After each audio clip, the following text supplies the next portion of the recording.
รายการนี้ดำเนินรายการ2 รูปเป็นประจำตมาภาประสมกฤตนิธิทัศน์กิตติโสภณเมธีห้องกันว่าตูปีเควัดสะพุงน้อยอำเภอป่าซางเมืองลำพูนแห่งรูปหนึ่งพระประพันธ์จันทธิโรตูปีแดงม่วงน้อยป่าซางลำพูนเหมือนกันปาเอาสิ่งดีๆตีจันลงจิตใจเอามามาจ้ามานำเสนอคือกับพี่น้องศรัทธาเฮาเบื้องต้นตมามภาพได้กะลงปั่นปอนจกใจตามโดยวาโสตกถาครูบาพ่อหรือว่าครูบาเจ้าสินธรรมครูบาศรีวิจัยตนบุญแห่งล้านนาไทยเฮานั่นคือกำไว้ปารมีเก่าจั่นตั้งไว้ตั้งหน้าก็ได้เก่าจั่นไว้ตั้งหลังก็ได้เก่าจั่นตั้งแต่หัวแผ่วตีนก็ได้เก่าจั่นตั้งแต่ตีนสุดขึ้นไปแผ่วปลายโหก็ยังได้เก่าจั่นแสนว่าเป็นคาถาที่ป้องกันภัยเป็นคาถาปูจากุลแห่งพระพุทธพระธรรมพระสงฆ์กุลปอกุลแม่กุลครูบาอาจารย์กุลสิ่งศักดิ์สิทธิ์ต่างหลายถือโอกาสเอามาสวาตัญญายเอามามาจาวันพระวันศีลเปิดว่าปออกไม่ออกศรัทธาหมู่เฮาจะได้ฮับบนกินบนตานหลายทันหลายคนบ่มีโอกาสได้ไปไหว้พระในวันพระวันศีลบ่มีโอกาสไปใส่ข้าวบาตรหยัดน้ำติวัดติวาก็ถือโอกาสไหว้สากุลพระเจ้าพระธรรมพระสงฆ์กุลปอกุลแม่ปิตามันดากุลครูบาอาจารย์ที่บ้านก็ได้อยู่ที่จิตอยู่ที่ใจญาติโยมจิตใจไผมันถ้าใจเฮาเป็นบุญถ้าใจเฮาเป็นกุศลวัดก็บ่ไปถามว่าจะปินบาปก็บ่ปินทั้งนี้ทั้งนั้นถ้ามีโอกาสไปก็จะดีเพราะเวลาเฮาเข้าวัดแล้วมันถึงมีหันอย่างกราบพระเจ้าไหว้พระธรรมปู่จาครูบาอาจารย์สังฆะมันโมนมีหันอย่างเข้าวัดไปแล้วมันจุมมันยินไปพอหันพอนี่พอเก้าไม่เก้าตอบจะว่าไปยิงนกกาแก่ตายมอกใจลายอนันต์ญาติโยมสาธุชนทั้งหลายวันนี้เป็นวันศีลวันธรรมคุณธรรมเก่าครูบาอาจารย์เปิ้นบอกเปิ้นสอนลูกศิษย์ลูกหาหมู่เฮาทั้งหลายมาโดยตลอดว่าลูกเจ้ากินพักตังป่ายกระสูลูกควายจะได้กินพักตังเก้าลูกเจ้าจะได้หลายลูกควายจะได้น้อยให้นั้นแล้วไผติดลูกเจ้าพอประกาศไม่ขายหรอกที่เพิ่นไปกาดไปลีหรือว่าเศรษฐีทั้งหลายที่เพิ่นเหยียดการเหยียดงานมีเงินมีคำกำแก้วปิ้นไทยปิ้นองค์เพิ่นกับลูกเจ้าก็ทั้งหมดที่3เพิ่นกับลูกกันละที่4กับลูกกันละ1เข้าเป่าไฟไปกาดไปลีกาขายตั้งแผงขายได้หลายเนี่ยคนมาจับจ่ายใจซอยโอ้ได้เป็นพันเป็นหลายเป็นหมื่นเป็นแสนซ้ำคนลูกล่าก็คือว่าลูกควายเนาะซ้ำคนนี่ลูกควาย6 โมงลูกเตอ7 โมงย้ำลูกเตอไก่คันแล้วคันแถมคอก็จะแตกคันแล้วคันแถมมาที่บ้านก็ห้องแล้วเห่าแหมห้องแล้วเห่าแหมอยู่หั่นเนาะ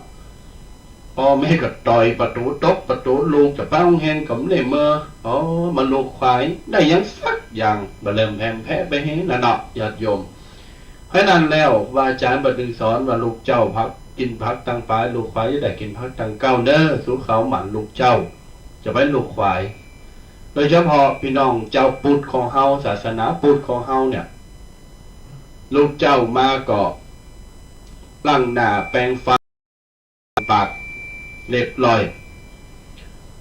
ไหว้พระสวดมนต์เจริญสมาธิสูตรกรรมฐานสูตรธรรมจักรกับปวัตตนสูตรหับศีลกินตามไปเจ้ามานีญาติโยมเฮาจะควรทำอยู่3อย่างครูบาอาจารย์เพิ่นบอกนะ1เวลาเฮาซอยหน้าล้างตาแปรงฟันเรียบร้อยเสร็จสับคือไหว้ปอไหว้แม่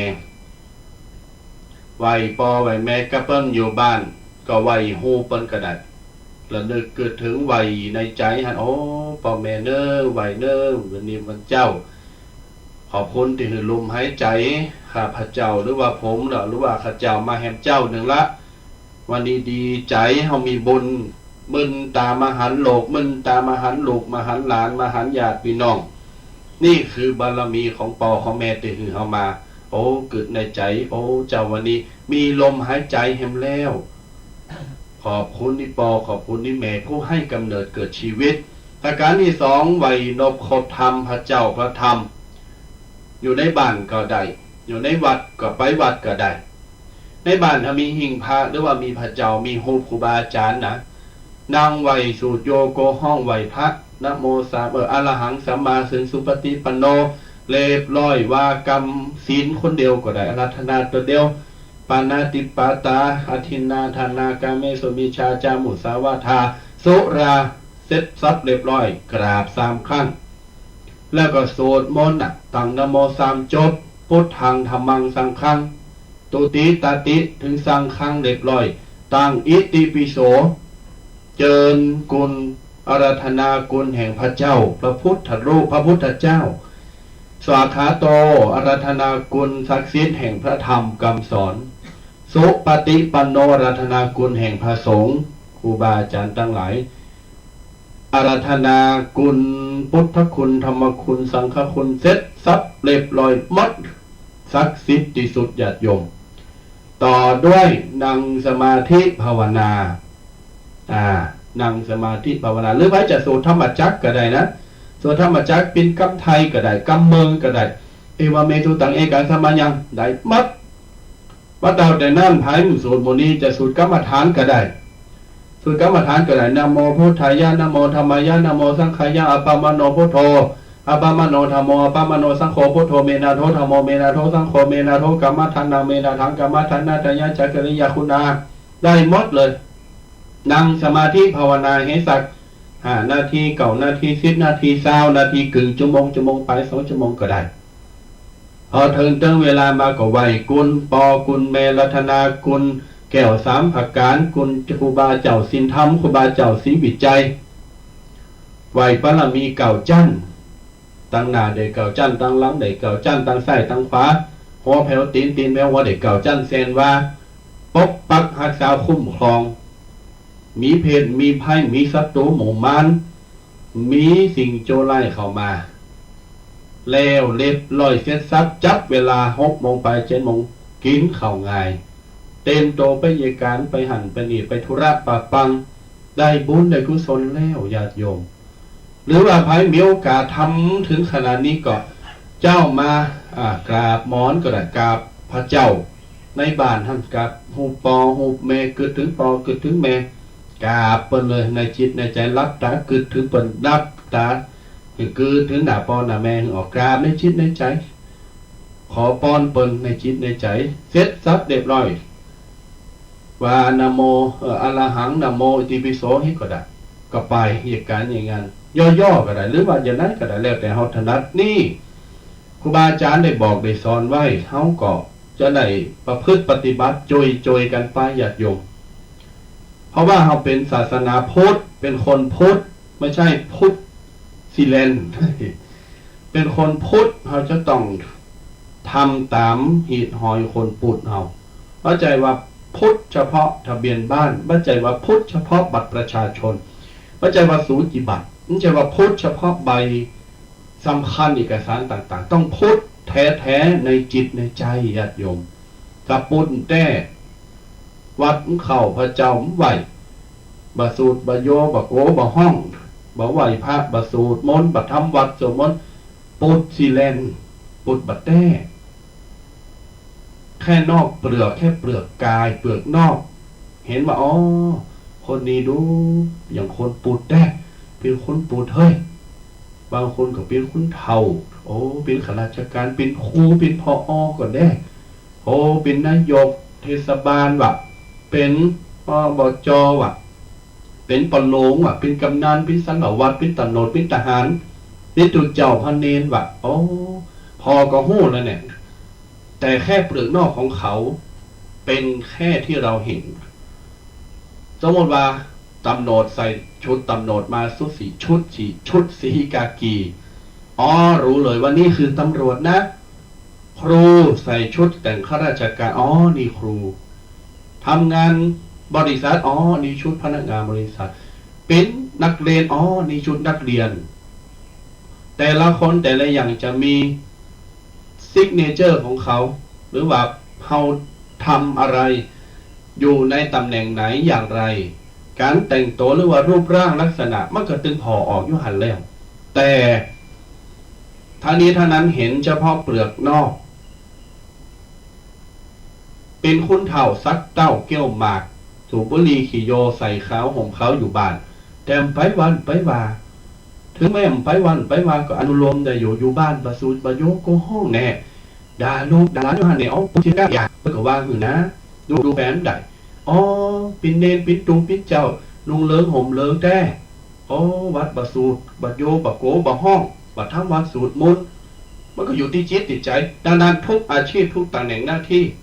ขึ้นอยู่ที่จิตใต้สำนึกมันเป็นการสร้างบุญคือแก่ตัวเก่าเฮาประเมศรัทธาเฮย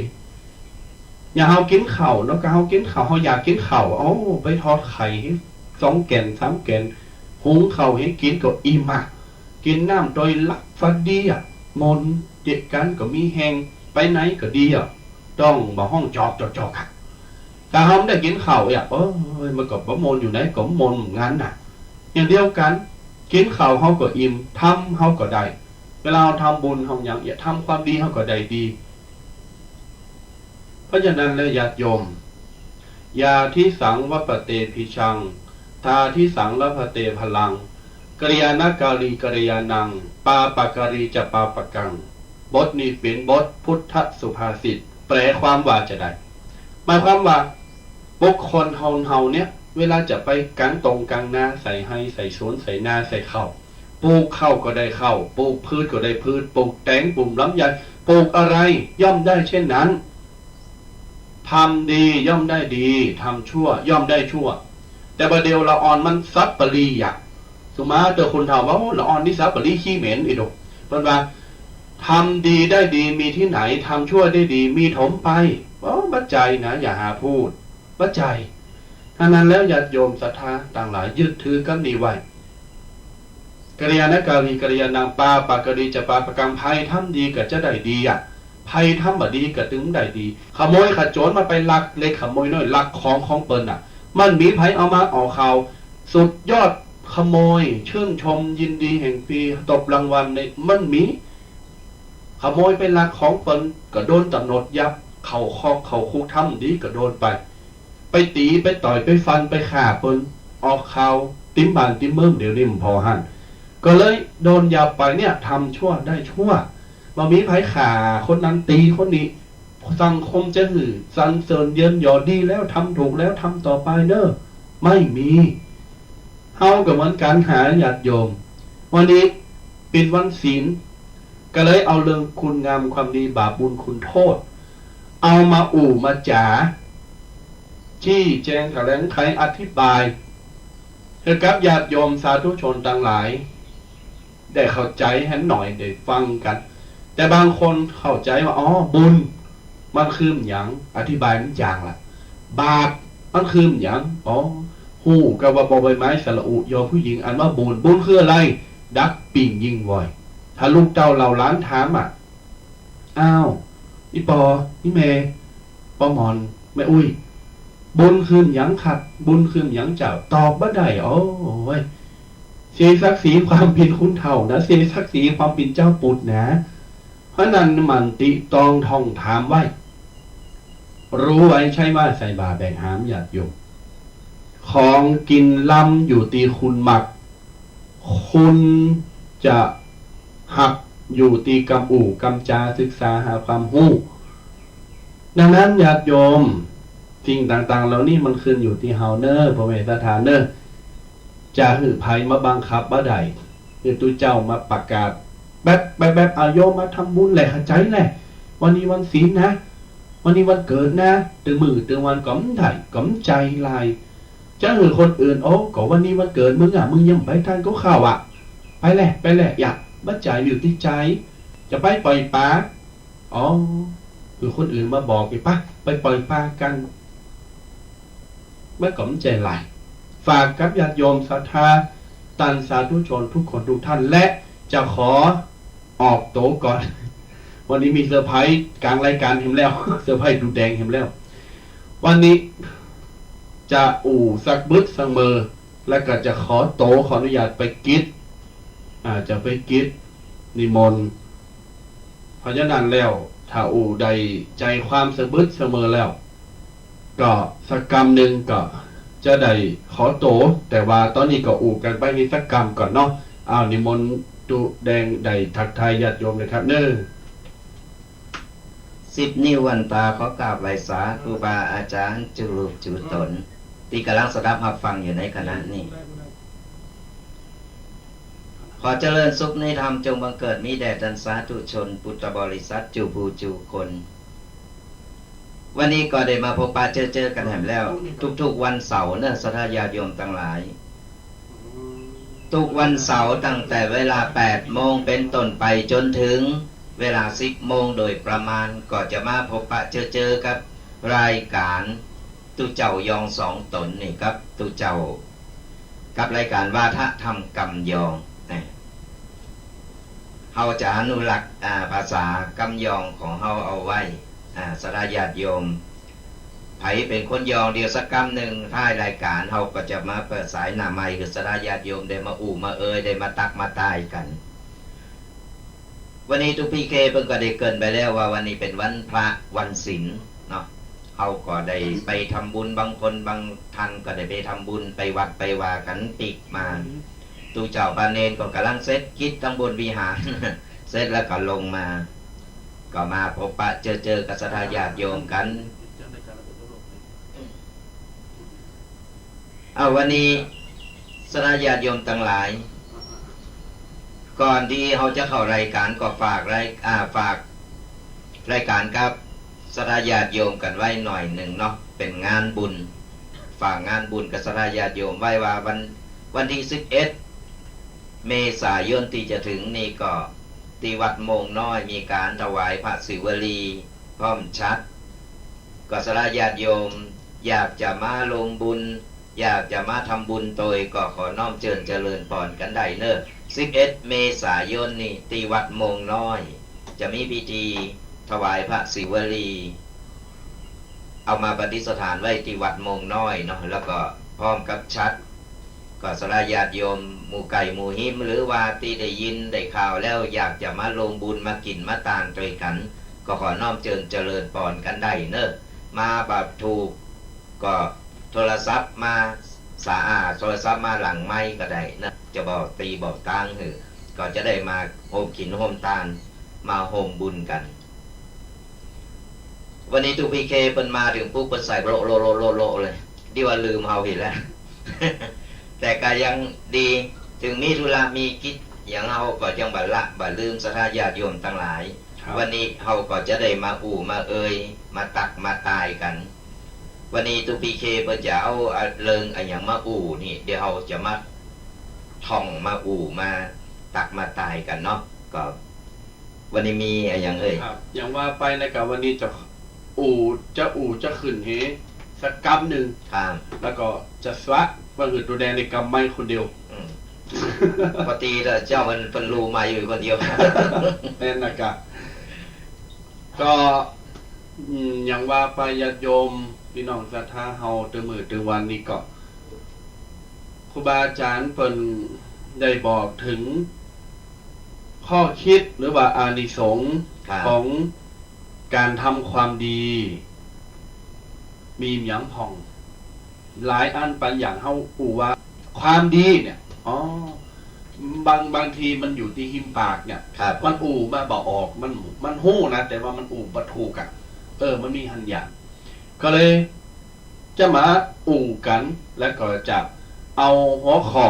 การทำความดีอานิสงส์การทำความดีใจค่ะเอามาหือญาติโยมศรัทธาได้เข้าใจกันอานิสงส์การทำความดีขึ้นชื่อว่าความดีเนี่ยเวลาเขาทำแล้วจึงอยู่ดีมีสุขเนาะ ครับ ทำแล้วสบายเราทำแล้วสบายจิตสบายใจโมนอกโมนใจเนี่ยคือความดีเนี่ยคือบุญ บุญเกิดจากใจอะเปิ้นว่า แม่นแล้ว แต่ในทางเดียวฐานะเดียวกันถ้าทำแล้วโอ้ปิ้นละหวาดระแวงปิ้นโก ครับ ปิ้นบ่โมนปิ้นกังวลปิ้นหันปิ้นนี่นี่คือบาปนี่คือ เป็น บ ตุ ดี กในใจ ตุก เก่า ในใจ ครับ ตุกคนอื่นตัวป้อตุกกาวแฮม ตุก นี่ เก่า คือบาปนี่สิ่งบดี ถึงเฮาจะทำบาปอย่างไร ครับ ก็ตามทุกปีเค อืม ถึงเฮาจะทำบาปถึงใครบ่ฮู้หรือว่า จะไปหลอกใครก็ตามเถอะ ครับ คือโตวเฮาเองเฮาฮู้โตวเฮาเอง อืม เฮาจะฮู้โตวเฮาเองมันจะเกิด ครับ ความตุกในใจของเฮาเองอะ แม่นแล้ว เพราะฉะนั้นแล้วเนี่ยบ่ต้องว่าจะทำความดีจะทำบาปทำบุญอย่างก็ตาม จะมีคนหันบาหันอย่าได้จะไปหลอกโตวเก่า คือโตวเก่านี่ฮู้โตวเฮาดี ถูกต้องบาอาจารย์เปิดถึงบอกว่าอานิสงส์การทำความดีมี11อย่าง โอ้ แต่จริงๆมีหนักแล้วนะมีเป็นร้อย วันนี้เอาแค่สังเขปคือกับพี่น้องสถานได้ฟังกันคือได้หู้จักว่าข่าวๆว่าอ๋อฉันทำความดีแล้วฉันจะได้จะอีอย่างตุเจ้าคุณว่าแต่เฮ้ย การ อืม ก็เอามาหมดนี่ก็2 ชั่วโมงนี่พอเนาะ 2 ชั่วโมงก็ดึงพอวันคำก็ดึงเพลงอันนี้ทรงส์การทำความดีข้อที่ 1ญาติโยมฟังไว้แล้วก็จัดว่าจดจือจำไว้ 1หลับก็เป็นสุข ครับ เนี่ยเวลาเขาไปทำความดีแล้วรับก็ฟันดีอ่ะบ่มีฟันไล่ลาไปรับมาโอ้ต้องมาเผาว่าพะวงกึดโกหันโกนี่โอ้ทำดีแล้วสบายใจ เปิ้นฮ้องว่านอนในอู่ทะเล รับเป็นซุกอยู่ในอู่ทะเล โผลงหมอนแล้วรับเลย ถูกต้องนี่คืออานิสงส์อย่างแห้งนะ ในการทำความดีทำให้ทำความแบบนี้ไปตีมันไปด่าไปฟันไปเราขวัญเป็นว่าอยาก ครับ โอ้กองกลางคืนมาจะรับตาโอ้พาปีตัวนั้นบ่าตัวนั้นคือมาแล้วพูกูจะเอายังไปด่ามันน่ะ ระแวงตัวเอง เขาพูกูไปกาดเขาแต่มาตบกูกะกูแต่มันโกไปหมดอ่ะเนี่ยถ้าทำความดีแล้วรับก็เป็นสุข ใจ รับ ครับ ดีฟันดี อย่างที่สองตื่นก็เป็นสุข ใจครับ ตื่นก็เป็นสุข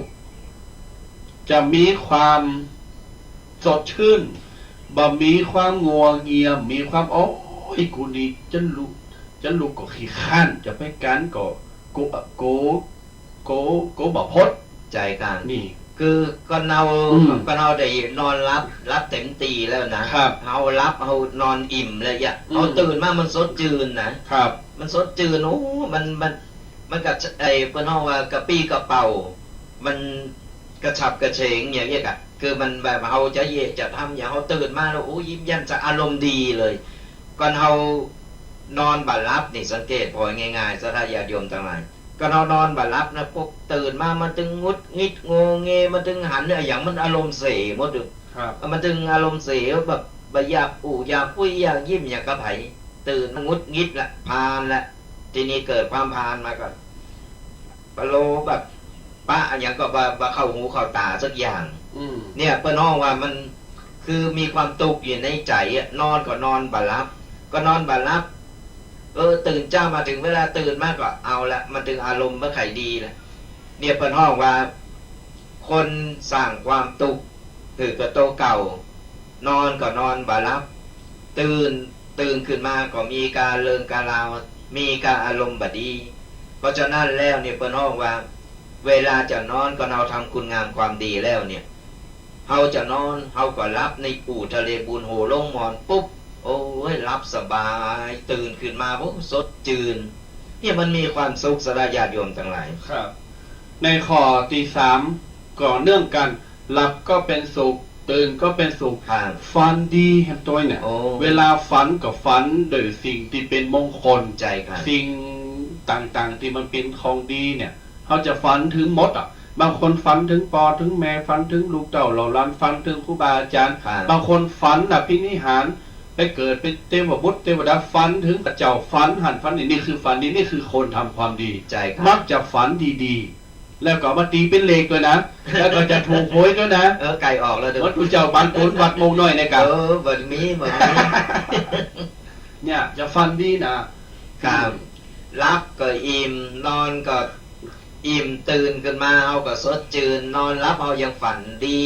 เอายังมีความสุข เนี่ยเปิ้นฮ้องว่าทะเลบุญเต็มเลยในการนอน ครับ ก่อนเอาทำความดีก่อนเอากึดดีทำดี มันมีความสุขถึงร่างกายถึงจิตใจของเฮาถึงสมองของเฮาก็มันจะโล่งจะโปร่งมันบ่เหมือนกับว่าคนลองมันตรงกันข้ามกับคนที่กึดบ่ดีทำบ่ดีนะไปแอวว่าหันว่านี่ติอันตินี่เปิ้นไปพอให้พอดีคนนั้นคนนี้เขานี่จิตใจมันบ่ว่าจะได้วันค่ำคืนหุงบ่ว่าจะนอนบ่ว่ากลางวันกลางคืนบ่ถึงมีความสุขสลายญาติโยม นี่คือข้อที่ 1 ข้อที่ 2 ข้อที่ 3เกี่ยวเนื่องกัน ครับ จะรับจะตื่นกับฟันเป็นสุขเลย ครับ ต่อมาข้อที่ 4 ข้อที่ 4ปันบอกว่าเป็นที่รักของคนและเทวดา ใช่ ทั้งหลาย ครับ เวลาทำความดีมีคนสรรเสริญเยินยอคนหักคนหุมคนชอบอ่ะแล้วเป็นตีหักตีละเมาเอาใจ เทวดาคนประกอบจะหักจะหุมเวลาเขาทำมันอย่างก็จะกล้าจะขายหน้าที่การงานก็จะเจริญ ใจครับเพราะว่ามันมีความสุขในใจอยู่แล้วเฮาไปไหนมาไหนมันรัศมีมันจะเปล่งสทธาญาติโยมทั้งหลายพอเราสังเกตพอดีๆคนไหนที่เป็นอารมณ์ดี ยิ้มแย้มแจ่มใสนี่นะอารมณ์ดีนี่มันเป็นตีหักของคนที่พบหันไผหันไผก็ใครอู่โตยไผหันไผก็หักไผก็หุมหันก็นี่มาหน้าตาเบิกบานยิ้มแย้มแจ่มใส ครับ ลองแปลงหน้างอกอกงอกเตียวไปไหนเนี่ยเปิดโตมาถึงปะจังไงโบซอยเนี่ยลบไปท้ายซอยบุญเนี่ยสทธาญาติโยมทั้งหลาย ครับ อันนี้ข้อที่ 4เอาละญาติโยมเราจะสต็อป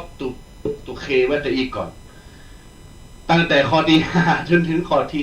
11 จะสวะตูบีแดงเป็นเมาเอาคนเดียวเป็นหลอกเมานี่ วันนี้ตูแดงเพื่อจะจัดเต็มแต่มาภาพต้องขอโตจะไปกิจธุระหรือกิจนิมนต์ต่างนอกก่อนเนาะตั้งแต่ข้อที่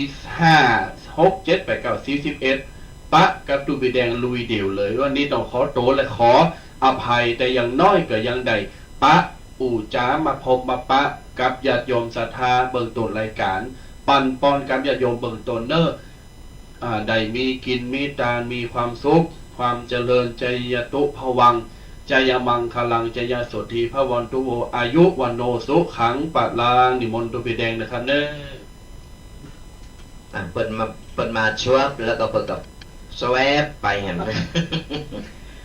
ก็ยังดีสทธาญาติโยมที่ได้มาพบปะเจอมาตักตายบัดดีบ่ได้ลืมบ่ได้ละสทธาญาติโยมทั้งหลาย คนเฮาธรรมดากิจนิมนต์ของตุเจ้าพระเนนก็กิจหนักกิจหลายเหมือนกันเนอะสทธาญาติโยมเพราะฉะนั้นแล้วเนี่ยบ่ว่าสทธาญาติโยมบ่ว่าจะเป็นตุเจ้าพระเนนต่างเพื่อก็มีภารกิจของแต่ละคนบ่เหมือนกัน เพราะฉะนั้นแล้วเนี่ยไผมีกิจมีอย่างเฮาก็สะสางกันไปบดีสะสมเนอะเฮาสะสางกันเอาไว้เอามาต่อกันต่อเลยกับข้อที่5มีศัตรูจะกลายเป็นมิตรอันนี้ก็เป็นความจริงสทธาญาติโยมทั้งหลายลองเฮาทำคุณงามความดีเพิ่นว่าเอาความดีชนะ เอาความดีชนะมันจะจังจะเกตจะอะไรยังก็จังมันเฮาไม่ต้องไปสนใจเฮาไม่ต้องไปสนใจเฮาไม่ต้องไปว่าอีนี่มันจังกูก็ต้องจังมันปิกมันประจัยอย่างอันเนอะสทธาญาติโยมในเมื่อเฮาฮู้ว่าคนนี้บัจังเฮาเพิ่นบ่ชอบเฮาเฮาก็หนีเฮาไปมันนินทามันว่าหยังเฮาก็เฉยๆเฮาก็เตียวกายเฮาไม่ต้องไปฟังไม่ต้องเอามาใส่ใจบ่เมินบ่นานพอบ่เมินบ่นานมาปุ๊บความดีมันก็จะชนะความดีมันจะชนะจังไดก็คือในเมื่อเฮาบ่สนใจปล่อยมันพ้นไปต่อปล่อยมันทำไปต่อเดี๋ยวผลละกรรมที่มันได้สั่งได้ทำไว้ก็จะโตยมันไปเองโตเฮาก็อยู่อย่างสุขสบายแถมหน่อยหันคนมาหักมาหุมมีคนมาตักตายมาหักมาหุมเฮาหนักๆเขามีมันคนเดียวมันก็ต้องกลับมาเป็นมิตรกับเฮาได้เนี่ยเปิ้นฮ้องว่ามีศัตรูจะกลายเป็นมิตรเนี่ยสทธาญาติโยมข้อที่5ข้อที่6อันนี้ก็เหมือนกันเฮาบ่ฮู้บ่หันหรอกสทธาญาติโยมว่าเวลาเฮาทำคุณงามความดีอย่างทุกๆปีได้เกินไว้แต่แรกว่า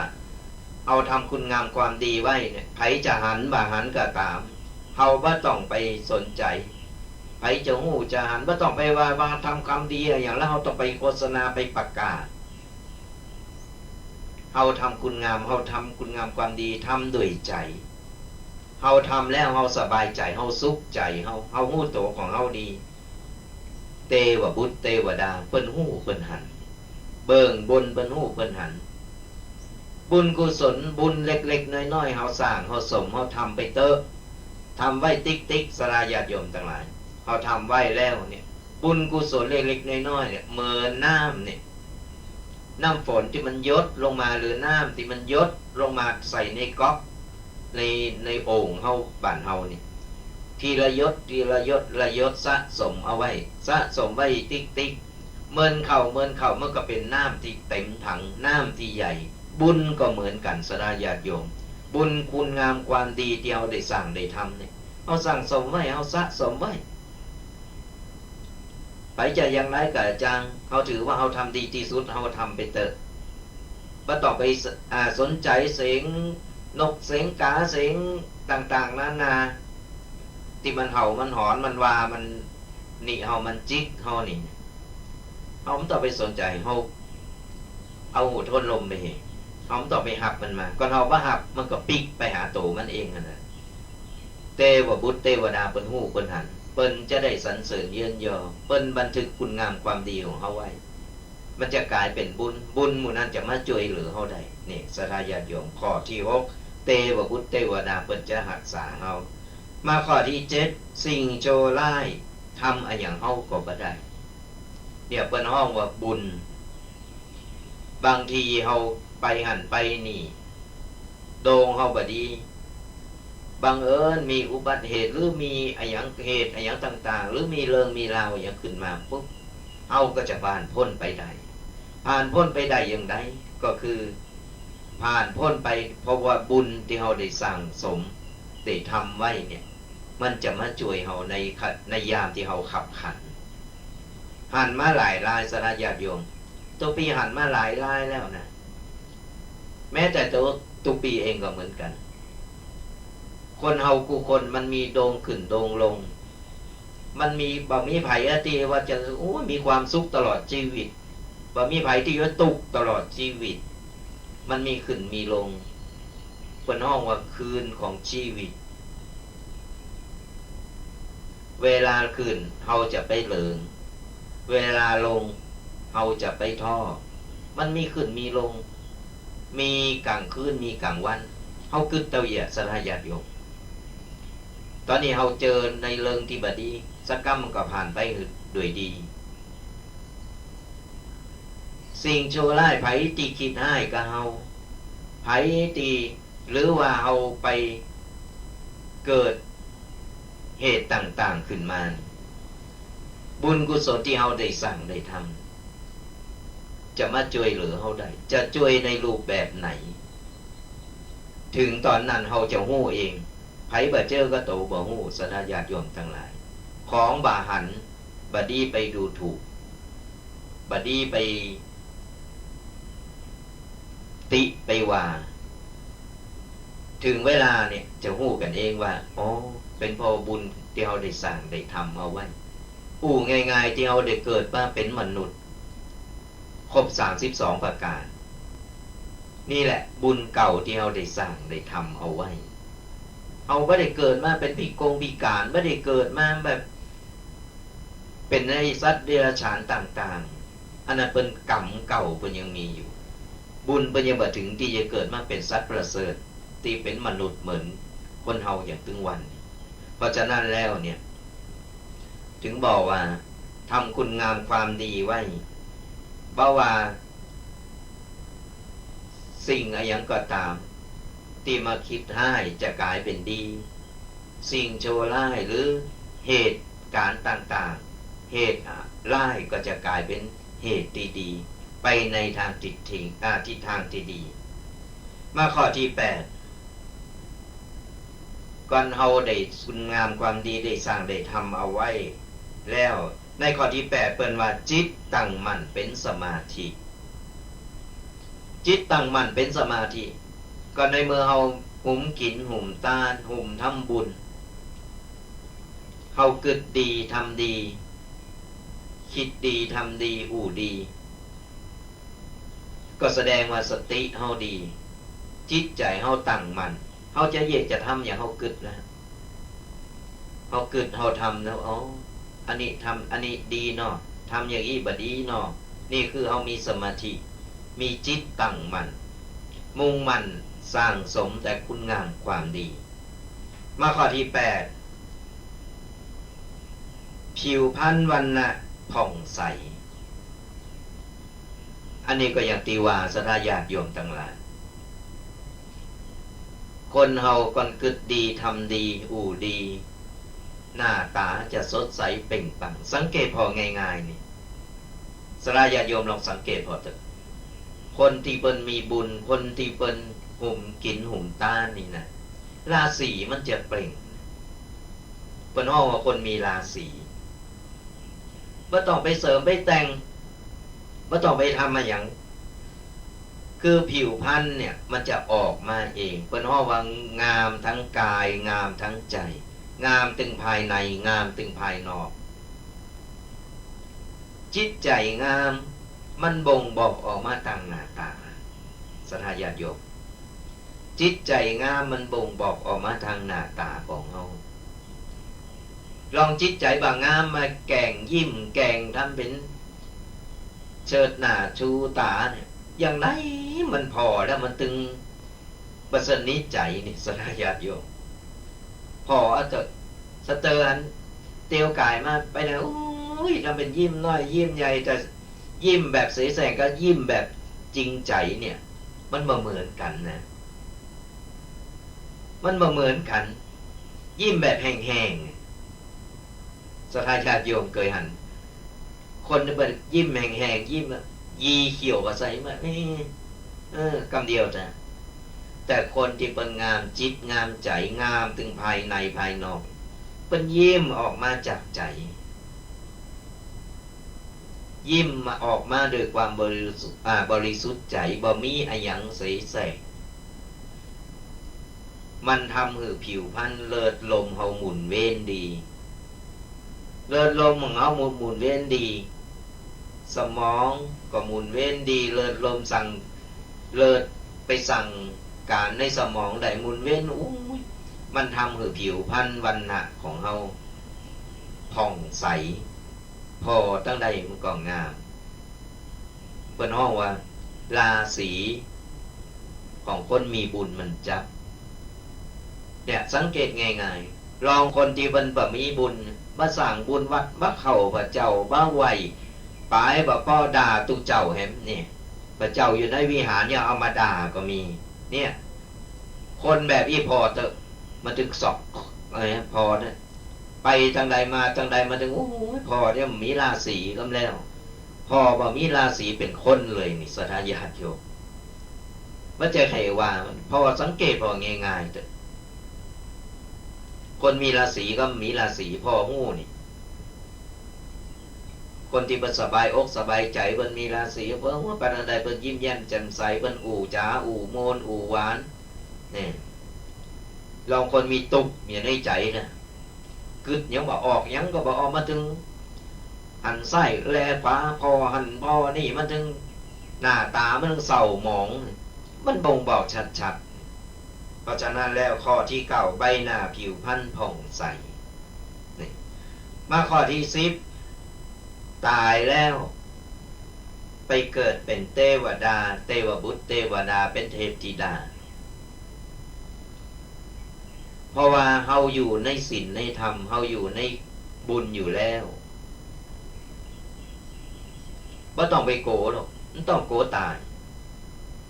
ถึงตายไปก็ตายตาลับตายตาลับก็คือเฮาบ่ได้โหงอะไรอย่างแล้วเฮามีหนทางไปตั้งหน้าอยู่แล้วหนทางไปตั้งหน้าคือเพิ่นมีสะพานบุญทอดไปปาเฮาขึ้นผ่านปุ๊บปุ่นขึ้นสวรรค์ปุ่นเป็นอะไรพอได้สร้างบุญสร้างกุศลอย่างก็โอ้มีการอันนี้สร้างบุญอันนี้สร้างบุญขี้ถูก บาปก็มีกำแล้วเพราะอยู่ในศีลในบุญมันจะไปเกิดที่ไหนก็เกิดเป็นเทวบุตรเทพธิดาไปอยู่บนสวงสวรรค์ไปเสวยสุขอยู่บุญ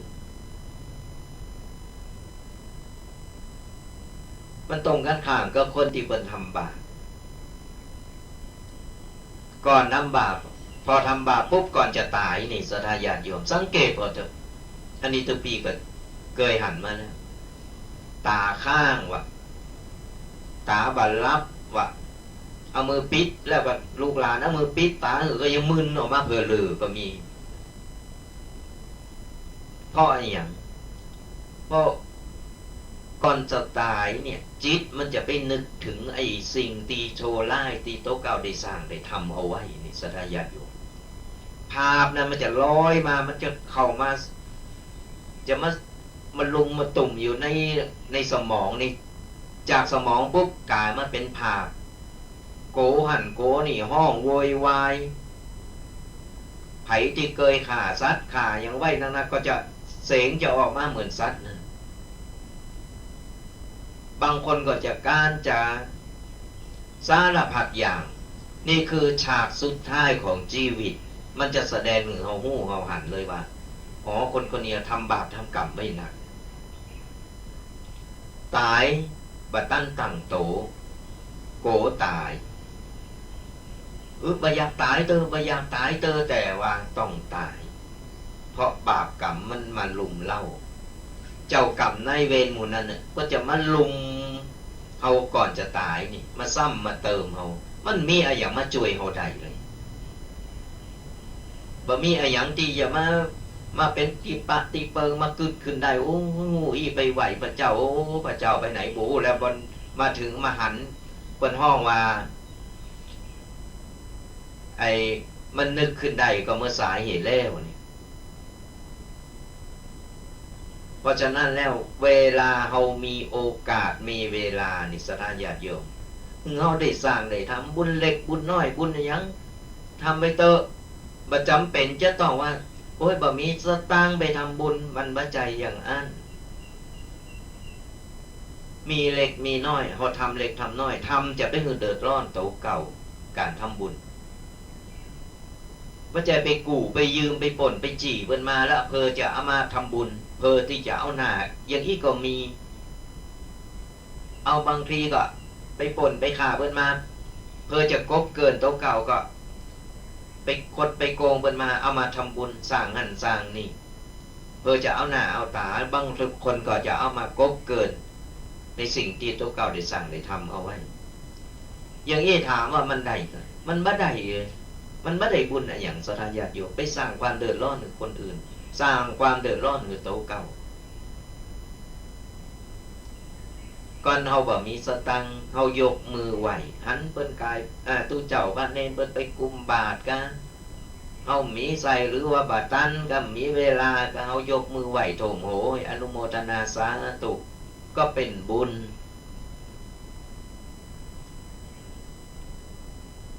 เฮาสร้างเฮาสมเอาไว้เถอะบุญเล็กบุญน้อยเพราะอย่างน้อยตายไปนี่เฮาจะได้ระลึกนึกถึงว่าโอ้เคยไปวัดที่หันเคยไปไหวพระเจ้าที่หันนึกถึงโอ้ยตูลุงนั่นเนาะตูปอตูหน้าตูอาอย่างก็ว่าไปเพิ่นหือธรรมะอย่างอันอย่างนี้เฮานึกถึงอย่างน้อยมันจะแวบก็ไปปุ๊บพาเหลิงมาแล้วจะแวบไปปุ๊บบางทีไผมีลูกมีหลานตีโบสถ์ตีเป็นตุเจ้าพระเนรอยู่อย่างน้อยก็บุญผ่าเหลืองของตุเจ้าพระเนรลูกหลานเฮานั่นแหละเฮาจะนึกถึงว่าได้ไปงานบุญได้ไปโบสถ์หลานได้ไปโบสถ์ลูกเนี่ยอย่างน้อยบุญกุศลนั่นแหละมันจะได้มาช่วยเฮาจับจูงเฮาได้ไปในทางที่ดี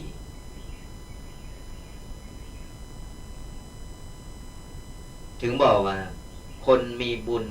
ว่าต้องไปโกรธตายสลายญาติโยมมันตายกันกูคนแต่ว่าก่อนจะตายคือเขานึกถึงบุญที่เขาได้สั่งได้ทำสังเกตพอง่ายๆบางคนปอไก่ตายแม่ไก่ตาย หรือว่าโตเปิ้นเองหู้โตว่าจะไก่ตายเพื่อจะเอาวิทยุมาฟังอยู่ข้างหู เอาวิทยุมาฟังเปิดธรรมะหูฟังเปิดตุเจ้าเตถือฟังนี่เปิดบทสวดมนต์นี่เนี่ยแหละคืออยู่แล้วก็ระลึกนึกถึงบุญกุศลต่างๆเวลาตายเฮาก็รับสบายเหมือนเฮานอนรับเปิ้นห้องว่าไปแบบสุคติบ่ต้องโหงบ่มีโหงอะไรอย่างเนี้ยตายไปเกิดไปเป็นเทวบุตรเทวดาไปเสวยสุขอยู่บนสวรรค์จันทร์ฟ้าอันนี้ข้อที่10ตายไปเกิดเป็นเทวดาเทวบุตรเทวดามาข้อ11ข้อสุดท้ายถึงเฮายังบ่ตายข้อ11เป็นว่าสมบูรณ์ในลาภยศทรัพย์สินนี่ถึงเฮาบ่ตายเฮายังอยู่เป็นคนอยู่ถ้าบุญมันล้นบุญที่เฮาได้สั่งสมเอาไว้หนักๆมันก็สามารถมาช่วยเฮาได้ในชาตินี้เหมือนกันช่วยอย่างไรช่วยในรูปแบบการที่ว่าบ่ว่าเฮาจะแยกการทำงานอะไรอย่างกล้าขายก็กล้าขายดีกล้าแม่นขายหมานนี่หรือว่าทำการทำงานเจ้านายก็เปิ้นก็ฮักเปิ้นก็ชอบงานก็จะเจริญก้าวหน้ามันมีสิ่งที่จะช่วยของเราเนี่ยเลื่อนไหลไปเจริญก้าวหน้าไปติ๊กๆบุญกุศลมันจะช่วยหนุนไปสถาญาติโยมเนี่ยการทำบุญการทำคุณงามความดีอานิสงส์มันมีแหมหนักแหมหลายที่เราจะเอามาอู่มาเอ่ยแต่เราจะทยอยเอามาทีละอย่างละอย่างเอามาคือศรัทธาญาติโยมมาลื้อฟื้นศรัทธาญาติโยมนี่บางครั้งนี่นะการที่เราเป็นห้องว่าของไก่โตเขาพอบาหันบางครั้งนี่ไอ้คำสอนต่างๆมันอยู่ไก่โตที่มันอยู่ในเหตุการณ์ประจำตึงวันเขาไปมองขามไปมองไปพอไปทางพุ่นไปพอไก่พุ่น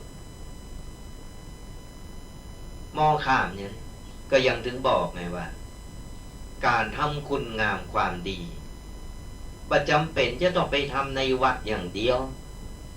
ทำที่ไหนก็ได้ขอคือเฮาเกมอยู่ในโตของเฮาอยู่3อย่างคือคิดดีอู่ดีทำดีมีอยู่3อย่างเฮาเกมอยู่ตะอี้แหละก่อนเฮาเกมโต3อย่างนี้ไว้เรียบร้อยปุ๊บไปตึกบ่ว่าจะเป็นที่ทำงานบ่ว่าจะเป็นที่ไหนก็ตามในโลกนี้สิ่งรอบข้างของเฮานี่เป็นบุญถึงมนเพียงแต่ว่าเฮามองในทางที่ดีสร้างกุศลสร้างบุญสร้างกุศลรอบๆข้างของเฮานั่นแหละคุณงามความดีเฮาทำได้กุฏิกุตางเข้าใจว่าจะไปทำบุญกันเนอะต้องไปวัดตลอดส่วนมากมันจะนึกกันอย่างนั้นแต่ที่จริงแล้วมันบัดใจศรัทธาญาติโยมมันไม่ใช่การที่ว่าจะทำบุญจะต้องนึกถึงวัดตลอดนึกถึงวัดใจแต่รอบข้างของเฮามันก็ใจสร้างบุญสร้างกุศลกับพ่อกับแม่นี่ยกตัวอย่างฟังไผมีพ่อมีแม่อยู่อย่างที่บอกก่อนออกจากบ้านตื่นขึ้นมากราบสุมาตรกราบตีนพ่อตีนแม่ไผบ่มีพ่อมีแม่กราบฮูกนี่แหละสร้างความดีโดยบ่ต้องลงทุนอะไรอย่างหรือว่าสร้างคุณงามความดีกับลูกกับหลานกับคนรอบข้างของเราเพียงแต่ว่าตื่นมาอารมณ์ดี ตื่นมายิ้มแย้มแจ่มใสอู่ดีไม่ใช่ตื่นมาแล้วก็ด่าจัดด่าซ้ายด่าขวาอันนั้นมันไม่ใช่เป็นบุญมันตายไปก็เกิดเป็นยักษ์สัทธาญาติโยมเพราะเป็นคนขี้โมโหดูขี้โมโหขี้โกรธนั่นแหละตายไปก็เป็นปุณอ่ะ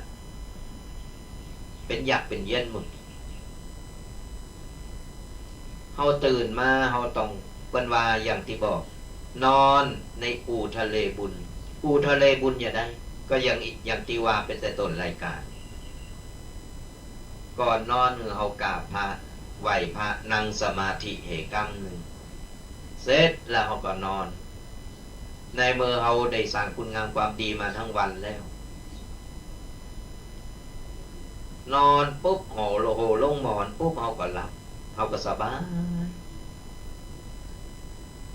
ตื่นขึ้นมาโอ้สดชื่นเพราะว่าเฮารับได้เต็มตีแล้วตื่นมาก็สดชื่นโอ้อารมณ์ดีล้างหน้าแปรงฟันเรียบร้อยโอ้ยหันไผก็โอ้อารมณ์ดีนี่เพิ่นว่าอยู่ในอู่ทะเลบุญเพราะอย่างเพราะว่าคุณงามความดีที่เฮาได้สร้างได้สมได้ทำเอาไว้มันก็เลยทำมือเฮาเนี่ยอารมณ์ดีจิตใจดีมองโลกในแง่ดีบัดใจตื่นมาปุ๊บส่องซ้ายส่องขวาคอก็ยืดก็ยาวคอยืดคอยาวพอละอันนั้นไปไหนอันนี้อย่างไรอันนี้อย่างวันๆนึงกึดกระตอันไปพอจะนอนรับยังนึกถึงอยู่จังอีนั่นนะจังบานั่นนะแค่นอนกับปิ่นไปปิ่นมาบ่รับบานอนเพราะอย่างเพราะใจมันเป็นตุกใจมันกังวลใจมันเป็นตุกแล้วมันจะข่มตารับอย่างไรล่ะมันก็รับไม่ได้มันเป็นกำกืดอยู่หันอยู่ตึงในใจในสมองไอ้คนที่เขาไปนินทาไปว่าเพิ่นนั้นไปใส่ให้เพิ่นนอนรับสบายเฮาเนี่ยเก็บมากึดแล้วก็เป็นตุกเนี่ยยกตัวอย่างมหาศาลญาติโยมในพอว่าการทำคุณงามความดีสร้างบุญสร้างกุศลไม่จำเป็นต้องมาในวัดหรือสถานที่ต่างๆคือรอบข้างของเฮากูตีกูตางเป็นบุญเป็นกุศลเพียงแต่ว่าเฮาคิดดีอู่ดีทำดีไปทางใดมันก็จะเป็นกุศลเป็นบุญบางครั้งเฮาสร้างบุญโดยเฮาบ่ฮู้โตสำเตอไปโอ้หันสัตว์เล็กสัตว์น้อยช่วยเหลือตัวเก่าว่าได้ก็ยังไงเฮาก็เก็บก็ว่าสำเตอไปปะยกตัวอย่างอย่างลูกนกตกลงมาเก็บลูกนกไปวางไว้นี่อันนี้ก็เป็นบุญเป็นกุศล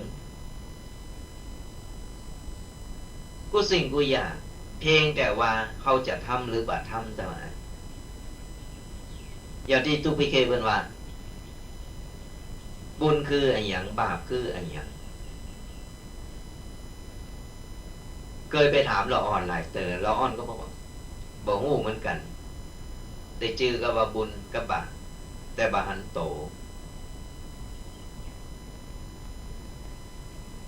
บุญน่ะกับบาปมันเป็นของละเอียดศรัทธาญาติโยมทั้งหลายมันอยู่ที่การกระทำของเฮาว่าเฮาจะทำอะไรอย่างเฮาจะเดินไปในสายได้เปรียบง่ายๆของเฮาบ่หันโตเหมือนไฟฟ้าอย่างไฟฟ้าที่เฮาใช้อยู่ทุกวันเฮาฮู้ว่าเป็นไฟฟ้าเฮาฮู้ว่าเป็นไฟฟ้าแต่โตมันเคยหันมันก็เคยหันโตมันก็หันกระสายหันกระแสงแต่ฮู้ว่าเป็นไฟฟ้าแต่เฮาสัมผัสได้ว่ามีจริงสัมผัสอย่างไร ก็ลองเอาปลั๊กไปเสพไฟก็ออกลองเอาวัดเสพเขาถอดออกมาไฟมันก็ดับนี่หรือว่าเอา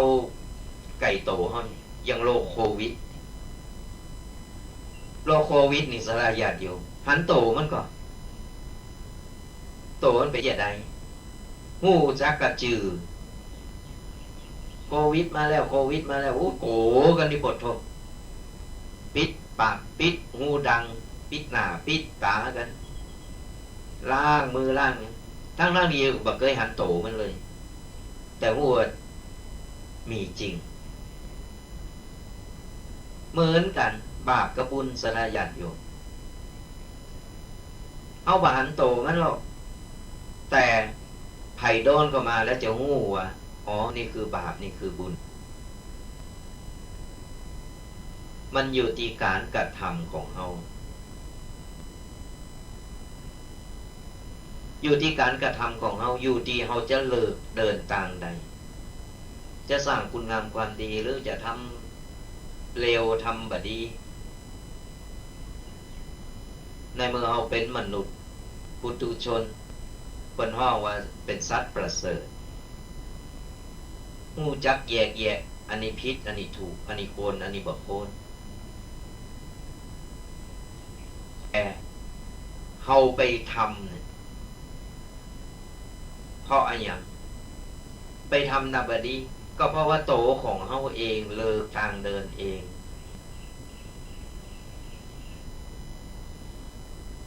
แลมอย่างหนึ่งละอ่อนเฮาจี้แนะเขาแล้วในมือเขาดื้อดึงไปอันนั้นเป็นกรรมของเขาแล้วเพราะว่ากรรมเก่าของเขามาอย่างนั้น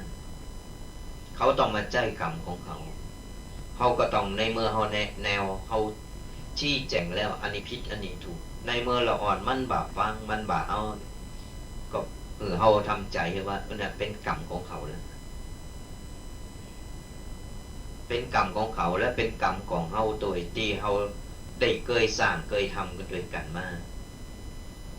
เป็นห้องเจ้ากรรมในเวรที่เป็นคนเจ้ากรรมในเวรที่ไก่ชิดเตียวหันโตโอ้ยลูกคนนี้ยังมาคำมาขี่ล่ำเหลือโอ้ยลูกคนนี้ยังให้ล่ำเหลือเยอะพ่อแม่ตุกอกตุกใจเอาไปแก่โบสถ์ก็แล้วเอาไปอายังสารพัดอย่างมันก็บดีขึ้นเป็นเพราะกรรมเก่าของเปิ้นกรรมเก่าของเปิ้นเนี่ยในเมื่อเป็นสร้างกรรมมาอย่างนั้นเปิ้นก็ต้องมาสร้างใจกรรมในหมอนหกในอย่างเรียบร้อยซะบุญเปิ้นยังมีได้เกิดมาเป็นคนแต่เศษกรรมยังอยู่ที่ยังข้างคาอยู่มันติดมาในจิตในใจติดมาในกระดงจิตวิญญาณมันก็เลยฝังใจอยู่ในตรงนั้นมันก็เลยกลับมาเป็นกูกรรมกูเวรกันมาผูกพันอยู่กับเฮาก็เพราะว่าจาติแล้วเฮาได้ไปผูกพันไปสั่งกรรมสั่งเวรไว้กับเพิ่นเหมือนกันแล้วเขาจะแก่อย่างไรมีหลายเคสเนี่ยสถาญาติโยมมีหลายคนเนี่ยที่เป็นตักตายมาบางคนก็โทรมาหลังไม่โทรมาปรึกษาทุกปีเป็นอย่างนั้นอย่างนั้นสุดท้ายทุกปีก็บอกว่ามันเป็นกูกรรมกูเวรที่สร้างกันมาในมาหูโตแล้วว่าอ๋อนี่เป็นกูกรรมกูเวรกับเฮาบอกจะมาในฐานะใดก็ตามในฐานะโผเมในฐานะปอเมในฐานะแม่ลูกกันกาปอลูกกันกามันมีกูอย่างถือว่าเป็นเจ้ากรรมนายเวรกันเขาจะแก่อย่างไรแก่ได้อย่างเดียวก็คือเฮาในเมื่อเฮาหู้โตแล้วเฮาทำบุญทำกุศลทำคุณงามความดีเอาไว้ในเมื่อเฮาสั่งสมคุณงามความดีทำบุญกุศลไว้หนักๆบุญความดีหมู่นี้มันล้นขึ้นมาอย่างน้อยเนี่ยมันยัง คือคุณงามความดีคือบุญความดีของเฮาเนี่ยมันยังแผ่กระจายมาหนักหรือกรรมเก่าของเฮาเพราะกรรมเก่าของเฮามันจะก่อยๆลดน้อยถอยลงไป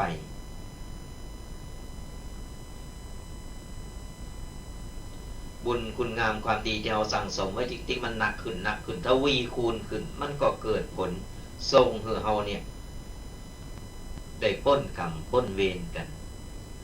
แต่ถามว่ามันลบล้างกันได้มันลบล้างกันบ่ได้นะสทาญาติโยมกรรมก็คือกรรมบุญสร้างใหม่ก็คือสร้างใหม่บางคนสังเกตพอง่ายๆบางคนโอ้ยหุ่มทำบุญเต้นเนอะเปิ้นทำบุญที่ไหนไปทำบุญเปิ้นหัวเปิ้นทำบุญที่ไหนหอมไปแต่อยู่ได้เหมือนนั้นลดไปความตายเหวะ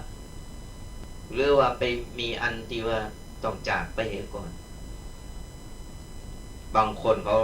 เอาละก็ไปทำบุญมาแต่นี่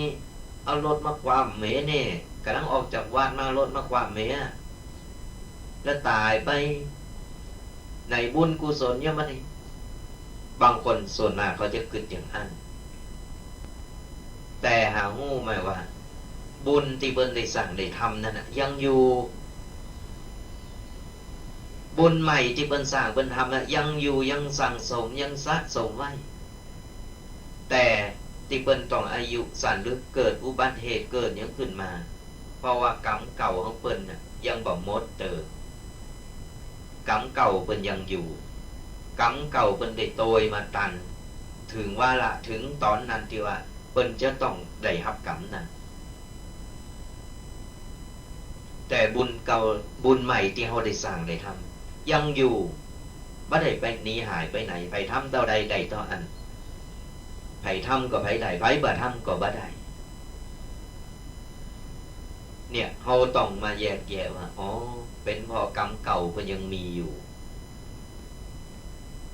แต่บุญกุศลที่เพิ่นสร้างเพิ่นทำมันยังเป็นหนทางที่จะนำทางเฮาไป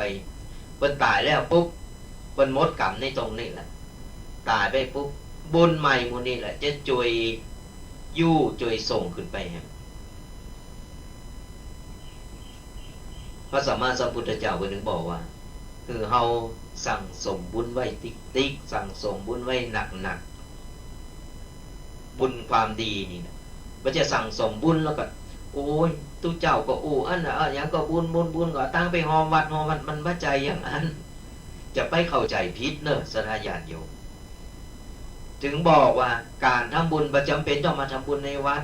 ทำบุญที่บ้านก็ได้ที่ไหนก็ได้เป็นบุญเป็นกุศลทั้งหมดบุญหมู่นี้แหละมาช่วยเฮาบ่ใจจะต้องเอาตังไปหอมในวัดนะจะต้องไปสร้างหันสร้างนี่บ่ใจอันนั้นก็เป็นบุญเหมือนกันแต่เฮาทำบุญจะไปหือเดือดร้อนโตเก่าทำบุญอยู่ในบ้านทำบุญอยู่ที่ไหนก็ได้ขอให้เฮาใจบุญแค่เฮาคิดจะทำบุญเนี่ยเป็นบุญเป็นกุศลละบ่จำเป็นจะต้องเอาตังไปหยอดไปหอม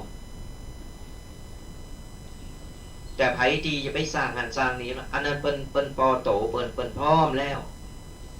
เปิ้นพร้อมแล้วที่จะไปสร้างไปทำในวัดในวาศาสนาต่างๆอันนั้นเปิ้นพร้อมเปิ้นทำแล้วอันนั้นเปิ้นก็ได้บุญพอใจเปิ้นบุญเปิ้นใจเปิ้นตกแล้วเปิ้นสร้างไปสร้างไปทำได้แต่ในเมื่อเฮาบ่พร้อมเฮาก็อนุโมทนาบุญกับเปิ้นก็เป็นบุญเป็นกุศลบุญเกิดจากใจหรือว่าตื่นเจ้ามาปุ๊บใส่บาตรตื่นเจ้าบ้านเนนไปบิณฑบาตในหน้าบ้านผ่านหน้าบ้านไปใส่บาตรนี่ยกมือไหวก็ได้นี่ก็เป็นบุญเป็นกุศลบุญกุศลมันเกิดแล้วปัจจัยตุเจ้ากายไปโอ้ยมาตึงวันตุเจ้านี่อย่างล่ำเหลือที่อื่นมิต้องไปกันนะสารพัดอย่างอันนี้เป็นบาปกระโตเก่าหนึ่งบดีเยกบดีทำบดีสร้างเนี่ยทั้งหมดที่ได้ยกยิบยกออกมาอู่มาคือศรัทธาญาติโยมได้ฟังอย่างน้อยเนี่ยศรัทธาญาติโยมลองเอาไปกึศ เอาไปพินิจพิจารณาเหมือนตูดปีแดงเป็นหูเนาะในเมื่อเฮากึดใดเฮาทำไหนเอาไปสอนไปบอกไปกล่าวลูกหลานไปแนะนำลูกหลานอันนี้ก็เป็นบุญเหมือนกันเป็นการธรรมะธรรมะกะลูกหลานเนี่ยเป็นการนำบุญโดยที่เฮาบ่ฮู้โตไปเล่าสู่กันฟังจากคนที่ว่าเพิ่นบ่ฮู้เพิ่นก็จะได้ฮู้เพิ่นฮู้เพิ่นกึดขึ้นได้นำไปปฏิบัติยิ่งปฏิบัติเฮาก็ยิ่งได้บุญได้กุศลเหมือนกันเหมือนกันสนะญาติโยมเหมือนกับอย่างไก่ที่จะปิดภาคฤดูร้อนนี่แหละเพิ่นจะเอาลูกเอาหลานไปโบสถ์กันตอนปิดเทอมเฮาบ่มีลูกบ่มีหลานแต่ใจเฮาใครโบสถ์ลูกโบสถ์หลานเฮาก็สามารถที่จะไปลงไปเจ้าภาพเพิ่นได้หรือว่าอนุโมทนาบุญกับเพิ่นก็ได้หรือไปเสาะไปหาว่าบาลายังไปโบสถ์อยู่ที่วัดนั่นปัญญานี่แนะนำมันอันนี้ก็เป็นบุญเป็นกุศลยิ่งเราอ่อนก็นั้นโบสถ์จากในโบสถ์มาโบสถ์บัดซึกบุญกุศลนั่นแหละยิ่งทวีคูณขึ้นไปติ๊กๆบัจจัยว่าเพื่อหันตุเจ้าหันคนนั้นคนนี้เพิ่นไปโจรโบสถ์โจรอย่างโอ้ยเบาเราอ่อนมันเห็นพิเศษเราอ่อนมันใจสารพัดอย่างขอบ่ฮือโบสถ์โกเราอ่อนยกแม่น้ำต่างหากมาบ้านแนะนำคัดขวางถามว่าได้บุญกับบาปลองเอาแนะนำไปอย่างน้อยเนี่ยเป็นนอนเนอพระพุทธศาสนาไปบวชเป็นเน้นไปเฮนหู้ไปอยู่ในวัดในวาอย่างน้อยได้คัดเก้าจิตใจละอ่อนเฮาหันเฮาก็ปลื้มเฮาหันเฮาก็ดีใจหันละอ่อนน้อยจากเป็นละอ่อนเกเรละอ่อนบดีอย่างได้ให้เพื่อไปนุ่งผ้าเหลืองเป็นอัปกริยาต่างๆขึ้นมาเป็นคนสำรวมเป็นคนเรียบร้อยขึ้นมาหูจักหูจักเฮาปลื้มบุญเกิดจากใจสดายาโยมหันเปิ้นใส่ผ้าเหลืองบิณฑบาตกายหน้าบ้านละอ่อนนี่เฮาเป็นคนแนะนำไปเฮาเป็นคนเอาไปโบสถ์หันผ้าเหลืองแล้วบางคนน้ำตาไหลนะประธานแล้วน้ำตาไหลเป็นปื้มเนี่ยยิงไก่ปิดเทอมแล้วสดาญาติโยมโบสถ์ภาคฤดูร้อนมีที่ไหนไก่ที่ไหนมีลูกมีหลานเขาไปโบสถ์ไปศึกษาเรียนรู้เพราะอย่างที่บอกแล้วว่าเฮาเป็นศาสนาพุทธเฮาว่าใจเป็นแค่พุทธในทะเบียนบ้านหรือบัตรประชาชนเอาบัตรประชาชนมาพอศาสนาพุทธแต่โตเก่าบ่ได้ปฏิบัติบ่ได้เห็นหู้เลยบางคนยังบ่เคยเข้าวัดเลยก็มีจะเข้าแห่งกรรมก็ตอนปัญหามเข้ามาเนี่ยเอาต้องเป็นพุทธมามกะเป็นปุตติถูกต้องเพราะอย่างน้อยเนี่ยเราอ่อนได้เข้ามาโบสถ์มาศึกษาได้เห็นหู้ได้ผ่านในการนุ่งผ้าเหลืองได้ผ่าน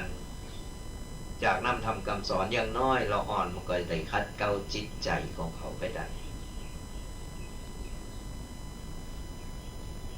ช่วงนี้เพิ่นจะเริ่มเปิดคือมีการโบสถ์กันโบสถ์ภาคฤดูร้อนแล้วตอนนี้เพิ่นเริ่มอนุญาตกันแล้วสถานญาติโยมไผมีลูกมีหลานตีว่าปิดเทอมโกมันไปให้ไปแอว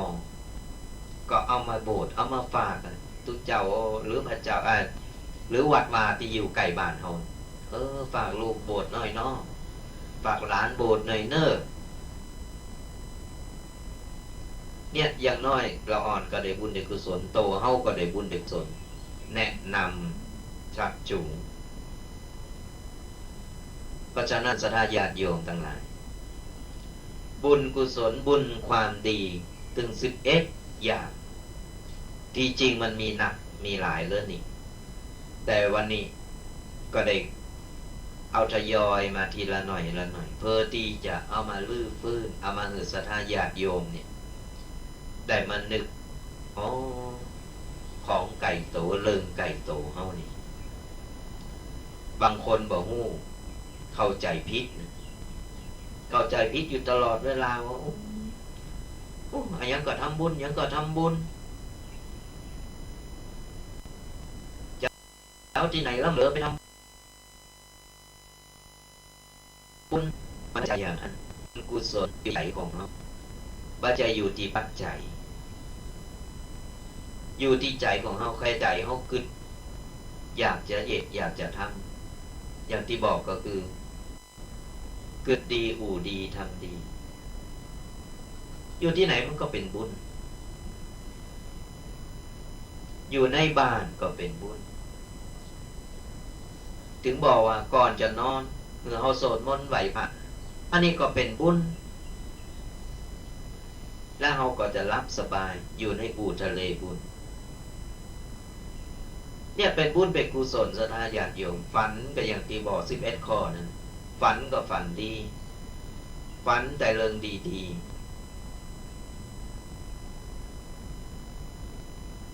ลองจิตใจเฮาบ่ดีไปกึดไปคิดไล่คิดต่างๆนานากับคนนั้นคนนี้กึดบ่ดีกับคนนั้นคนนี้ไปจับผิดจับถูกเพิ่นอยู่หั่นไปอคติกับเพิ่นอยู่หั่นมันตึงอยู่ว่าเป็นสุขมันตึงกึดอยู่หั่นแล้วเจอกันเริงแต่ไล่ๆเปิ้นห้องอายันตนะมันจะดึงดูดก็เฮากึดดีนะสิ่งที่ดีมันก็จะเข้ามาก็เฮากึดบ่ดีสิ่งชั่วร้ายสิ่งบ่ดีต่างๆนานามันจะโหมกระหน่ำเข้ามาหาเฮาทำอะไรอย่างพวกก็จะได้สิ่งนั้นจะได้อยากอยู่ปลูกลำไยไว้เขาหู้แล้วว่าอ๋อ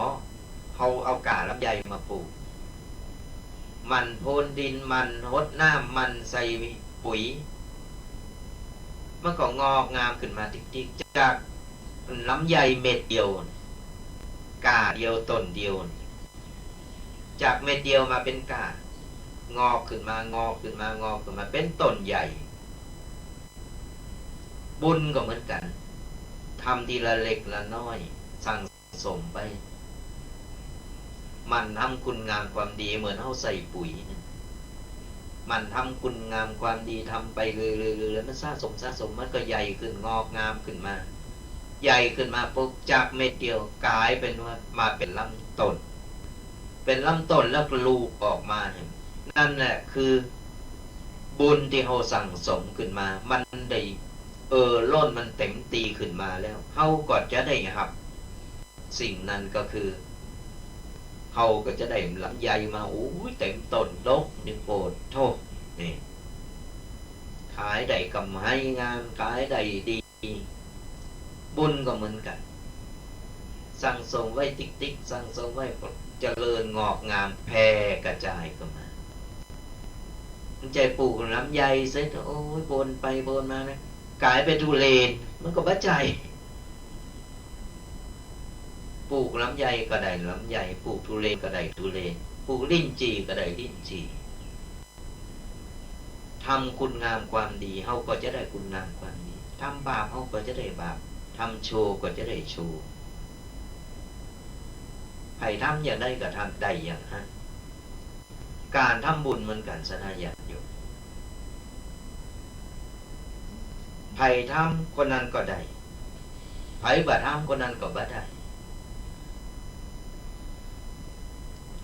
บ่จะให้ล่าไปกินข้าวแตนกำเนิดเจ้าอีล่าไปโหดเห็นไปกินเนี่ยก็ต้องอิ่มต้องแล้วไปอิ่มเฮาอิ่มก่อนเฮาก็ต้องแห้งเฮาบ่ได้อิ่มคนที่อิ่มก็คือที่อีหลาบุญนี่ บุญน่ะไผสร้างก็คนนั้นได้ไผทำก็คนนั้นได้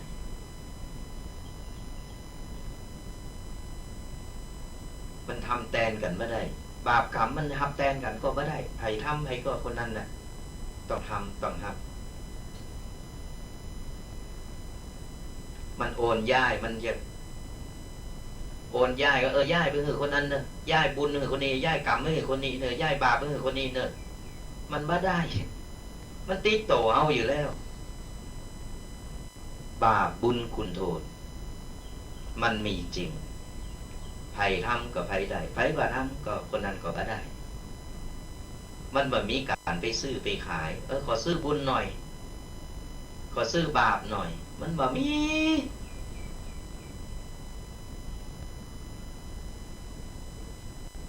นอกจากเราจะทำจะสร้างขึ้นมาเองอยู่ที่การกระทำของเราศรัทธาญาติโยมการกระทำก็คือกรรมกรรมดีแล้วก็กรรมชั่วกระทำดีเฮาก็ได้ดีกระทำชั่วเฮาก็ได้ชั่วอยู่ที่การกระทำของเฮาเอาละศรัทธาญาติโยมทั้งหลายอู่ไปอู่มาก็เหลือทั้งเกินชั่วโมงตอนนี้เฮาจะเปิดสายหน้าใหม่ระวังรอสายตุปีก็จะอู่ไปเรื่อยๆศรัทธาญาติโยมไผมีอะไรอย่างที่จะมาอู่มาหรือจะเพิ่มเติมก็สามารถตักตายกันมาได้ตีเบอร์โทรศัพท์จดไว้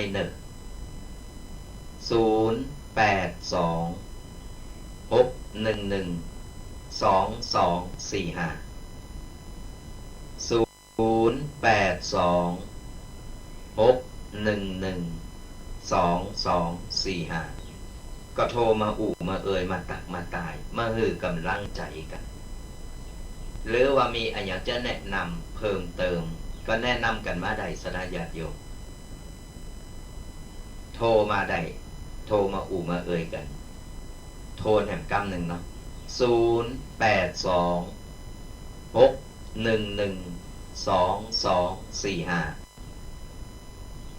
โทรม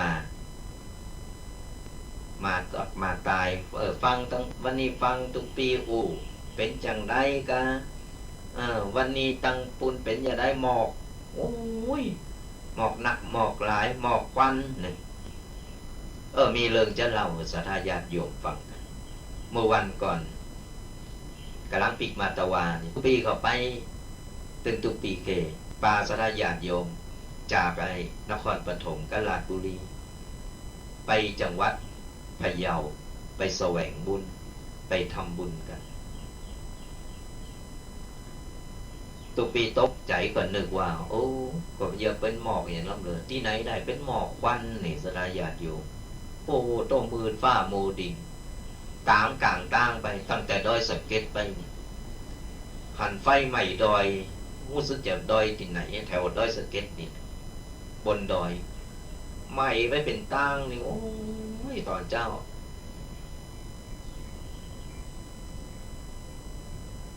หันเป็นไฟเป็นเปลวเป็นควันเลยช่วงนี้ต้องระวังเพราะว่าจะไปที่ไหนตั้งไหนละปูนก็เหมือนกันศรัทธาญาติโยมละปูนก็หมอกควันหนักถึงบอกว่าตอนนี้เขาไม่ได้ระแวงแค่โควิดอย่างเดียวนั่นถึงหมอกควันตัวนี่ต้องใส่แมสต้องมีแมสประจำตัวใส่ตลอดเวลาออกจากบ้านเป็นไฟป่ากาไฟที่เปิ้นเผากาเยโนเป็นหมอกเป็นควันขึ้นมาตอนแรกก็นึกว่าก็จะเข้าหน้าแล้งแล้วก็จะหน้าฮอดแล้วเยอะมีการหมอกมีการเหมยมีการหมอกกับเหมยมันไม่ใช่เหมยมันเป็นหมอกควันหมื่นฟ้าโมดินยามเดียวนี่ก็เหมือนกันนี่อากาศนี่พอทั้งนอกนี่เป็นสโลนี่พอคึมจะเหมือนฝนจะตกก็บ่ตกมันก็บ่ใจสภาพเป็นอย่างไรที่บ้านหรือแถวนั้นเป็นอย่างไรก็มาอู่มามาตังมาตายกันได้นะศรัทธาญาติโยม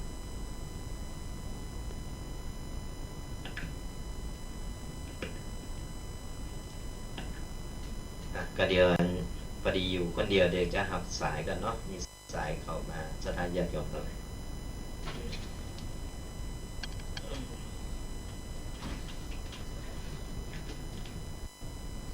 พอดี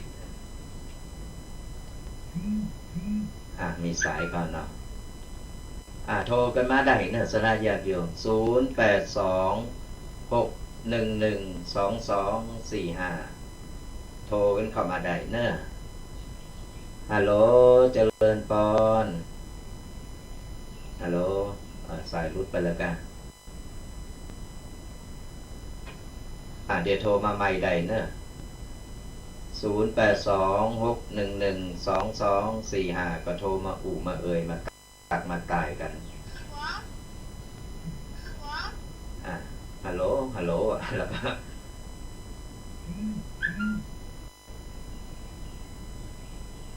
โทรมาตักมาตายกันได้เนอะสถานญาติโยมทั้งหลาย0826112245ลงใต้ด้วย8178โทรเข้ามาใหม่เนอะจำตั้นหับสายสักกรรมเนาะ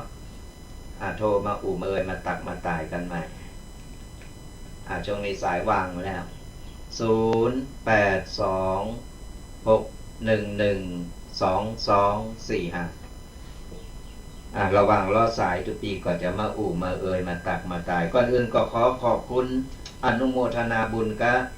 สถานญาติโยมที่ตักมาทาง Facebook นะตักตายมาเอ่ยกันเดียวหลังรายการทุกปีก็จะต่อไปเนาะตักตายมาหลายอันหลายอย่างทาง Facebook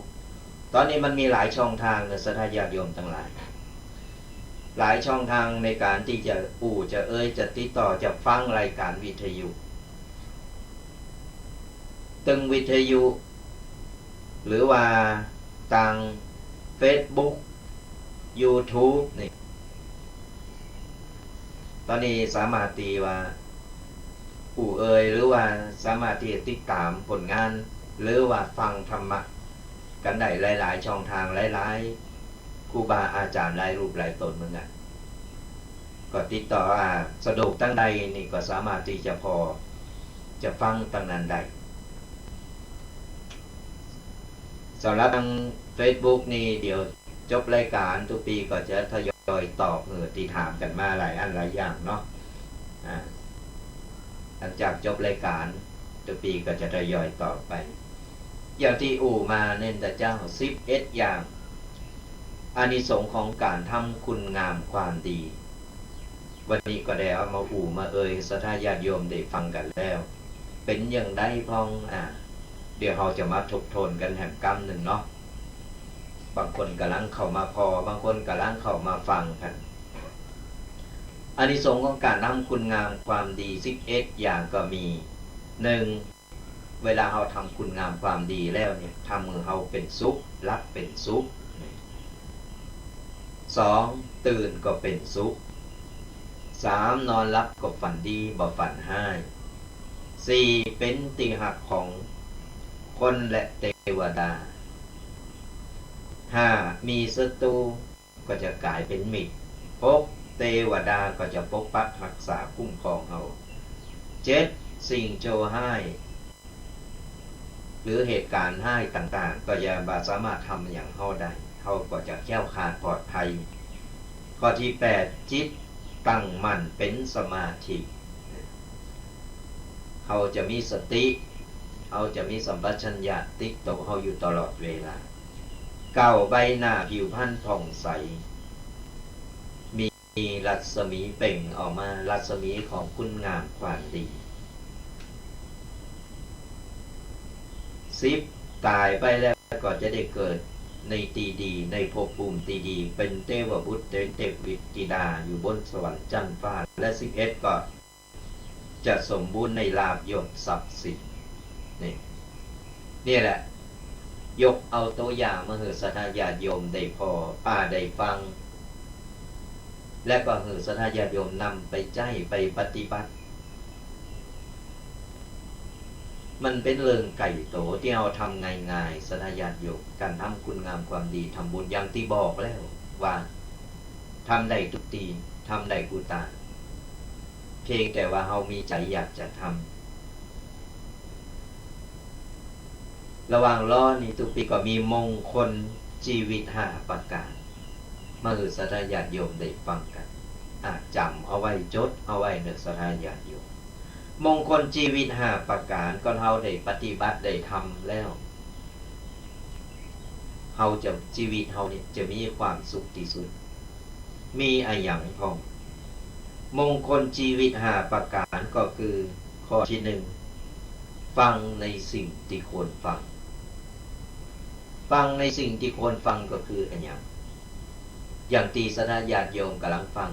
คือฟังธรรมะฟังในแต่สิ่งดีๆเรื่องดีๆฟังในสิ่งที่ควรฟัง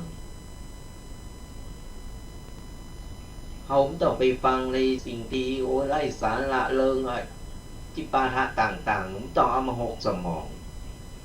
เอาฟังในสิ่งดีๆฟังธรรมะจิตใจเขาก็จะเป็นสุขข้อที่2ดูในสิ่งที่ควรดูหรือว่าพอในสิ่งที่ควรจะพอก็คืออย่างคือใจของเขานี่สัทธาญาติโยมดูในสิ่งที่ควรดูคือใจตนนะคือใจเขาดูใจของเขาก่อนก็เอาหู้ใจของเขาแล้วเนี่ยเขาก็บาทำอะไรอย่างที่จะเป็นเรื่องที่ผิดเรื่องที่ให้เขาตรองใจเขาพอใจของเขาดูใจเขากึดอย่าได้ใจเขาเป็นอย่างใดเนี่ยเป็นว่าดูในสิ่งที่ควรดูคือเขาดูใจเขาก่อนที่จะไปดูใจไปพอใจคนอื่นเปิดข้อที่3พูดในสิ่งที่ควรพูดก็คืออู่ความจริงความจริงเป็นสิ่งบัดตายสัตยาติโยมคือเขาอู่ความจริงมันจะเป็นละอ่อนหรือเป็นเด็กเล่งแกะไปอู่ยังปิ่นป่อนป๊อบปิ่นไปปิ่นมาถ้าเป็นคนเฒ่าคนเฒ่าป่านี่มันมีใบเคารพนับถือเปิ้นมาเจอน้ำหนาเปิ้นเจอขี้หนาเปิ้นหันหนามาเลยโอ้ยาขี้โวมาแล้วปูขี้โวมาแล้วนี่มันแบบมีความจริงมันก็เลยหมดความเคารพนับถือไปอู้ในสิ่งที่ดีๆอู้ในสิ่งที่เป็นความจริงข้อที่3ข้อที่4มีในสิ่งที่ควรมีในสิ่งที่ควรมีก็คือมีศีลมีธรรมอย่างที่เขาได้อู้ไปเลยเขามีศีลมีธรรมอยู่ในจิตในใจของเขาทำอะไรอย่างมันก็เจริญก้าวหน้ามีอันที่จะป้าจะช่วยจะก้ำจะจูเขาได้ข้อที่5สุดท้ายก็คือทำในสิ่งที่ควรทำในสิ่งที่ควรทำคืออะไรอย่างทำคุณงามความดีอย่างที่อู่ไป11อย่างสถานอย่างทำในสิ่งที่ควรทำคุณงามความดีคุณงามความดีที่เราได้สร้างได้ทำก็จะกลายเป็นบุญกุศลนั้นก็จะเกิดเป็นอานิสงส์อานิสงส์จะส่งผลให้เราอยู่อย่างมีความสุขอยู่อย่างสบายใจตายไปก็ตายในแบบมีความสุขตายมีความสุขอย่างไรไม่ใช่ว่าตายแล้วยิ้มไปไม่ใช่ตายมีความสุขเขาหู้แล้วว่าตั้งหน้าของเขามีอะไรอย่างรออยู่ถึงตายก็ไปเสียได้ตายแบบหน้ายังอิ่มอะไรยังอิ่มบุญสัทธาญาติโยมหน้าอิ่มเหมือนเป็นนอนรับแบบได้หันหลายคนสัทธาญาติโยมเวลาตุปีไปเผาศพเผาเนี่ยหันหลายคน เปิ้นนอนเหมือนเปิ้นนอนหลับคือเปิ้นอิ่มบุญเปิ้นแล้วตายก็ตายตาลับตายก็มีความสุขตายก็ตายดีไม่ใช่ตายแบบแขนอยู่ข้างขาอยู่ข้างโผอยู่ตีตายก็ตายดีตายแบบมีความสุขเต็มใจหู้โตแล้วตัวเก่าต้องตายเนี่ยตึงมดตึงมนคุณงามความดีหรือมงคลชีวิตหาประการที่ได้เอามาเล่าสู่สดาญาติโยมฟังกันสดาญาติโยมนำไปพินิจแล้วก็พิจารณาไปปรับใจกับชีวิตของเขายังว่าสายนะสดาญาติโยมอีแม่แก่แล้วอีปอแก่แล้วบ่ไหวแล้วเตียวไปวัดก็บ่ไหวแล้วประจำเป็นสดาญาติโยมอยู่ที่บ้านก็ทำได้อย่างที่ว่านั่นนะนอนฟังธรรมะอยู่บ้านฟังครูบาอาจารย์หลายรูปหลายตนเพิ่นเอาธรรมะมาอู้ฟังมาเล่าสู่สาธารณโยมฟังกันอันนี้ก็เป็นบุญเป็นกุศลเฮาสร้างบุญสร้างกุศลก็อย่างเฮาคัดเก้าจิตใจของเฮาไปโตยฟังไปแล้วเหมือนสาธารณโยมฟังทุกปีอยู่ตอนนี้ฟังแล้วก็ฟังแล้วก็เขาก็เพิ่มไปโตยเป็นห้องอยู่ในบุญอยู่ในศีลในธรรมใจไปนั่งสุมโหก็แล้วฟังเรื่องแล้วก็นั่นคนหนึ่งก็เอาเรื่องหนึ่งมาเล่าฟังคนหนึ่งก็เอาเรื่องหนึ่งมาเล่าฟังโลมแล้ว4-5 คนก็4-5 เรื่องทีนี้เขามาฟังคนเดียวเขาก็สุมโหอยู่คนเดียวทีนี้ก็บอกว่าจะเอาเรื่องไหนเป็นเรื่องไหนผลไปผลมาเป็นแกงโห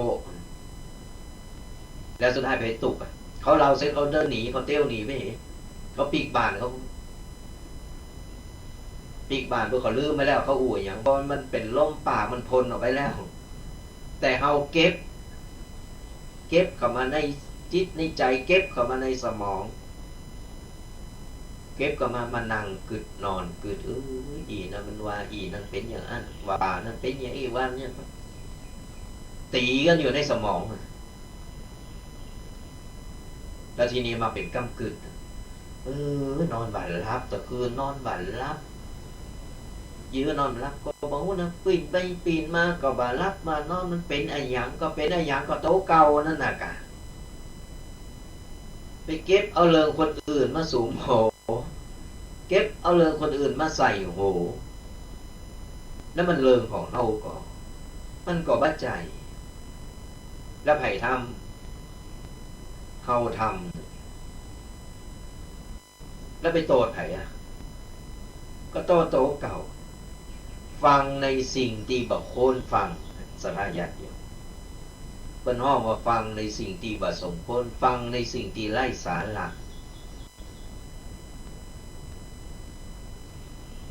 คือชีวิตไผชีวิตมัน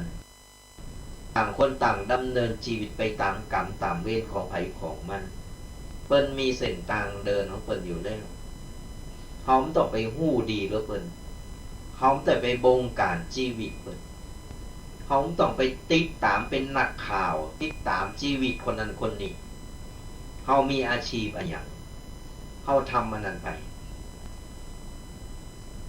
บ่ต้องไปเป็นในกล้องวงจรปิดให้เข้าให้ออกให้ไปไหนมาไหนนี่หันหมด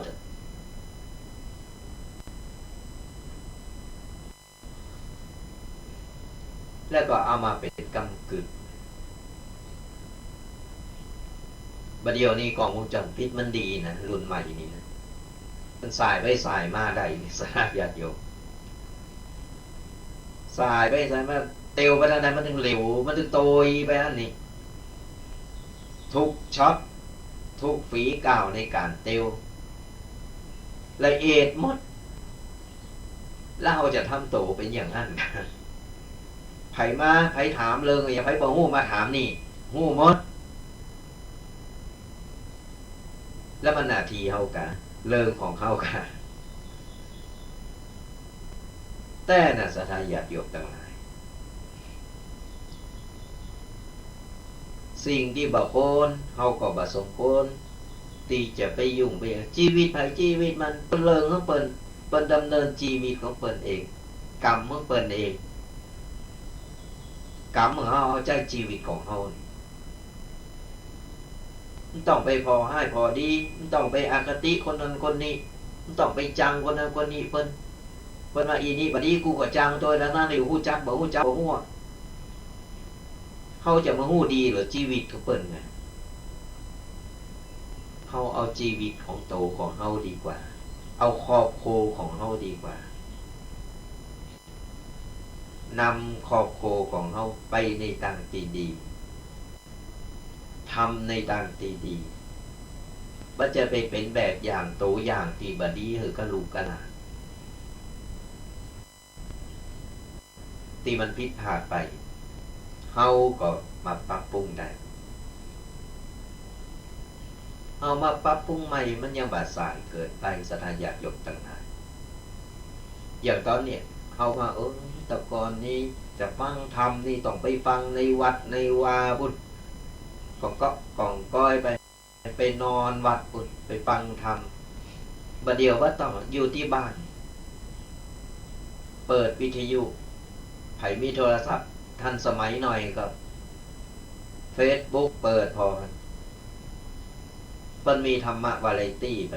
ส่งถึงบ้านนี่เฮาก็ฟังกันสะดวกสบายสไตล์ไปเพิ่นส่งถึงบ้านเพิ่นหือธรรมะถึงบ้านเฮาก็ฟังมีโอกาสดี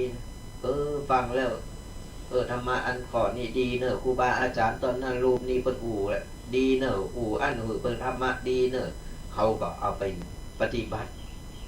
มันบ่สายเกิดไปสถานญาติโยมการกลับโตกลับใจนี่นะบ่มีเวลาบ่มีเพิ่นฮ้องว่าบ่มีกำหนดเวลาที่ว่ามันสายไปแล้วเด้อแก่โตยังบ่ได้มันบ่ใจเฮามาแก่โตตอนหลังเฮามาฮู้โตยังดีเหลือคนที่ว่าฮู้โตแล้วบักกลับโตกลับใจว่าเฮาเคยเยะบัดดีมาแล้วในบัดดีเกิดบัดดีต่อไปเลยมันบ่ใจอย่างนั้นเฮามากลับโตกลับใจทีหลังเฮาก็ยังจะดีกว่าคนที่ฮู้โตแล้วบักกลับโต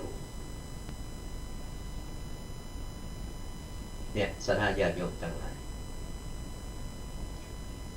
อู่ไปอู่มาจะหมดเวลาโทรศัพท์แต่เจ้าก็โทรมามันหับบัตรตันสกรรมเนาะยังมีเวลาหน่อยหนึ่งสถานญาติโยมก็สามารถโทรมาอู่มามาตักมาตายกันได้นะยังมีเวลา10 นาทีเดียวตุปีก็จะอู่ไปเรื่อยๆแล้วก็ไปโทรมาตุปีก็จะหับมาแนะนำมาอู่มามาตักมาตายกัน0826112245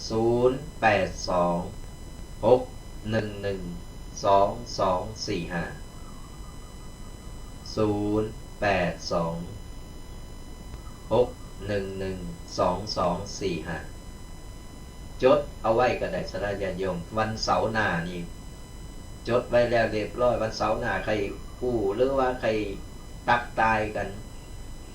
มาหือกำลังใจกันก็โทรเข้ามาได้อันนี้จะเป็นเบอร์ของห้องส่งที่วัดโมงน้อยนี่สถานญาติโยม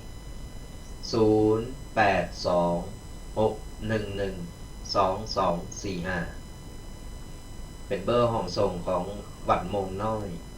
ก็โทรหรือว่าจดเอาไว้วันเสาร์หน้าวันนี้บ่ตันเสาร์หน้าก็มาอู่มาตักมาตายหรือมีอะไรอย่างที่จะถามข้างคาใจก็มาถามได้ตุปีตอบได้ถึง2 รูปตอบได้ก็จะตอบไปก็ตอบมาได้ตุปีถึง2 รูป 2 ตนก็จะไปหาครูบาอาจารย์ไปถามไถ่ผู้ที่เปิ้นฮู้กว่าเอามาอู่มามาตอบหรือสถานญาติโยมได้ฟังกันเป็นการหือธรรมะโดยที่ว่าคลายตุกว่าต้องไปเก็บไปมัมมึกไว้ในอกในใจนี่สถานญาติโยมถ้าเยอะเขาเป็นตุกมาได้ขอสุมาอาภัยตัวเอง อาการไม่ค่อยดีเนี่ยเป็นหวัด มันหูดังมันตั้งแต่ไปโดนหมอกควันหมอกอย่างเงี้ยก็มานี่ที่ไปพะเยากำลังปีกมา เป็นน้ำมูกไหลเป็นคัดจมูก กำลังฉันยาไปเจ้านี่ก่อน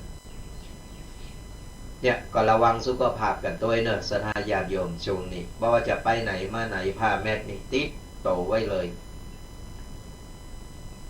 เพราะว่ามันตึงควันว่ะตึงโควิดว่ะตึงฝุ่นละอองว่ะโอ้สารพัดอย่างภัยรอบโตเป็นภัยที่เราพอบาหันแต่มันมีจริงก็เหมือนบักกระบุญเหมือนกันนั่นแหละสถานญาติโยมเขาพอบาหันเขาหู้แต่เขาสัมผัสได้เวลามันเกิดขึ้นมาเขาถึงจะหู้เอง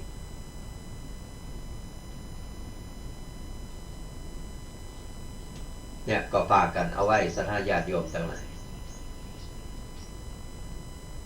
บุญกุศลบุญเล็กบุญน้อยบุญใหญ่ทำได้ทำไปเถอะสร้างได้สร้างสมเอาไว้เพราะว่ามันเป็นบุญเป็นกุศลที่เป็นสเสบียงที่จะนำพาเราไปสู่สุคติ อย่างน้อยเราก็มีตีปึง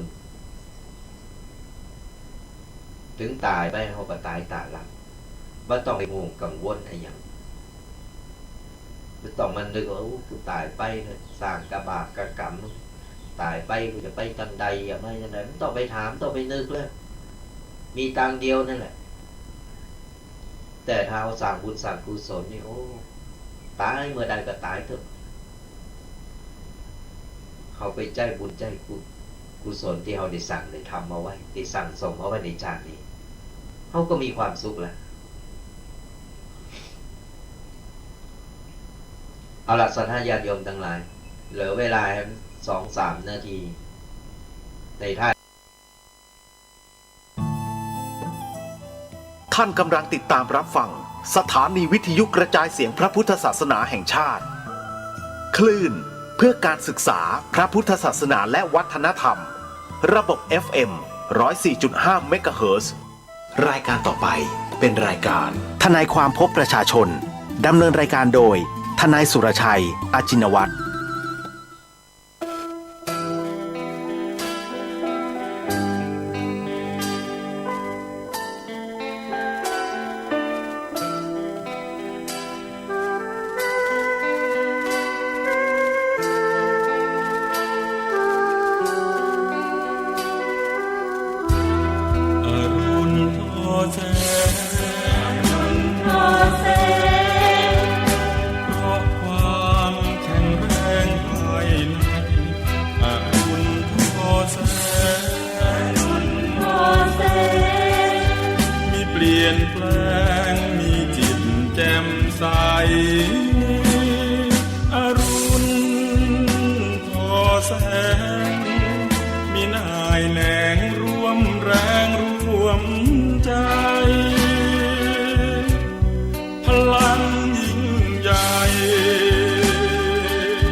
ฟ้ากว้างสาดแส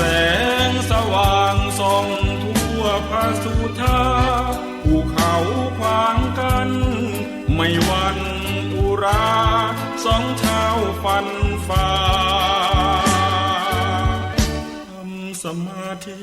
ที่ดอยอินทนนท์ความรักซาบซึ้งแนบตรึงที่ตรงดวงจิต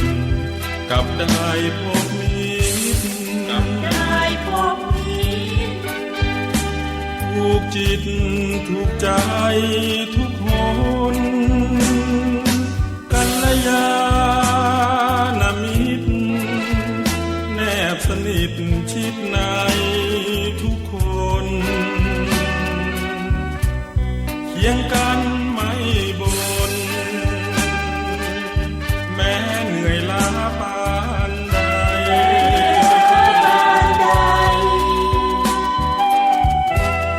เพื่ พื่องานหลวงพ่อสานต่อให้เกรียงไกรร่วมแรงร่วมใจคนละไม้คนละมือไม่นานแน่ก็ถึงเส้นชัย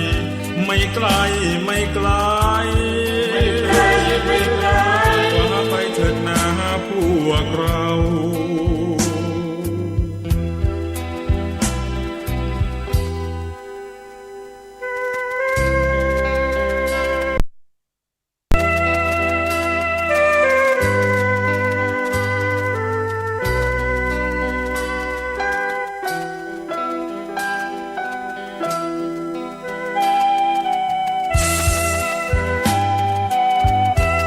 เพื่องานหลวงพ่อต่อให้เกรียงไกรร่วมแรงร่วมใจคนละไม้คนละมือไม่นานแน่ก็ถึงเส้นชัยไม่ไกลไม่ไกลกว่าไปเถิดนาพวกเรา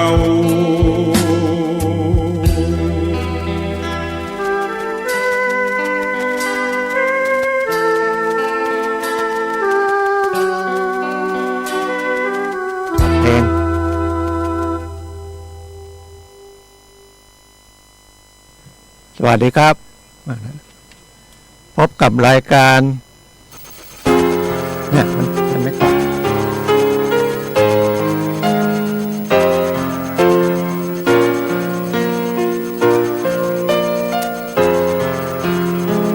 ครูบาอาจารย์ที่ท่านประทานความรู้มาให้อบรมจิตใจให้รู้ผิดชอบชั่วดี ก่อนจะนอนสวดมนต์อ้อนวอนทุกทีขอกุศลบุญบารมีส่งเสริมครูนี้ให้ร่มเย็น ครูมีบุญคุณจะต้องเทิดทูนเอาไว้เนื้อกล้าวท่านสั่งสอนเราอบรมให้เราไม่เว้นท่านอุทิศให้คิดถึงความยากเย็นสอนให้รู้จัดเจนเฝ้าแนบเฝ้าเน้นมิได้อำพรางพระคุณที่สา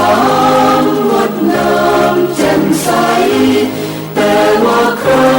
เนาะใครเปรียบเลยครูไว้ว่าเป็นเรือจ้างถ้าหากจะคิดยิ่งเห็นว่าผิดทางมีใครไหนบ้างแนะนำแนวทางอย่างครูบุญเคยทำมาตั้งแต่บางใดเรายกให้ท่านตั้งใจหากร้อน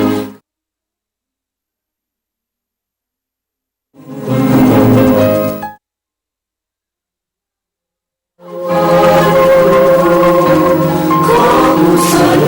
บุญคำชูให้ครูมีสุขชั่วนิรันดรพระคุณที่สามงดงามแจ่มใสแต่ว่าใครเนาะใครเปรียบเลยครูไว้ว่าเป็นเรือจ้าง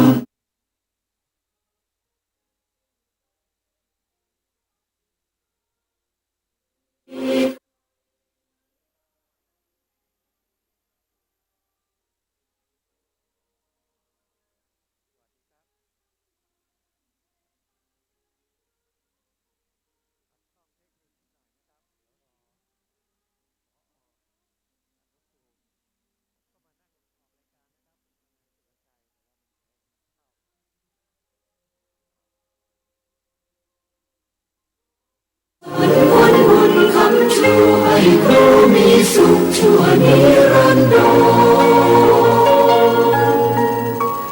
ให้ครูมีสุขชั่วนิรันดร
สวัสดีครับลองฟังผมนะ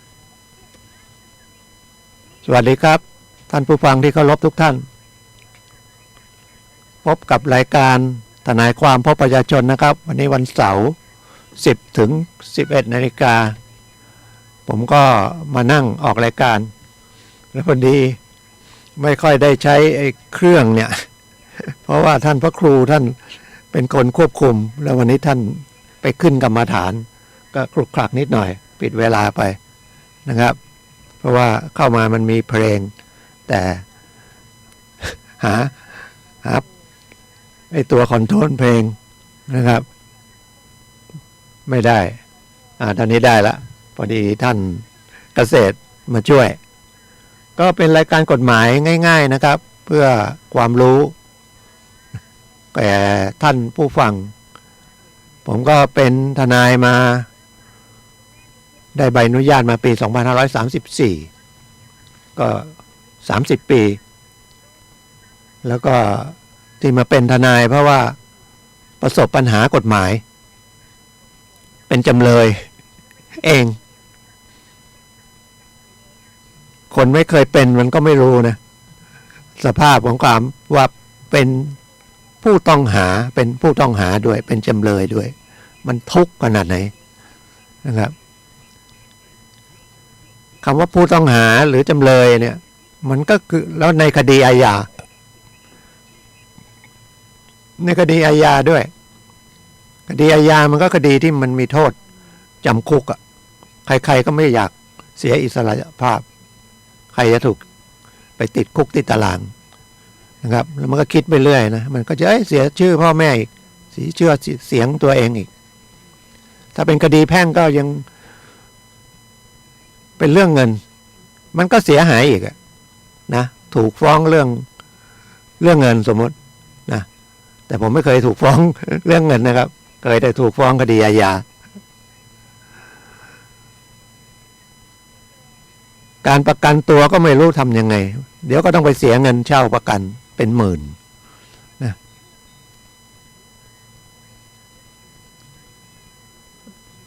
ทั้งที่ตอนนั้นมีตำแหน่งหน้าที่นะก็ไม่รู้ก็ไม่มีใครมาบอกว่าใช้ตำแหน่งประกันก็ได้เพราะคดีอย่างเงี้ยนะครับคดีเช็คมันไม่ใช่คดีร้ายแรงซึ่งแต่คดีเช็คนี่มันก็เป็นพระราชบัญญัติความผิดจากการใช้เช็คมันตั้งปี24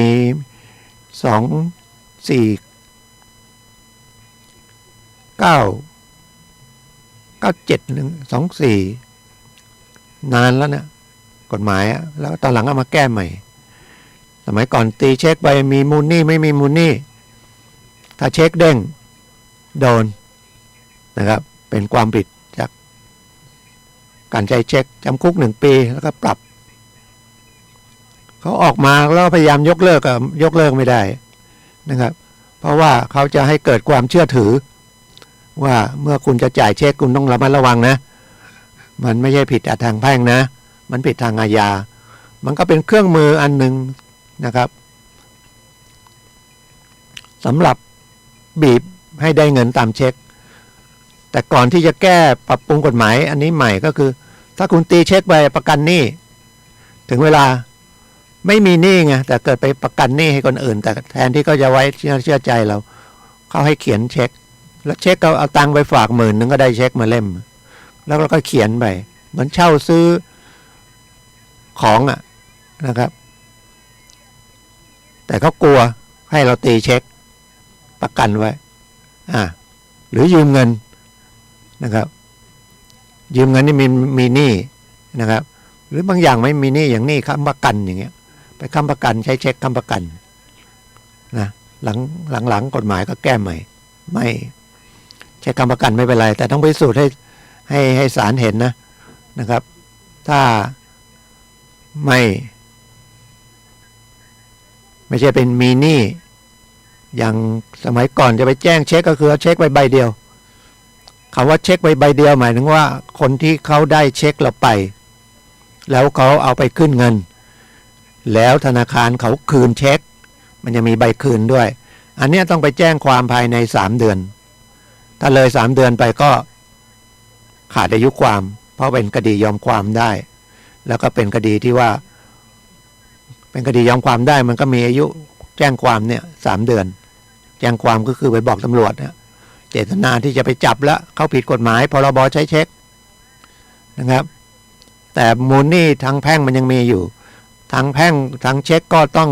1 ปีภายในวันที่นะครับที่ลงในเช็คถ้าไม่ไปก็มูลหนี้เช็คนั้นมันก็หมดไปละนะครับมันก็ไม่เป็นหนี้ทางแพ่งแต่ทางหนี้ทางอาญาเนี่ยภายใน3 เดือนครั้งแรกเลยนะครับไปเข้าปุ๊บคืนมาถ้าครั้งที่2มันไม่ใช่ละ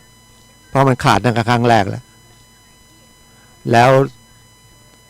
ถ้าเขาไปแจ้งตำรวจก็เห็นไอ้เข้าครั้งที่2เนี่ยเขาไม่รับแจ้งละแต่นี้เขาก็ใช้นะทนายเขาก็เก่งเช็คเขาไปเข้าครั้งแรกคืนเขาเอาไปเข้าครั้งที่2คืนแล้วเขาไม่ดำเนินคดีภายใน3 เดือนมันก็ขาดอายุความนะครับเขาก็รู้เขาก็เข้าอีกครั้งหนึ่งเสร็จแล้วเขาคดีอาญานี่มันฟ้องเองได้เขาให้ทนายฟ้อง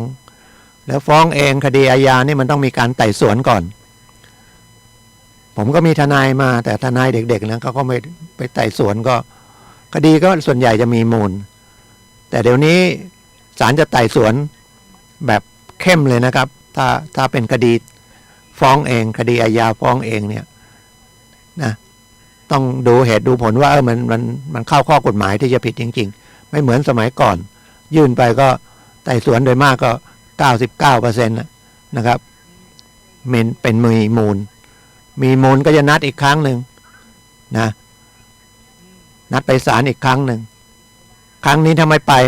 ถือว่าเพราะตอนครั้งแรกมันยังไม่ได้เป็นจำเลยนะยังไต่สวนมูลฟ้องอยู่ถ้าไต่สวนมูลฟ้องแล้วมีมูลนะเป็นจำเลยละจำเลยเต็มตัวเลยแล้ววันนั้นต้องไปถ้าไม่ไปก็ศาลก็ออกหมายจับนะครับผมก็รู้คร่าวๆว่าไม่ต้องไปก็ไม่มีประกันตัวอะไรก็หลบไปหลบมาหลบไม่พ้นตำรวจก็เอาหมายมาจับก็เอาไปที่โรงพักเลยไปโรงพักเสร็จก็ส่งไปศาลเนี่ยไปศาลก็ไปอยู่ในใต้ถุนศาลละอยู่ในห้องขังละระหว่างนี้ถ้ามีคนประกันก็ยื่นเรื่องประกันนะแต่โดยมากก็มีในหน้ามาประกันก็เป็นหมื่นเพื่อนก็บอกไม่ต้องไปเสียเงินนั่นนะเดี๋ยวจะช่วยนะครับพอครบ5 โมง 6 โมงเย็นเขาก็ต้องเอาเข้าไปในเรือนจำแล้วนะเพราะว่าถึงจะยังไม่ศาลจะไม่ตัดสินนะอยู่ระหว่างดำเนินคดียังไม่ได้ตัดสินว่าผิดหรือถูกว่ามีโทษจำคุกไหมความจริงมันต้องมีอีกสถานที่หนึ่งที่จะขังพวกเนี้ยแต่มันไม่มีงบนะมันก็เข้าไปในเรือนจำเหมือนกันหมดอ่ะแล้วพอเข้าไปในเรือนจำจะผิดจะถูกเป็นศาลตัดสินหรือยังไม่ตัดสินก็ต้องใช้ระเบียบของราชทัณฑ์เขาก็ต้องให้นุ่งกางเกงขาสั้นผมนุ่งกางเกงขายาวไปไม่ได้เตรียมเขาก็ตัดกางเกงออกเลยตัดขากางเกงออกแล้วยังดีนะครับเขาเห็นเป็นคดีเช็คก็ว่าอนุโลมให้ปกติเขาต้องตัดผมเลยตัดผมสั้นเลย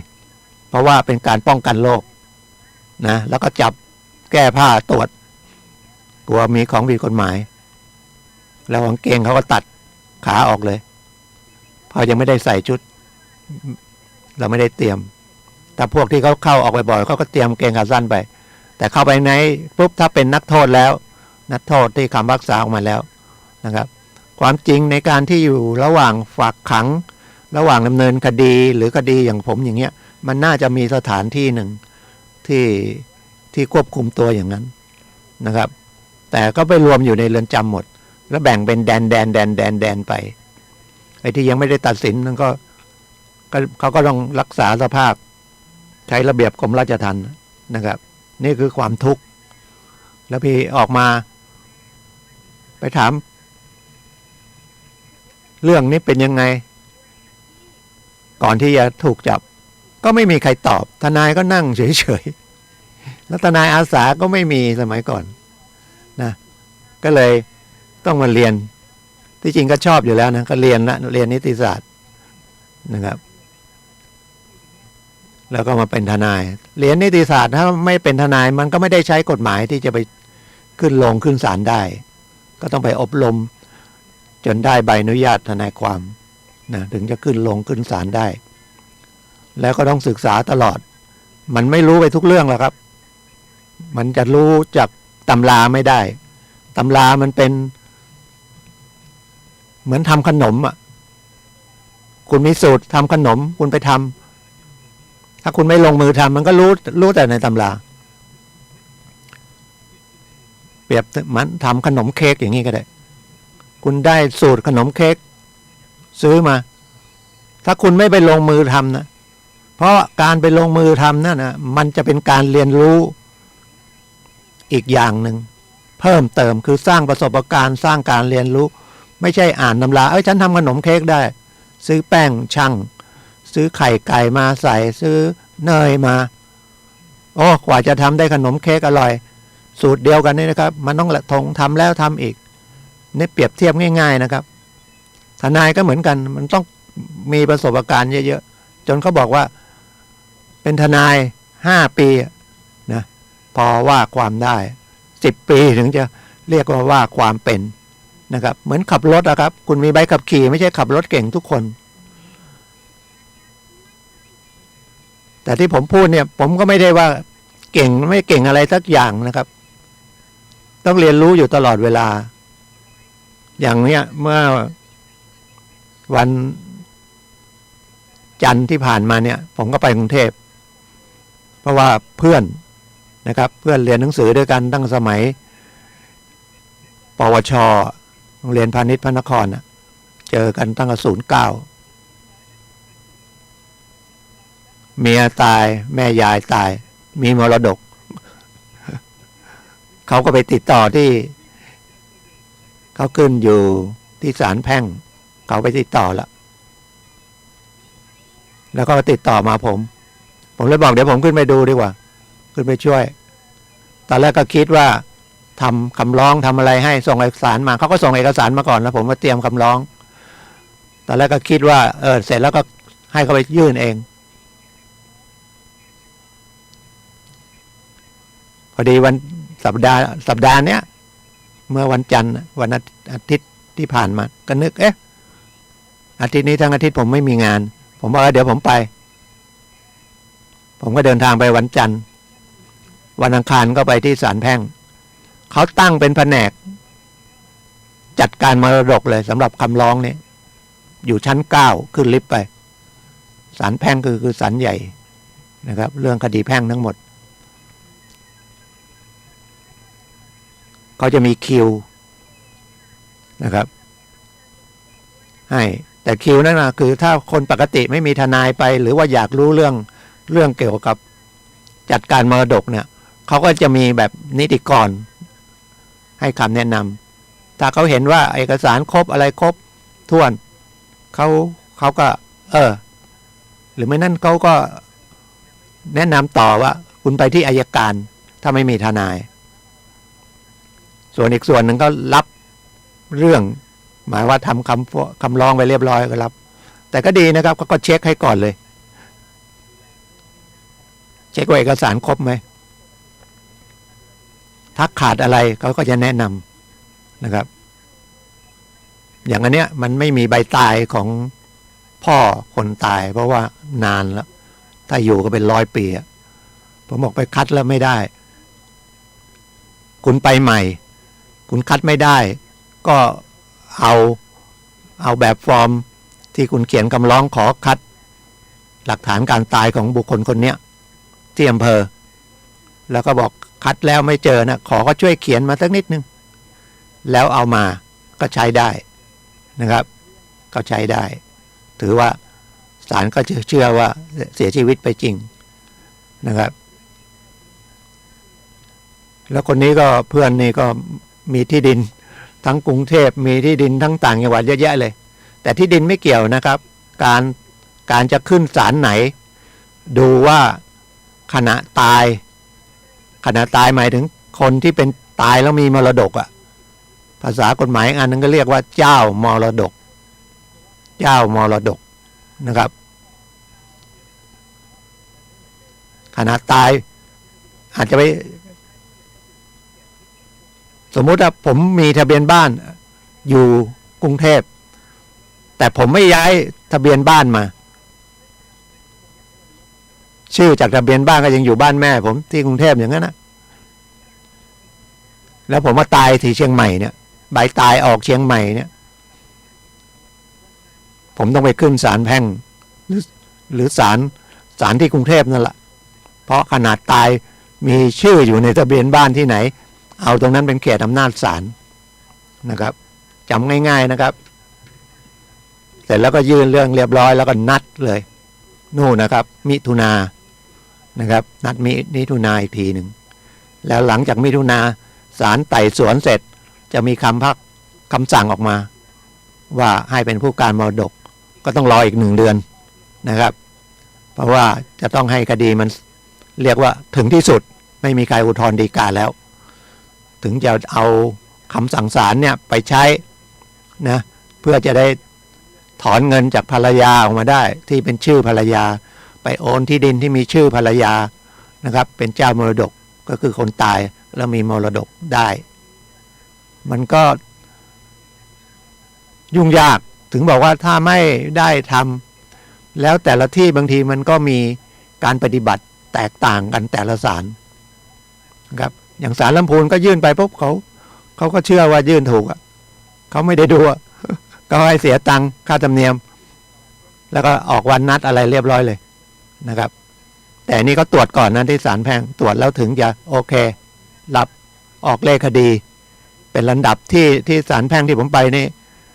1,168แสดงว่าคนตายเยอะนะเฉพาะศาลแพ่งนั่นนะแค่2 เดือนกว่าเนี่ย1,000 กว่าลายอ่ะเสียค่าธรรมเนียมแล้วก็นัดเขาถึงจะนัดนะครับออกเลขให้ต้องฝ่ายที่รับเรื่องนั่นน่ะฝ่ายที่รับฟ้องรับคำร้องเนี่ยนะครับเมื่อเขาเห็นว่าถูกต้องละคำร้องเขียนถูกต้องเขาก็จะรับเขาจะออกเลขคดีและก็กำหนดวันนัดแล้วก็ให้ใบไปเสียสตังค์ค่าขึ้นศาลแล้วก็นัดตามนัดนะครับเช้าหรือบ่ายก็ได้นะครับผมก็นัดอีกทีมิถุนาวันที่15 มิถุนาบ่ายเพราะเพื่อนผมไม่อยู่โคราชเมียอยู่กรุงเทพตายที่กรุงเทพขณะตายก็อยู่ที่กรุงเทพนี่นะครับอันนี้ก็เล่าเป็นประมาณนี้นะรายการผมก็คุยกับท่านประมาณนี้แล้วก็ถ้ายังไม่เข้าใจมีเรื่องอื่นเกี่ยวกฎหมายหรือเรื่องอื่นๆก็ได้นะคิดว่าผมก็พอจะตอบท่านได้ก็เบอร์โทรศัพท์ยังใช้เบอร์เดิมนะครับ089-635-5649ทวนอีกทีนะครับบางท่านมาฟังเตรียมปากกาอะไรจด089-635-5649ผมทนายสุรชัยนะครับดำเนินรายการทนายความพบประชาชนทางสถานีวิทยุวัดฝายหินคลื่น FM 104.50 เมกะเฮิรตซ์แล้วก็ทาง Facebook ทาง YouTube นะครับก็วัดฝายหินนะครับเข้าไปก็จะได้เห็นภาพได้ยินเสียงก็มาออกรายการนี่ก็น่าจะ10 ปีแล้วปีหนึ่งก็ถ้ามาทุกอาทิตย์เลยมาทุกสัปดาห์เลยก็ประมาณ50 ครั้งปีหนึ่งนะครับแต่ไม่น้อยกว่า40 ครั้งแน่นอนนะครับเพราะว่าปีหนึ่งมันมี52 สัปดาห์เท่านั้นแล้วเวลาณวันนี้ก็วันที่13แล้วเนาะเวลาก็เร็วละเดี๋ยวก็จะสงกรานต์ละสงกรานต์ก็หยุดยาวเลยนะครับผมไปกรุงเทพก็เครื่องบินเต็มลำนะครับ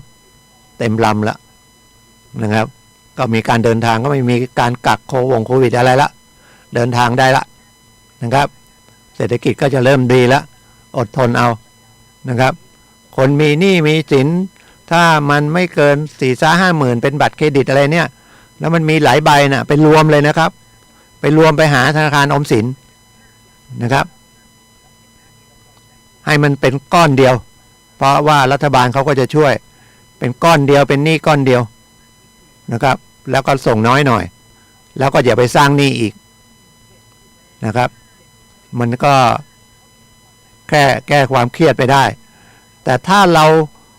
ไม่ได้ทำงานราชการไม่ได้ทำงานรัฐวิสาหกิจไม่ได้ทำงานส่วนท้องถิ่นที่มันมีกฎว่านะครับก็ไม่ได้ห้ามเนาะอันนี้พูดถ้ามันมีหนี้เกินล้านแล้วโดนล้มละลายอย่างเงี้ยนะครับถ้าเป็นหนี้ธรรมดาหนี้แพ่งเนี่ยฟ้องก็ฟ้องไปนะครับถ้าเราไม่มีอะไรจะให้ยึดเลยมันก็จบไปนะครับ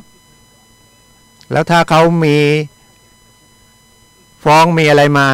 ก็ถามได้นะและนอกจากผมแล้วก็อยากเจอทนายที่จะให้คำปรึกษาตัวต่อตัวเลยไปที่โรงพักนะครับในเชียงใหม่มี3ที่ทนายนั่งอยู่ทุกวันนะครับที่ช้างเผือกที่กองเมืองตรงใกล้ๆวัดพระสิงห์แล้วก็แม่ปิงที่ถนนต้นยางเก่าอ่ะสายเก่าอ่ะรอยต่อสารพีอ่ะนะโรงพักตรงแยกหนองหอยอ่ะ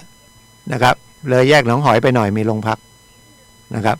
แล้วก็ถ้าวันธรรมดาวันราชการก็ไปที่ศาลแขวงก็มี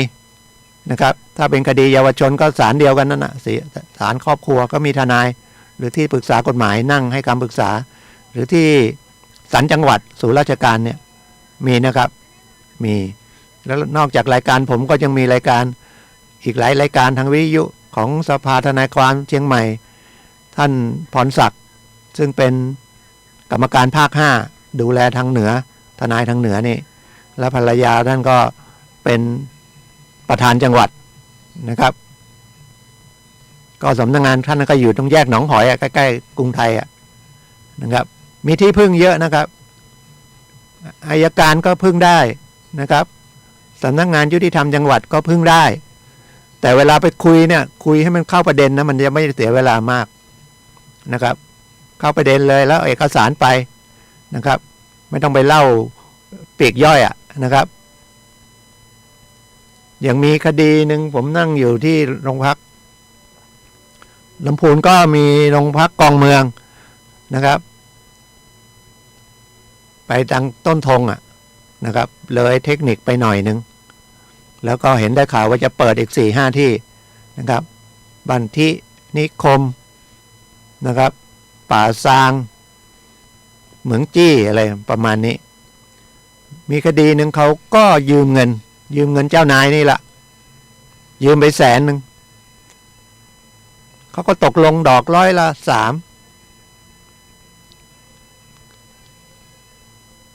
แล้วก็ส่งไป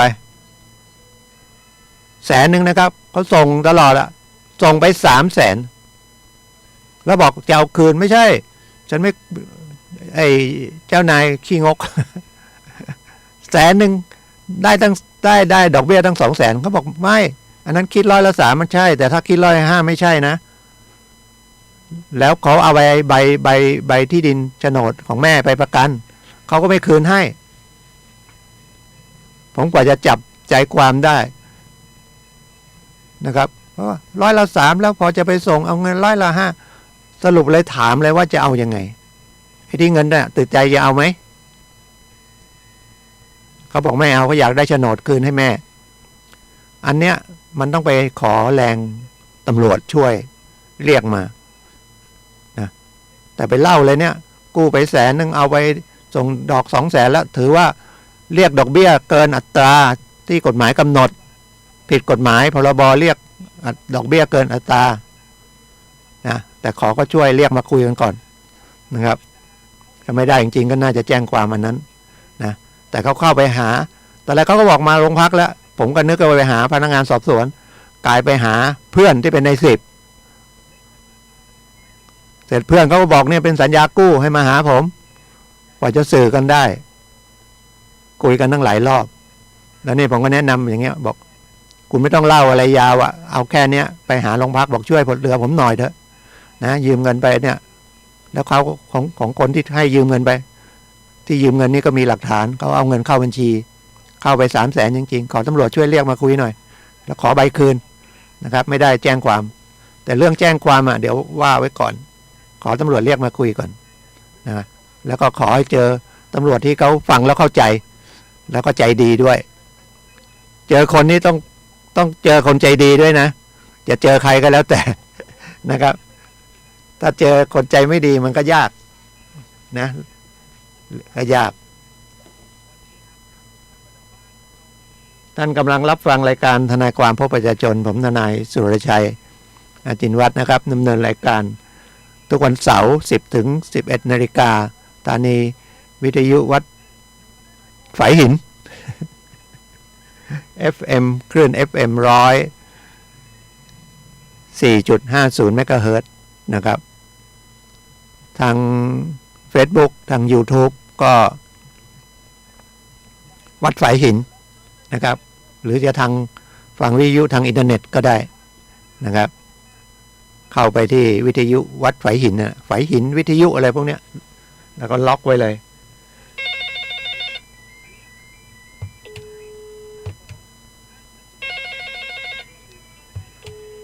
เดี๋ยวกันเนอะเข้าแล้วจะรับได้ไง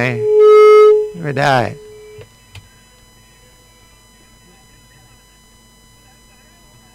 มันไม่ได้เชี่ยวชาญเรื่องเครื่องอิเล็กทรอนิกส์นะครับมันก็เลยเนี่ยติดขัดเพราะว่าท่านพระครูท่านเล่นอยู่คนเดียวเรื่องอิเล็กทรอนิกส์นะครับก็ควันมันเยอะอะวันนี้ผมเปลี่ยนหน้ากากเป็นอะไรที่กัน PM 2.5 นะครับกรุงเทพก็เหมือนกันนะครับมืดเลยอันตรายมากเลยแล้วเมื่อวานฟังข่าวน่ากลัวบอกคนทางเหนือเป็นมะเร็งปอดมากกว่าภาคอื่น 3-4 เท่าแล้วผู้หญิงคนนั้นก็ที่มาออกรายการข่าวนั้นก็เป็นพยาบาลด้วยโอ้ฟังแล้วน่ากลัวเลยน่ากลัวโควิดอีกนะครับเพราะอากาศเนี่ยเราต้องหายใจอยู่ตลอดแล้วบอกไอ้เนี่ยหายใจเข้าไปยิ่งกับสูบบุหรี่เป็นมะเร็งปอดนั้นเขาสูบเอากว่าจะเป็นตั้งนานแต่เขาบอกว่าคนที่อยู่ใกล้กับคนสูบบุหรี่ที่เรียกว่าแล้วก็สูดควันบุหรี่ก็เป็นโอกาสเป็นมะเร็งปอดแต่มันไม่ร้ายเท่ากับไอ้เนี่ย PM อะไร 2.5 เนี่ยทำยังไงตอนนี้เขาก็ห้ามเต็มที่เลย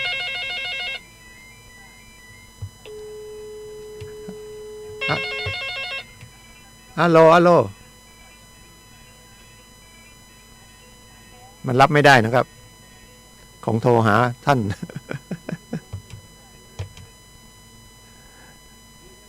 เป็นสถานีชุมชนนะครับท่านพระครูก็ตั้งสถานีมาด้วยความรักผมก็มาออกรายการก็ด้วยความชอบด้วยความรักนี่แหละนะครับต้องการจะให้คนคลายทุกข์จากเรื่องกฎหมายบ้างนะครับจะคุยอะไรต่อเลยลืมแล้วโทรศัพท์มาขัดนอกจากคดีจัดการมรดกแล้วมันยังมีคดีคัดค้านมรดกเนี่ยนี่ผมเพิ่งเคยทำคดีแรกเลยนะคัดค้านมรดกเนี่ยโอ้โหแล้วศาลท่านรับเรื่องแล้วผมก็เขียนแต่ท่านสั่งให้ส่งคำคัดค้านแก่ผู้ร้องคนแรกและทายาททีนี้ทายาทมีเยอะมากทายาทคนตายนี่มีลูก9 คนยังอยู่ครบเลย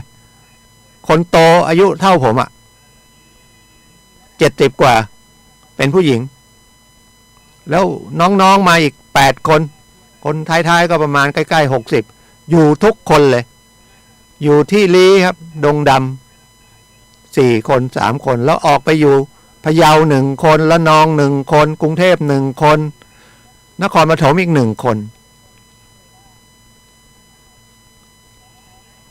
ทีนี้ปัญหาใหญ่ก็คือคดีเนี่ย ผู้ผู้ร้องคัดค้านพี่สาวคนโตเนี่ยเขาไม่ได้อยู่ตอนที่พ่อตาย น้องสาวคนที่5คนที่6ก็ไปให้ทนายยื่นแล้วก็ปลอมไม่ใช่ทนายปลอมนะทนายไม่รู้ทนายไม่แนะนำให้ไปปลอมหรอกบอกเอาหนังสือยินยอมมาเขาก็ไปเอามาหมดแล้วก็แจ้งว่ามีลูกแค่6คนยื่นไปพี่สาวเขากลับมาอันนี้ไม่ใช่ฉันไม่ได้อยู่นี่ตอนที่พ่อตายตั้งแต่ปี53แล้วนะครับร้องจัดการมรดกตั้งแต่ปี53 10กว่าปีแล้วพี่สาวกลับมาปี60น้องทำไมทำอย่างนี้เขาเลยไปแจ้งโรงพักว่าปลอมลายมือชื่อตำรวจก็จับอัยการก็ฟ้องน้องก็รับสารภาพว่าปลอมแต่ปลอมนี่คำสั่งมันยังอยู่แล้วเขาก็ไปโอนมรดกไปแล้วแต่ยังดีนะครับเขาไปโอนมรดกในฐานะผู้การมรดกแต่โอนเอามาไว้กับตัวแต่ถ้าเกิดเขาโอนมาแล้วเขาเอาไปขายให้บุคคลอื่นเนี่ยคัดค้านไม่ได้ละเพราะว่าผู้เป็นผู้จัดการมรดกมีหน้าที่จัดการมรดกเท่านั้นถ้าผู้จัดการมรดกจัดผิดยักยอกก็เป็นคดียานะครับแต่ถ้าขายไปให้บุคคลอื่นโดยทุจริตมรดกนั้นยังเป็นของพี่ของน้องอยู่แต่คุณมีอำนาจคุณขายไปบอกเดี๋ยวเอาเงินมาแบ่งพี่แบ่งน้องแล้วก็บอกว่าได้ละความยินยอมกับพี่อย่างน้องแต่ไม่ใช่ขายโดยพละการแล้วเอาเงินไปเลยถ้าขายไปแล้วบุคคลภายนอกไม่เกี่ยวแล้วศาลก็กฎหมายก็บอกว่าเขาก็จัดการมรดกไปแล้วไม่ต้องมาเพิกถอนแล้วมันไม่มีอะไรจะจัดการแล้วนะครับคุณก็ต้องไปฟ้องเรื่องคดีเอาอย่างอื่นนะครับหรือคุณจะเอาที่คืนคุณต้องเอาตังค์ไปใช้คนที่เขาซื้อไปนะครับเนี่ยปัญหามันเกิดทำให้เราต้องศึกษาแล้วมันก็ทำเกิดความรู้ขึ้นมาผมก็ต้องไปดูคดีเก่าๆที่เรียกว่าศาลฎีกาเขาลงกันยังไงว่ายังไงอย่างนี้ใช้ได้อย่างนี้ไม่ได้แต่ศาลก็รับเรื่องแล้วนะครับแต่ศาลท่านบอกให้ส่งหมายนะครับส่งคำคัดค้านเนี่ยแก่ทายาททุกคนเลยแล้วจากลำพูนไปดงดำเนี่ยนะครับค่าหมาย 1,100 ตอนแรกผมก็ส่งไปอันเดียวเพราะผมไปรับงานจากยุติธรรมจังหวัดซึ่งผู้คัดค้านเนี่ยเขาไปเขาคนยากจนก็ยากจนจริงไม่มีตังค์ไม่มีอะไรนะครับสำนักงานยุติธรรมจังหวัดก็มีรายชื่อที่ทนายไปขึ้นไว้ว่าถ้ามีเคสอย่างเงี้ยจะทำไหมพอดีถึงจังหวะผมก็เรียกไปแล้วก็เหมือนกับประมูลคุณใช้ค่าใช้จ่ายเท่าไหร่ประมาณมามากก็ไม่ได้ต้องชี้แจงผมไปตั้งค่าใช้จ่ายไว้ 2,000 กับ 600หรือไงนะครับแล้วก็ค่าทนายก็ส่วนหนึ่งไม่กี่พันนะครับเขาก็อนุมัติทีนี้เขาก็ทำสัญญาถ้าค่าใช้จ่ายที่คุณตั้งไว้ประมาณ 2,000 เนี่ยคุณเบิกไม่ครบคุณก็เบิกได้แค่นั้นนะแล้วค่าทนายจ่ายเป็นงวดนะแล้วถ้าเกิดคดีมันยกหรือคดีมันไม่ได้ตัดสินเนี่ยคุณก็ได้ครึ่งเดียวนะโอ้โหนะครับเงินหลวงนะเอายากมาก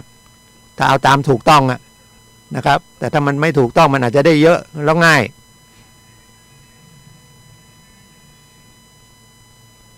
นี่ยังไม่ได้เบิกอะไรเลยนะครับค่าหมายอันแรก 1,100 แล้วผมตั้งค่าใช้จ่ายไว้ 2,800 นั่นนะยังไม่ได้เบิกออกเงินส่วนตัวไปอีกเสร็จศาลบอกที่เหลือต้องส่งด้วยคุณยังไม่ได้ส่งเลยเมื่อวานเขาโทรตามแล้วพอดีผมอยู่กรุงเทพแล้วบอกว่าเมื่อวานผมเข้าไปส่งไอ้หมายพี่น้องที่อยู่ที่ดงดำนั่นอีก 3-4 รายเสียไปอีกเกือบ 2,000 ส่งไปพะเยาส่งไปกรุงเทพส่งไประนองส่งไปสามพรานหมดไปอีกเกือบ 2,000 ออกสตังค์ไปแล้วยังไม่รู้จะไปตั้งเบิกยังไงนี่ทำไม ทำเพราะอยากรู้ว่ามันเป็นยังไงจะได้ไปบอกคนอื่นน้อง หรือบอกคนอื่นว่ามันเป็นอย่างนี้ แล้วมีโอกาสก็จะบอกยุติธรรมจังหวัดด้วยเนี่ยมันเกิดอย่างเงี้ยนะครับ คุณเงินหลวงก็ไปรักษาเงินหลวงเหลือเกินนะครับยังไปเบิกยังไม่รู้จะได้อะไรนะครับเนี่ยเสียเงินละฉะนั้นถ้ามีมรดกอะไรพี่น้องคุยกันดีๆกันอย่าไปขึ้นโรงขึ้นศาลเลยอายเขาด้วยนะครับแล้วมันเสียค่าใช้จ่ายเยอะนะ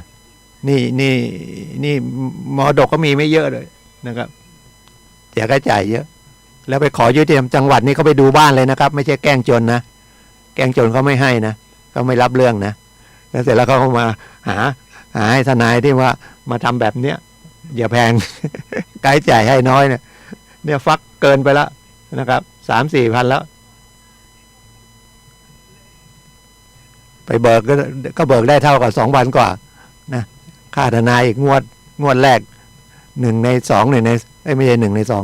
30%นะได้ทุนคืนหรือเปล่า ก็ไม่เป็นไรนะครับอยากช่วยเนาะมีอะไรอีกอยากจะคุยนะครับก็เหลืออีก15 นาทีประมาณ15 นาที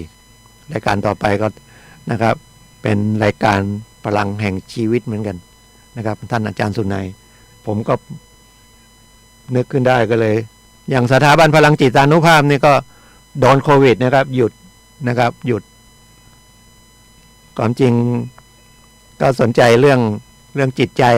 นะครับแล้วก็ถ้าบอกว่าพระพุทธศาสนาพระพุทธเจ้าสอนอะไร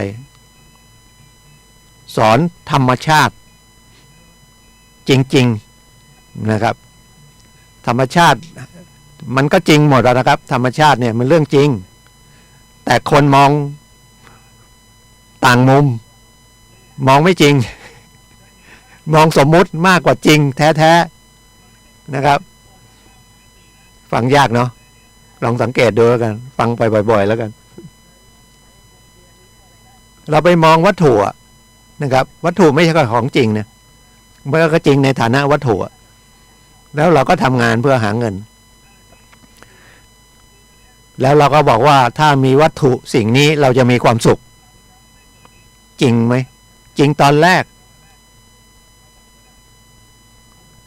เหมือนคนทำงานเหนื่อยเย็นกินเบียร์สักกระป๋องนึงกินเบียร์สักขวดนึงความสุขความเพลินเป็นความสุขสุขจริงไหมสุขระดับไหนทำงานอยากได้เงินเดือนเยอะๆเพื่อจะมาซื้อความสุขผ่านวัตถุสิ่งของแล้วมันจริงไหมรถยนต์ซื้อใหม่ๆโอ้ภูมิใจจังเพราะคนไทยซื้อรถเนี่ยหรือซื้อของเนี่ยมันไม่ใช่ซื้อใช้ประโยชน์นะมันส่วนเกินจากประโยชน์มันเยอะความเท่มันถึงมีการซื้อรถดีๆไม่รู้เอาเงินไหนมาซื้อนะเป็นยี่ห้อดีๆแล้วเราก็นับถือเขาว่าคนขับรถยี่ห้อดีๆเนี่ยมันเป็นคนนะครับโอ้เศรษฐีแล้วเราก็อยากจะเป็นอย่างเขามีฐานะดีเราก็พยายามจะตามไปอย่างนั้นซึ่งเกินฐานะเรานะครับไม่ได้ซื้อรถเพื่อใช้งาน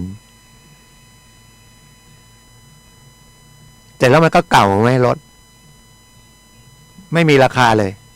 ซื้อรถ500,000วันเนี้ยรถผมซื้อ550,000นะ10 กว่าปีแล้ว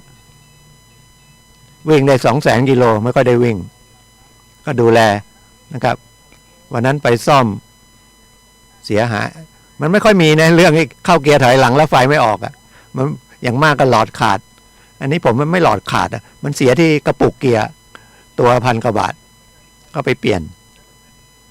แล้วในนี้ไปเปลี่ยนศูนย์นะครับเขาจะไม่สต็อกไม่เก็บอะไหล่ทั้งหมดเลยนะครับเขาจะเก็บแค่น้ำมันเครื่องกับไส้กรองเท่านั้นนะครับเพราะว่าถ้าเก็บเนี่ยเป็นทุนนะครับเป็นทุนฉะนั้นเวลาจะสั่งของทุกรังเดี๋ยวนี้อุปกรณ์อะไรทั้งหลายก็ไม่มีเก็บนะครับ เขาจะสั่งจากกรุงเทพศูนย์ใหญ่อย่างเดียวไม่ต้องเอามาดองไว้เขาก็สั่งไอ้ตัวนี้มาแล้วมาเปลี่ยนโอ้วันไปเช็ควันแรกก็บอกแล้วมันเป็นตัวนี้ไปเสียเวลา2 ชั่วโมง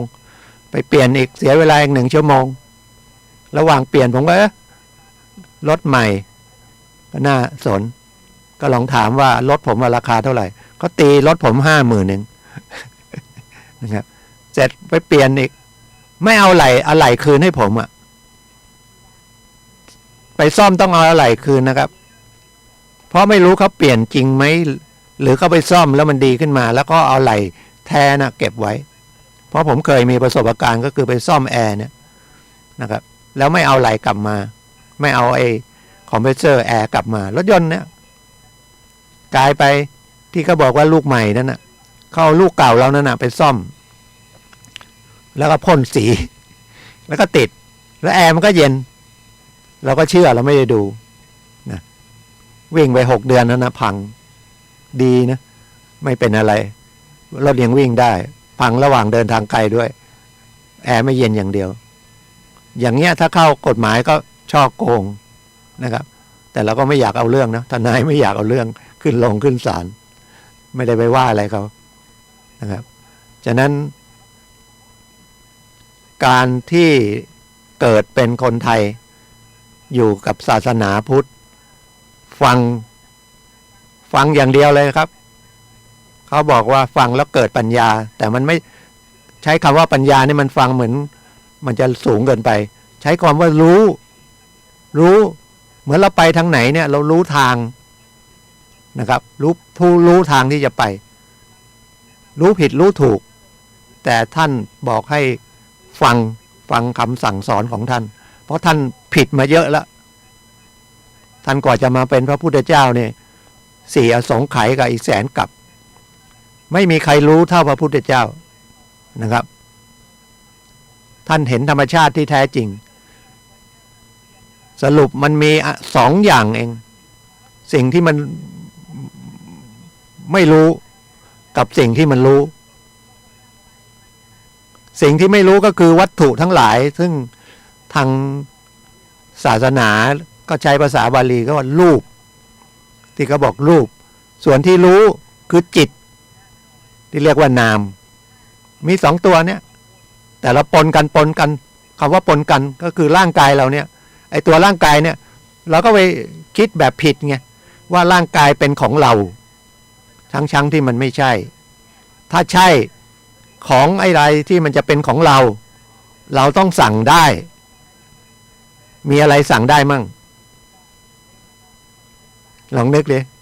ลูกเราเหรอสั่งลูกได้เล็กๆอาจจะสั่งได้เดี๋ยวนี้โตขึ้นมาสั่งได้ไหมเมียสั่งได้ไหมสั่งสามีได้ไหมสั่งไม่ให้ผมงอกได้ไหมสั่งไม่ให้ชราได้ไหมสั่งให้รถไม่เก่าได้ไหมสั่งให้บ้านไม่พังได้ไหมพอมันไปประสบตรงนั้นถ้าเราเตรียมไว้ถ้าเราบำรุงรักษามันก็ยังดีอยู่ได้นานแต่มันเปลี่ยนไหม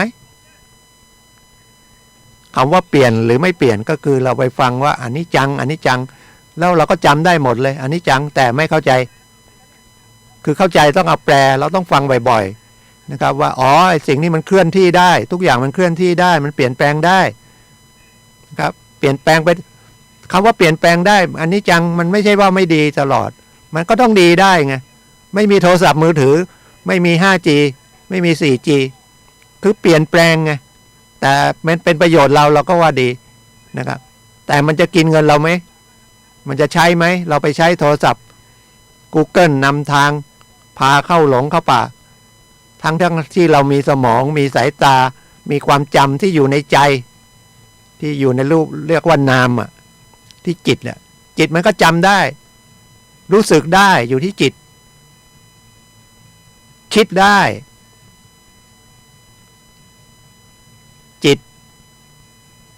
จิตไม่มีรูปร่างไม่มีอะไรอยู่กับสัตว์กับคนแค่นั้นไม่อยู่กับต้นไม้ไม่อยู่กับทีวีไม่อยู่กับรถยนต์จิตแล้วเราก็ต้องอบรมเขาให้ฉลาดขึ้นเรื่อยๆตามคำสั่งสอนของพระพุทธเจ้านะครับเราจะได้ไม่หลงมาเกิดอีก เรื่องทำทานเนี่ยมันก็เรื่องส่วนหนึ่งนะครับทำเพื่ออะไรบางทีเราก็อยากเป็นเทวดาถ้าเป็นเทวดาเดี๋ยวเทวดาสู้มนุษย์ได้ไหมอาจจะมีความสุขแต่ถ้ามีความสุขมากเกินไปเราก็ไม่เห็นว่าร่างกายเราเป็นทุกข์แล้วไม่อยากมาเกิดอีกเทวดาก็ต้องกลับมาเกิดอีกเพราะตรงเรียกว่าที่มนุษย์เนี่ยถึงจะไปนิพพานได้นะครับก็คือไม่เกิดอีกทุกอย่างที่สวดตอนเช้าเห็นไหมสัพพะทานังอันนี้จังหมดเป็นอนัตตาหมดนะครับอนัตตาเราไปหลงเป็นอัตตาไม่ใช่อนัตตาเป็นอัตตาหมดตัวเราของเราพอมีเราก็มีของเรานะครับพอของเสียไปก็เราเสียทั้งที่มันไม่ใช่เลยนะครับมันไม่ใช่นะครับไม่ใช่เขาบอกว่าไม่มีตัวตนไม่ใช่ไม่มีตัวตนเพราะเราหลงผิดนะครับฟังบ่อยๆแล้วกันนะครับฟังบ่อยๆกว่าจะเข้าใจนะครับเลือกเอาเพลงธรรมะอันไหนก็ได้นะครับจะเริ่มจากศีลจากทานก่อนก็ได้เริ่มไปง่ายๆก่อนนะครับศีลก็บังคับตัวเองไม่ไปเบียดเบียนคนอื่นไม่ลักขโมยไม่ไปทำเดือดร้อนลูกเมียเขาไม่ช่อโกงเขาไม่กินเหล้าจนขาดสติถ้าทุกคนมีอย่างนี้ประเทศที่ไหนก็ความสุขหมดอะนะครับให้ทานก็แบ่งปันกันด้วยเจตนาช่วยคนที่เขาเดือดร้อนเท่าที่เราไม่เดือดร้อนให้เขาเลยไม่ใช่ลงทุน20 บาทอยากถูกลอตเตอรี่ ใส่บาท20 บาทลงทุนสังฆทาน100อยากรวยถูกที่1อันนี้ไปใช่ละศาสนาไม่ได้สอนอย่างนั้นนะครับก็เป็นเรื่องเล็กๆน้อยๆที่มาฝากท่านนะครับเพราะว่า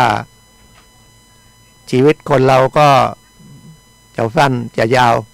ก็ไม่เกิน100 ปีนะครับมีเกิน100 ปีนี่น้อยมากนะครับแต่ถามว่าเราจะอยู่ยังไงนะครับอยู่ยังไงนะพระเจ้าบอกเกิดแก่เจ็บตายเกิดก็แก่แล้วเปลี่ยนแปลงแล้วแก่เจ็บไหมก็เจ็บตลอดอ่ะนั่งอยู่ก็เมื่อยนะครับยืนอยู่ก็เมื่อยนอนอยู่ก็เมื่อยตัวเรายังไงอ่ะไม่สั่งอ่ะสั่งให้ไม่เมื่อยได้ไหมอ่ะสั่งไม่ให้เมื่อยนะครับวันนี้ก็ขอบคุณทุกท่านนะครับที่รับฟังนะครับทุกวันเสาร์10 ถึง 11 นาฬิกาก็พบกับผมได้นะครับอยากจะเอาไปออกรายการยิงมาจากบ้านเหมือนกันแต่มันถึงเวลามันก็อยากออกมาออกรายการนะครับเพราะว่าได้คุยกับท่านถือว่าคุยกับท่านนะครับแล้วก็เป็นความรู้เดี๋ยวรายการต่อไปก็ของท่านอาจารย์สุนัยพลังแห่งชีวิตนะครับก็ขอบคุณทุกท่านขอทุกท่านโชคดีครับสวัสดีครับ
ลุกขึ้นมาฉายแสงเถิดชีวิตเป็นเช่นเจ้าสร้าง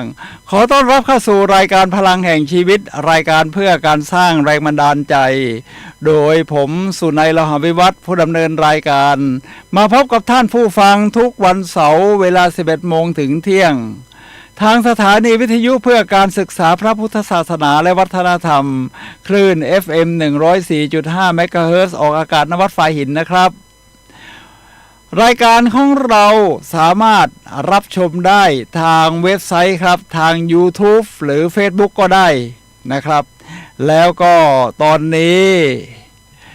พิมพ์คำว่าวัดฝายหินภาษาไทยเลยนะครับท่านผู้ชมก็จะได้ชมทั้งภาพทั้งเสียง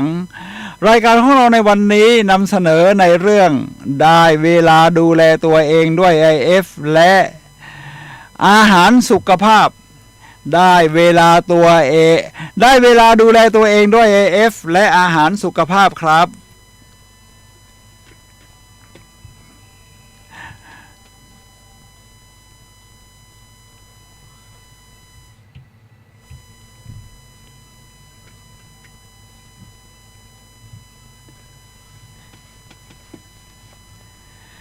ท่านผู้ฟังครับเดี๋ยวผมเช็คกับทางบ้านนิดนึงนะครับว่าเป็นอย่างไรบ้างพอรายการของเราออกทางโซเชียลมีเดียด้วยแล้วก็รับชมกันได้ทั่วโลกแล้วครับ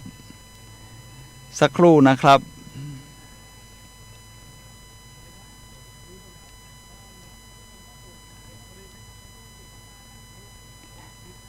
ยังไม่มีข่าวเข้ามานะครับผมก็ดำเนินรายการต่อไปเลยครับคาดว่าน่าจะราบรื่นแต่อย่างไรก็ตามเสียงในสถานในหูฟังห้องดีเจเนี่ยก็จะมีเพลงตลอดเวลานะครับผมลดปุ่มอะไรแล้วก็เสียงเพลงก็ยังดังอยู่แต่ไม่เป็นไรครับก็ต้องทำสมาธิทำรายการจนจบแหละท่านผู้ฟังครับทำไมถึงกล่าวว่าได้เวลาดูแลตัวเองล่ะครับเดี๋ยวผมก็จะไม่ใส่หูนะครับเพราะจะได้ไม่ต้องฟังเสียงเพลงตอนนี้โล่งขึ้นแล้วล่ะครับท่านผู้ฟังครับไม่มีหูครับก็เป็นดีเจได้ไม่มีหูหมายถึงหูฟังนะครับหัวข้อที่เราคุยกันในวันนี้สำหรับรายการพลังแห่งชีวิตก็คือหัวข้อที่ชื่อว่าได้เวลาดูแลตัวเองครับเอาละครับเหตุผลที่เราต้องย้อนกลับมาดูแลตัวเองเพราะว่าสุขภาพนี่เป็นเรื่องใหญ่นะครับเป็นเรื่องสำคัญครับท่านผู้ฟังครับเราจึงจะต้องดูแลจึงมีคำกล่าวที่ว่าหมอที่ดีที่สุดคือตัวเราเองทีนี้ก็จะมีศัพท์เทคนิคขึ้นมาเช่น IF เดี๋ยวเราก็จะมาเฉลยกันนะครับว่า IF จริงๆเนี่ยคืออะไรแล้วก็อาหารสุขภาพเป็นอย่างไรครับผมเคยรับประทานอาหารสุขภาพแต่ว่าก็มันก็มีขึ้นมีลงมีขึ้นมีลงตามกระแสสังคมตามเพื่อนฝูงตามครอบครัวสิ่งแวดล้อมรวมถึงกระแสโฆษณาต่างๆเนี่ยนะครับมันประดังเข้ามานะครับเราเพี้ยนไปง่ายๆเลยเฉเลยออกจากหลักการเอาละครับพอมาวัดความดันตัวเองอีกทีตามที่เล่าไปเมื่อวันเสาร์ที่แล้วเนี่ยนะครับท่านผู้ฟังครับความดันโลหิตของผมเนี่ยนะครับตัวบนสูงถึง149ทีนี้ถ้า149เกิน130นี่ถือว่าเป็นความดันโลหิตสูงแล้วครับคุณไปหาหมอจะต้องกินยาแต่ผมโชคดีครับได้มาฟังหมอสันยอดใจศิลป์ท่านเป็นหมอผ่าตัดหัวใจนะผ่าหน้าอกคนมาเยอะแล้วเป็นเรียกว่าเป็นพันคนท่านวดเล่าอย่างนั้นนะครับแล้วก็เป็นผู้บริหารด้วยก็คือเป็นผู้อำนวยการโรงพยาบาลรามาธิบดีที่กรุงเทพโอ้โหทั้งบริหารด้วยผ่าตัดหัวใจด้วยเรื่องเครียดทั้งนั้นเลยนี่ลองคิดดูไปวัดความดัน169แล้วก็เส้นเลือดในหัวใจตีบอีกต่างหากหัวใจขาดเลือดมีหมอรุ่นน้องแนะนำให้ผ่าตัดทำหมอรู้อะไรทำนองนี้ท่านก็รู้ขั้นตอนว่ามันไม่ใช่การแก้ปัญหาที่แท้จริงเป็นการรักษาที่ปลายเหตุท่านก็มาใช้ปรับปรุงชีวิตใหม่ครับเดี๋ยวผมจะเล่าให้ฟังทั้งเรื่องการทำตัวทั้งเรื่องของการใช้หลักการ IF นะครับสักครู่เดียวเราก็จะรู้ว่า IF นี่คืออะไรแล้วก็ผมทำเรื่องนี้มา2 สัปดาห์เสร็จๆแล้วครับ คิดว่าถ้าทำ IF จริงๆก็2 สัปดาห์ก็ลองดูสิครับว่าผลมันเกิดขึ้นอย่างไรบ้างครับท่านผู้ฟังครับเดี๋ยวขอเช็คกับท่านผู้ฟังทางบ้านนิดนะครับ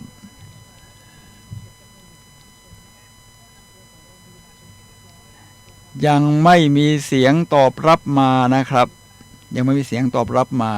ก็คิดว่าฟังกันสะดวกราบรื่นท่านผู้ฟังครับทีนี้เรามาดูที่ IF ก่อนครับก่อนที่จะพูดถึงอาหาร IF ย่อจะมาจากคำว่า intermittent fasting intermittent แปลว่าเป็นช่วงขณะแล้วก็ fasting ก็คือการอดอาหารทำไมต้องคอยอดอาหารด้วยล่ะครับเพราะว่าเราอยู่ในสังคมที่มันบริโภคล้นเกินนะครับเรากินมื้อหลักๆอาหารก็หนักแล้วยังไม่ต้องพูดถึงคุณภาพอาหารนะครับลองดูที่ดูดีประเภทกินด่วนกินอะไรนี่นะครับก็มีเยอะแยะซึ่งล้วนแต่เป็นอาหารขยะจากนั้นเราก็ยังกินจุกกินจิกไปประชุมนี่กินเช้าไปแล้วนะครับพอเบรกกินคุกกี้อีกกินขนมเค้กอีกพอเที่ยงก็กินมื้อใหญ่เข้าไปพอบ่ายสมมติไปประชุมหรือไปเห็นของเดินตามห้างเห็นของจุกจิกกินอีกแล้วก็ตอนเย็นกินอีกบางคนกินอยู่ถึงก่อนนอนลองคิดดูที่ว่ามันไปกระตุ้นอินซูลินนะครับท่านผู้ฟังครับอินซูลินนี่ก็คือฮอร์โมนที่เราหลั่งจากตับอ่อนนะครับที่จะมาดึงเรียกว่าทำให้กลูโคสหรือน้ำตาลของเราเนี่ยเข้าสู่เซลล์ต่างๆได้เพื่อให้เกิดพลังงานทีนี้อินซูลินพอมันถูกกระตุ้นบ่อยๆเนี่ยนะครับโอ้โหมันก็จะล้านะครับมันก็ทำงานไม่ไหวทีตอนหลังมันก็ดื้ออินซูลินไม่ออกมาน้ำตาลเราก็ขึ้นมากในเลือดกลูโคสเยอะมันไม่ลดลงสักทีเพราะไม่มีอินซูลินมาดึงคราวนี้เป็นเบาหวานดิครับนี่แหละครับท่านผู้ฟังครับผมเองนี่ก็เป็นโรคที่เรียกว่าพวกนี้มันเกี่ยวพันกันทั้งเบาหวานความดันโลหิตสูงแล้วก็เป็นหัวใจขาดเลือดนี่นะครับหรือเป็นสโตรกเช่นทำให้เกิดเส้นเลือดในสมองโป่งหรือแตกเป็นถึงขั้นเป็นอัมพาตรวมทั้งสมองเสื่อมอัลไซเมอร์จิตซึมเศร้าทำนองนี้ครับผมมาศึกษาครับเรียนรู้ด้วยตัวเองเลยแล้วก็เราโชคดีนะครับที่ในยุคปัจจุบันนี้เรามี YouTube นี่นะครับเวลาค้นหาคำอะไรนี่มันก็จะออกมามากมายผมก็เอามาปฏิบัติกับตัวเองสิครับแล้วตอนนี้รู้สึกเบาสบายนะครับความดันก็ลดลงเล็กน้อยเคยลดลงเหลือ134พอทำตัวไม่ค่อยดีเท่าไหร่ไปกินเค็มกินอาหารที่ว่ามันดูว่ามีอาหารสุขภาพแล้วนะครับพอไปตรวจดูอีกทีโอ้โหมีเกลือมีน้ำตาลแทรกเข้าไปเนี่ยนะครับท่านผู้ฟังครับฉะนั้นเวลาเราจะซื้อก็ดูฉลากดีๆเดี๋ยวผมจะพูดเจาะลึกถึง IF intermittent fasting กันอีกทีหนึ่งนะครับท่านผู้ฟังครับลองดูเสียงเพลงในหูฟังนี่ก็ยังดังตลอดเวลาครับท่านผู้ฟังครับทีนี้เมื่อผมเข้าไปศึกษาเห็นคนที่เขาทำเนี่ยนะครับรูปร่างดีหน้าตาดีสดชื่นกันทั้งนั้นเลยมีกูรูเยอะครับทั้งที่เป็นคนธรรมดาอย่างพวกเราเนี่ยนะครับที่ทำแล้วที่เป็นนายแพทย์ก็มีครับผมฟังของแพทย์หญิงปุ้มชื่อทิตินาถเนี่ยนะครับโอ้โหสุดยอดเลยครับฟาสติ้งคือหมายความว่าเราลดการกินช่วงเวลานี่คือจำกัดนะครับคืออย่าไปกินจุกกินจิกแล้วกินนานเกินก็เลยเขาบอกว่าหลักสูตรที่เริ่มต้นก็ถ้าเริ่มใหม่ๆก็12กินแค่12ชั่วโมงอด12ชั่วโมงแต่ถ้าให้ดีได้มาตรฐานนี่ก็คือกิน8ชั่วโมงอด16ชั่วโมงผมก็เริ่มสูตรนี้เลยครับกิน8ชั่วโมงแล้วก็อด16ชั่วโมงคือกินตั้งแต่เช้าเนี่ยนะครับพอถึง4โมงเย็นก็หยุดกินแล้วรู้สึกมันโล่งเบาแต่ว่าตอนเย็นที่เราเคยกินอะไรเนี่ยนะครับมันก็หิวบ้างแต่เราก็ทนเอาเขาบอกมันเกิดอะไรขึ้นครับเขาบอกว่าอินซูลินมันไม่ถูกหลั่งออกมาบ่อย แล้วหลังจากที่เราไม่กินอาหารเนี่ยนะครับถ้านานถึง16ชั่วโมงถึง12ชั่วโมงเนี่ยนะครับมันจะเริ่มดึงตรีไกลเซอไรด์ไกลโคเจนออกมาซึ่งมันสะสมอยู่ในตับในเซลล์กล้ามเนื้อแล้วก็จะเกิดไขมันซึ่งเผาผลาญไขมันคีโตนเนี่ยถ้าอย่างอายุอย่างพวกเราเนี่ยนะครับอย่างผมเนี่ยอายุก็พอสมควรแล้วนะครับก็จะมีไขมันนอกจากในผิวหนังแล้วเราก็จะมีที่ท้องน้อยนะครับท้องน้อยนี่ผมออกกำลังกายเป็นนักวิ่งอะไรเนี่ยนะครับวิ่งมินิมาราธอนวิ่งฟันรันออกกำลังกายยกเวทออกเล่นซิทอัพนี่แต่ว่าท้องน้อยมันก็ไม่ยุบนะครับผมมาอ่านหนังสือโอ้โหท้องน้อยเนี่ยมันมีไขมันนอกจากนั้นไขมันที่ติดกับผิวหนังแล้วเนี่ยนะครับพอมีกล้ามเนื้อหน้าท้องน้อยข้างในเข้าไปเนี่ยเป็นกล้ามเนื้อเรียกว่าในช่องท้องตรงนั้นแล้วมันจะเยอะแล้วมันก็ลดยากทีนี้ถ้าเราอดอาหารถึง12ชั่วโมงมันก็จะดึงเรียงตามลำดับเนี่ยนะครับไตรกลีเซอไรด์แล้วก็ดึงไขมันพวกนี้มาเผาผลาญเกิดคีโตนพวกนี้จะไม่มีประโยชน์ไปถึงสมองนะครับทำให้เกิดออโทพาธีที่ทำให้แม้กระทั่งเซลล์ในหลอดเลือดที่มันคลุคลามีสารไม่ดีมีคอเลสเตอรอลมาจับคอเลสเตอรอลที่ตัวไม่ดีนี่นะครับมาจับทำให้เป็นปุ่มนูนๆเลือดไหลยากเนี่ยครับมันดีขึ้นรวมทั้งเซลล์ในสมองที่ทำให้เป็นอัลไซเมอร์มีปุ่มคลุคลาเนี่ยนะครับเดี๋ยวเราจะดูรายละเอียดกันครับว่าintermittent fasting นี่เป็นอย่างไรทีนี้สูตรของผมเนี่ยนะครับมันไปต้องกินเย็นเอาตอน4 โมงเย็นอีกหลังเราจะเริ่มกินตอน2 โมงเช้าเพื่อได้8 ชั่วโมงโอ้มันไม่สะดวกอ่ะตอนเย็นยังไม่ทันจริงๆไม่ทันหิวเท่าไหร่นะต้องไปหาอะไรกินเพื่อว่า8 ชั่วโมงมันจะได้ทนอยู่นานๆจนครบจะไปกิน8 โมงเช้าพรุ่งนี้ถึงจะกินได้ผมก็เอาใหม่ครับกิน8 โมงเช้าแล้วกินข้าวเที่ยงตอนบ่ายเลิกกินไม่เกินบ่าย2คราวนี้เวลากินมันลดเหลือ16 ชั่วโมงสิครับพอเหลือ6 ชั่วโมงนี่นะครับท่านผู้ฟังครับปรากฏว่ามันสะดวกกับชีวิตกลายเป็นคนกิน2 มื้อแต่ว่ามีคนที่ยอดเยี่ยมกว่านั้นนะครับมีคนกินมื้อเดียวเป็นหมอด้วยเป็นหมอชาวญี่ปุ่นเดี๋ยวผมจะเอาหนังสือมาโชว์ครับวันนี้มีหนังสือมาโชว์สักครู่เดียวนะครับท่านผู้ฟังครับหมอคนนี้เขียนหนังสือมา3 เล่มแล้วชื่อว่าหมอนายแพทย์โฮชิโนรินะงุโมะนี่หนังสือเล่มแรกของท่านนะครับนี่เล่มนี้เป็นหนังสือเล่มแรกครับ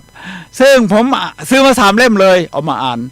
ก็ดูดีนะหมออะไรกินมื้อเดียวแล้วเป็นหมอผ่าตัดทรวงอกผ่าตัดมะเร็งทรวงอกแล้วก็หลังจากผ่าตัดก็ตกแต่งของเขาให้ดูดีว่างั้นไม่ใช่หน้าอกแฟบโบไปท่านกินมื้อเดียวขนาดหมอยังกินมื้อเดียวผมก็เลยทดลองดูแบบนี้มันก็คิดว่าดีทีนี้มีงานวิจัยรองรับนะครับท่านผู้ฟังครับนี่คือผมดึงมาเลยนะครับจากสิ่งที่เรียกว่ามาจากมหาวิทยาลัยแม่ฟ้าหลวงนะครับนี่แล้วก็ต้องยกให้เครดิตผู้รวบรวมนะครับผู้รวบรวมนี่เขาอ้างอิงหนังสือของวันภาเพ็ญแสงนามเรื่องชะลอความแก่ด้วยธรรมชาติบำบัดนะแล้วก็อีกเล่มหนึ่งคือสิทธาพันสมบูรณ์เรื่องแมคโครไบโอติกการกินอาหารและใช้ชีวิตกับธรรมชาตินี่ผมก็ปริ้นออกมาเรียบร้อยครับท่านผู้ฟังครับเรามาดูกันครับว่าในนี้เขาว่ายังไงครับแน่นอน intermittent fasting หัวข้อแล้ว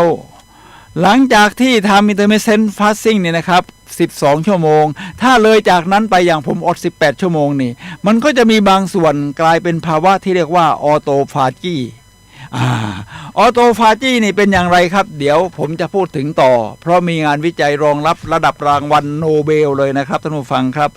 เขาอ้างถึงเขาเสียหน่อยก็ได้ครับเดี๋ยวจะพูดถึงรายละเอียด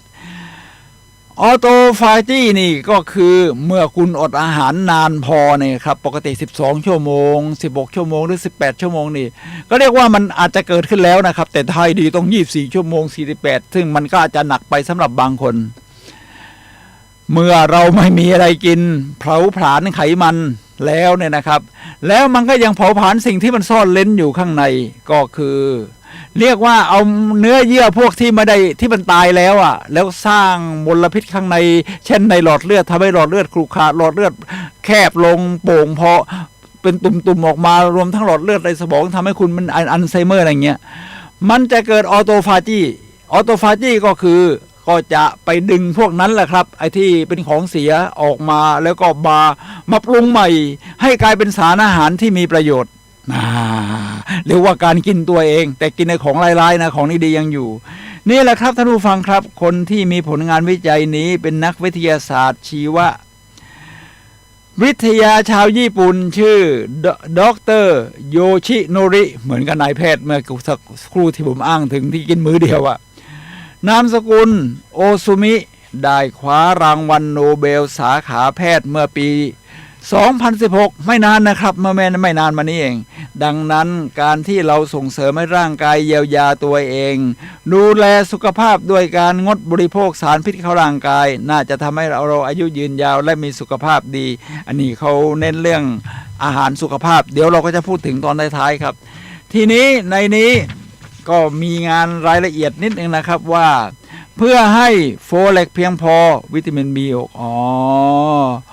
ถ้าย่อยสลายไม่สมบูรณ์ถ้าการย่อยสลายไม่สมบูรณ์จะเกิดระดับโฮโมซิสเต็มเหลือค้างในหลอดเลือดและไปทำลายผนังหลอดเลือดด้านในฉีกขาดอันนี้ที่เขาพูดถึงนะครับแล้วเขาก็ในงานที่มารวบรวมนี้นะครับเขาพูดถึงฮอร์โมนเยอะนะครับเขาบอกว่าไม่ควรกินเนื้อสัตว์คู่กับคาร์โบไฮเดรตไอตอนทำนองนี้แล้วก็หลังจากที่คุณอดอาหารเนี่ยนะครับก็ให้ดื่มน้ำมะนาวเจือจางเพื่อล้างเยื่อเมือกที่ร่างกายขับพิษออกมานี่ก็เป็นบทความที่ดีนะครับหาพิมพ์ได้ใน Google เลยครับเรียกว่า Intermittent Fasting ของมหาวิทยาลัยแม่ฟ้าหลวงว่าจริงแล้วถ้าเป็นตัวบทความใน Google นี่มันจะมีน้อยแต่ถ้าเป็น YouTube นะครับท่านผู้ฟังครับจะมีเยอะกว่ากับแปลกทีนี้เราจะเกิดออโตฟาจีได้ไงครับนี่ก็จะดูรายละเอียดนะครับว่าการออกกำลังกายหนักๆจะทำให้เกิดกลไกการกินตัวเองของเซลล์ขึ้นการกินตัวเองของเซลล์หมายถึงกินเซลล์เสียที่มันนอกจากไม่ได้ใช้แล้วยังสร้างมลพิษในร่างกายนี่นะครับตามที่ผมพูดถึงแล้วกระบวนการทางวิทยาศาสตร์ไม่ค่อยมีคนรู้จักออโตฟาจีนะครับแล้วตอนนี้ได้รับการยกย่องเป็นทางใหม่ในการลดน้ำหนักทำให้ดูอ่อนวัยกว่าและอายุยืนขึ้นเป็นเรียกว่าการกินตัวเองของเซลล์ออโตฟาจีเนี่ยนะครับเป็นกระบวนการฟื้นฟูธรรมชาติที่เกิดขึ้นในระดับเซลล์ช่วยลดโอกาสในการเกิดโรคบางอย่างลงได้นี่ก็อ้างถึงผลงานวิจัยของดรโยชิโนริโอซุมินะครับที่คว้ารางวัล นี้เรียกว่าเขาบอกอย่างนี้เลยนะครับทำให้เราเข้าใจโรคต่างๆได้ดีถ้าเกิดออโตฟาจีเนี่ยว่ามันช่วยแก้ไขง่ายได้เช่นโรคพาร์กินสันนักมวยชื่อดังในอย่างมูฮัมหมัดอาลีเนี่ยนะครับชกมวยมาเยอะชนะมาเยอะเป็นแชมป์นักมวยรุ่นเฮฟวีเวทที่ว่าน่าจะมีชื่อเสียงมากที่สุดในโลกแล้วล่ะครับท่านผู้ฟังครับโอ้โหพอสูงวัยเข้าก็ยังอายุไม่สูงวัยเต็มที่เท่าไหร่นะครับเป็นพาร์กินสันมันเกี่ยวกับเซลล์ในสมองเนี่ยนะครับถ้ามาใช้ IF Intermittent Fasting ถ้ารู้ล่วงหน้าก่อนให้เกิดการกินเซลล์ตัวเองกินเซลล์ร้ายๆแบบนี้นี่ผมว่ามูฮัมหมัดอาลีอาจจะไม่เป็นโรคนี้ก็ได้นะครับแล้วก็โดยเฉพาะโรคสมองเสื่อมโรคสมองเสื่อมเพราะว่ามันมีเส้นพวกนี้ครุขระอยู่ในสมองเราเนี่ยนะครับฉะนั้นตอนนี้ก็เป็นเรื่องที่เชิญชวนนะครับทีนี้ผมจะพูดถึงรายละเอียดนิดหนึ่งว่ากลไกการกินตัวเองของเซลล์คืออะไรครับเราฟังแล้วว่าจะดูแปลกนิดหนึ่งคำว่าออโตฟาจีนี้หมายถึงกลไกการกินตัวเองของเซลล์หรือมาจากภาษากรีกเรียกว่าตัวเองและกินกลไกนี้เป็นกระบวนการที่เซลล์สลายตัวและเริ่มนำส่วนประกอบของเซลล์กลับมาใช้ใหม่กลไกนี้ช่วยให้พลังงานและสร้าง พื้นที่สำหรับใช้ในการฟื้นฟูเซลล์ขึ้นใหม่โอ้มันยอดเยี่ยมขนาดนี้นะครับหลังการติดเชื้อกลไกกินตัวเองของเซลล์สามารถทำลายแบคทีเรียและไวรัสต่างๆได้เซลล์ใช้กลไกการกินตัวเองเพื่อกำจัดโปรตีนและออร์แกเนลที่เสียหายเพื่อลดผลกระทบด้านลบที่ทำให้เกิดการเสื่อมถอยนี่นะครับแล้วเราลองดูประโยชน์สิครับกลไกการกินตัวเองของเซลล์ถูกค้นพบเนี่ยนะครับตั้งแต่ปี 1960 และพัฒนาหลักฐานชัดเจนโดยดร.โยชิโนริที่ว่าเนี่ยนะครับสิ่งที่เขาค้นพบคือช่วยป้องกันโรคหลายอย่างนะครับเช่นพาร์กินสันฮันติงตันและโรคสมองเสื่อมบางรูปแบบตอนนี้เราก็เห็นประโยชน์แล้วนะครับฉะนั้นผมว่าตอนเริ่มใหม่ๆนะครับ IF เนี่ยนะครับลองดูครับตอนนี้ผมก็เรียกว่าเข้ามาอยู่ในขั้นกลางๆแล้วก็คืออด18ชั่วโมงกิน6ชั่วโมงนะครับเดี๋ยวสักครู่เดียวครับท่านผู้ฟังครับเช็คกับทางบ้านนิดหนึ่ง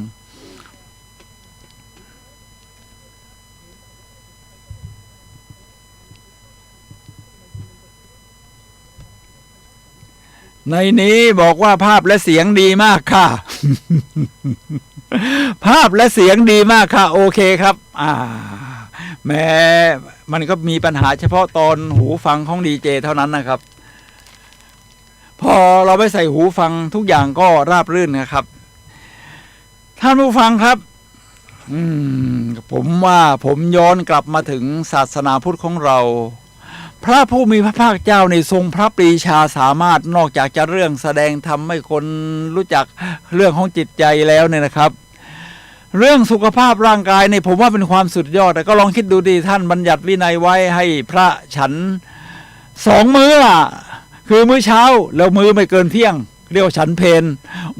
ลองคิดดูหลังจากนั้นก็ไม่ฉันอะไรเลยนะครับจนกระทั่งฟ้าจะสว่างและมองเห็นลายนิ้วมือในตอนเช้าจึงจะออกบิณฑบาตนี่แหละครับท่านผู้ฟังครับเป็นพระปรีชาสามารถครับแล้วสุขภาพร่างกายก็จะดีแล้วก็ท่านแนะนำให้เดินเราก็เดินจงกรมกันหรือไม่ก็ถ้าเดินทางไกลถ้าพูดถึงเดินทางไกลพระเจ้านี่ท่านเดินเยอะนะครับเดินถ้ามาถึงสมัยใหม่เขาบอกเดินได้วันละ19,000มันก็ต้องสมัยก่อนยังไม่ค่อยจะเดินมากแต่เจริญขึ้นมานิดนึงก็มีเครื่องนับก้าวเดี๋ยวนี้ไม่ต้องครับใช้นาฬิกาสมาร์ทนี่นะครับสมาร์ทเนี่ยอย่างนี้ถ้ายี่ห้อดังๆก็การมินเรือน 10,000 กว่าบาทผมก็ไม่เอาละเอาของอันนี้นะครับเขาเรียกแม็กฟิชของจีนยี่ห้อนี่ยังจำไม่ค่อยถนัดเลย ของจีนซื้อมา 2,000 บาทท่านผู้ฟังครับคุณภาพเหมือนกันมาตรฐานการเต้นหัวใจจำนวน9วันนี้เดินมาน้อยมากครับนี่นั่งรถมาไม่ค่อยได้เดินหรอกครับ500 กว่า9เท่านั้นเอง เดี๋ยวยังจะต้องเดินอีกเยอะครับแต่เย็นนี้ตั้งใจจะไปวิ่งที่ราชพฤกษ์ก็คงได้สัก 9,900 ก็ยังดีครับนี่การออกกำลังกายเดี๋ยวสักครู่เดียวเราก็จะต่อท่านั้นถ้าท่านจะเริ่มนะครับก็เริ่มลองดูนะครับจากการอดมื้อเย็นถ้าอดไม่ไหวจริงๆก็หาผักผลไม้อะไรมากินประทังท้องให้มันมีไฟเบอร์เยอะๆหน่อยแล้วสักครู่เดียวเราจะคุยกันในเรื่องของอาหารสุขภาพครับท่านผู้ฟังครับทีนี้อาหารสุขภาพมันมีขายตรงไหนแล้วมันพบเห็นได้บ่อยไหม No มันไม่เห็นบ่อยหรอกครับแต่ที่ท่านเห็นเนี่ยครับทั้งป้ายโฆษณาขนาดใหญ่ทั้งที่ท่านเห็นไม่ว่าจะเป็นแมคโดนัลด์ KFC เบอร์เกอร์คิงป้ายมันใหญ่มากครับมันดึงดูดใจผมก็ชอบกินเบอร์เกอร์คิงสมัยทำงานธนาคารเนี่ยผมกินเบอร์เกอร์คิงไอ้ที่เป็นเนื้อเลยนะครับแล้วก็เป็นชุดมีเป๊ปซี่โอ้ทั้งหวานทั้งมันทั้งแป้งขาวโอ้โหครบชุดกินจนภูมิแพ้ขึ้นคันผิวหนังต้องไปหาหมอรักษาเป็นปียังไม่หายเลย ลองคิดดูพอมากินเจหายครับแล้วก็ใจมันแตกก็มากินแบบธรรมดาอีกก็เป็นอีกนี่แหละครับท่านผู้ฟังครับเดี๋ยวคราวนี้จะเอาจริงเนี่ยก็เป็นชีวิตคนธรรมดาที่พยายามจะหันกลับมาฟื้นฟูร่างกายตัวเองด้วยการตอนนี้เราดีตรงที่ว่าเราก็มี YouTube ให้เราศึกษามากขึ้นแต่คุณต้องเจาะจงเพราะถ้าคุณเข้าไปปั๊บพอจะเข้า YouTube มันก็จะมีโฆษณาแล้วนี่ใช่ไหมโฆษณามันก็มีอาหารพวกนี้แหละครับฉะนั้นอาหารอะไรก็ตามแต่ที่มันไม่มีไฟเบอร์เลยนะครับไม่ใช้แป้งยังใช้แป้งขัดขาวแล้วก็หวานเยอะใช้น้ำมันทรานนี่ก็นับว่าเป็นอาหารขยะหมดแล้วครับท่านผู้ฟังครับ อาหารขยะพวกนี้นี่มันเกิดอันตรายอะไรบ้างครับ อาหารขยะพวกนี้นี่น้ำมันทรานเป็นตัวที่เลวร้ายที่สุดน้ำมันทรานก็คือเอาพวกไขมันพืชนี่แหละเอาเติมไฮโดรเจนเข้าไปทำในระบบของอุตสาหกรรมแล้วก็เอามาทาเช่นมาการีนอะไรพวกนี้นะหรือเป็นชื่ออื่นเป็นเนยเทียมเป็นอะไรเอามาทาขนมปังแล้วก็ถ้าเป็นพวกที่เรียกว่าขนมต่างๆของทางฝรั่งเนี่ยนะครับถ้าเห็นผิวมันๆเนี่ยนะครับใช้น้ำมันทรานทาทั้งนั้นแหละครับไม่ถ้าเป็นคุณเป็นน้ำมันธรรมดามันก็เยิ้มหมดสิถ้าน้ำมันทรานมันก็คงตัวอยู่สูงทานเข้าไปนี่นะครับหลอดเลือดแข็งได้ง่ายเลยหลอดเลือดแดงเนี่ยนะครับท่านผู้ฟังครับนี่แหละครับอันตรายแล้วนอกจากนี้แป้งที่ขัดขาวคุณหาข้าวกล้องเวลาคุณทำงานเนี่ยนะหาข้าวกล้องกินยากมากนะครับขนมปังโฮลวีตก็หายากคุณไปที่ไหนมันเจอแต่แป้งขาวอ่ะแป้งขาวกินก็ปั๊บมันย่อยทันทีน้ำตาลขึ้นพรวดแต่ถ้าเป็นแป้งไม่ขัดขาวเช่นข้าวกล้องข้าวไรซ์เบอร์รี่มันจะค่อยๆทยอยย่อยเพราะว่ามันมีกากใยแล้วเป็นวิตามินบีอะไรนี่เยอะมันก็จะเป็นประโยชน์แล้วนอกจากนั้นน้ำตาลคุณกินขนมอะไรมันก็น้ำตาลเต็มไปหมดนะครับผมเคยฟังอาจารย์หมออนุชาติมาธนสารวุฒิท่านเป็นอาจารย์อยู่ที่คณะแพทยศาสตร์มหาวิทยาลัยเชียงใหม่เวชศาสตร์ครอบครัวโอ้โหท่านมาบรรยายครับผมฟังครับท่านระบุเลยน้ำตาลคือยาพิษโอ้มันมีแต่ความผิดร้ายแรงทั้งนั้นกินเข้าไปในเส้นเลือดแข็งกลูโคสในเลือดมันเยอะแล้วก็อินซูลินมันดื้อมันก็เป็นเบาหวานเป็นอนุในนี่น้ำตาลคือยาพิษท่านว่างั้นมีแต่ความผิดที่ถูกมีอย่างเดียวก็ถูกกฎหมาย หลังจากนั้นผมกินกาแฟก็ไม่ใส่น้ำตาลครับอ้าวเราทีนี้อเมริกาเองนี่ผลิตน้ำมันทรานนะครับแต่ไม่ให้คนในประเทศตัวเองกินสงสัยส่งไปขายที่อื่นท่านผู้ฟังครับอเมริกาก็ห่วงใยสุขภาพร่างกายของพลเมืองของเขานี่ภายในวันที่1 พฤษภาคมคนอเมริกันเนี่ยนะครับจะได้รับการฉีดป้องกันวัคซีนโควิดนี่ครบทั้งประมาณ200 ล้านกว่าคนเนี่ยนะครับจะครบโอ้สุขภาพดีมากทีนี้เขาก็ออกเรียกว่า my healthy food อะไรทำนองนั้นนะครับออกโดยกระทรวงเกษตรแทนที่เป็นสาธารณสุขในอเมริกาได้แปลกมากใช้กระทรวงเกษตรดูแลเรื่องอาหารการกินสุขภาพออกมาเป็นพีระมิดครับแต่ก็ยังถูกบริษัทใหญ่ๆในล็อบบี้ทั้งกระตุ้นทั้งใช้อิทธิพลก็ยังจะบอกว่าต้องกินเนื้ออยู่ เนื้อแดงนมอะไรเงี้ยนะครับแต่มีคนที่กล้ากว่านั้นครับก็คือมหาวิทยาลัยฮาร์วาร์ดไม่ถูกกดดันจากวงการอุตสาหกรรมเหมือนพวกนักการเมืองนักเป็นสถาบันการศึกษาแล้วเดี๋ยวผมจะให้ดูว่ามหาวิทยาลัยฮาร์วาร์ดออกพีระมิดเรียกว่าอาหารสุขภาพเนี่ยที่เรียกว่า The Healthy Eating Pyramid Harvard Pyramid นี่นะครับคือพีระมิดอาหารของมหาวิทยาลัยฮาร์วาร์ดเป็นอย่างไรแต่ก็ยังมีไอ้ผลกระทบอยู่บ้างนะครับอาจจะต้องแรงกดดันสูงพอสมควรก็คือในเรื่องของนมเนี่ยนะครับเดี๋ยวสักครู่เดียวเราจะคุยกันเรื่องนี้ครับเดี๋ยวเช็คกับทางบ้านนิดนะครับ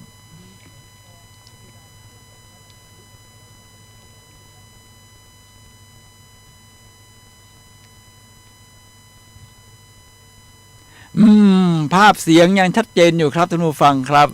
ขณะนี้ท่านกำลังรับฟังรายการพลังแห่งชีวิตรายการเพื่อการสร้างแรงบันดาลใจโดยผมสุนัย ลาหาวิวัฒน์ผู้ดำเนินรายการมาพบกับท่านผู้ฟังทุกวันเสาร์เวลา 11 โมงถึงเที่ยงทางสถานีวิทยุ FM 104.5 เมกะเฮิรตซ์เชียงใหม่หรือชมทาง YouTube Facebook เลยนะครับพิมพ์ภาษาไทยวัดฝายหินวัดฝายหินก็อยู่เชียงใหม่ก็เป็นวัดในสังกัดของมหาวิทยาลัยเชียงใหม่เนี่ยแหละครับก็อยู่ถนนสุเทพอยู่หลังมหาวิทยาลัยเชียงใหม่มาท่านผู้ฟังครับตอนนี้เราก็จะมาดูว่าพีระมิดอาหารสุขภาพของมหาวิทยาลัยฮาร์วาร์ดซึ่งถือว่าเป็นมหาวิทยาลัยท็อป 10 ของอเมริกาหรือของโลกก็ว่าได้เนี่ยนะครับเขาออกแบบมาอย่างไรผมก็มาใช้เป็นเกณฑ์ในการดำเนินชีวิตตอนนี้ครับผมก็จะให้ดูนะครับนี่พีระมิดมันก็จะเป็นสามเหลี่ยมแบบนี้นะครับจากฐานล่างหมายความว่าคนต้องทำเยอะๆกินเยอะๆหนักพอขึ้นไปตรงกลางก็น้อยลงมาหน่อยยอดบนสุดนี่ถ้าไม่จำเป็นก็จะไปกินมัน ฮาร์วาร์ดนี่ต้านแรงกดดันจากวงการอุตสาหกรรมได้ดีมากฉะนั้น พีระมิดของเขาก็เลยออกมาดีหน่อยฐานล่างนี่ครับก็คือบอกว่าออกกำลังกายทุกวันควบคุมน้ำหนักนี่นะครับคือถึงคุณจะกินอาหารดียังไงก็ตามแต่ถ้าคุณไม่ออกกำลังกายไม่ควบคุมน้ำหนักนะครับก็ไม่ได้ผลหรอกครับสุขภาพคุณก็ยังจะดีขึ้นได้ยากมากทีนี้มาพูดถึงอาหารที่จะต้องกินอันดับแรกคือผักผลไม้นี่นะครับโอ้โหนี่พื้นที่ใหญ่มากนะครับท่านผู้ฟังครับลองดูครับนี่ผักผลไม้นะครับนี่ที่ในนิ้วที่ผมชี้นี่นะครับนี่ผักผลไม้นี่นะครับ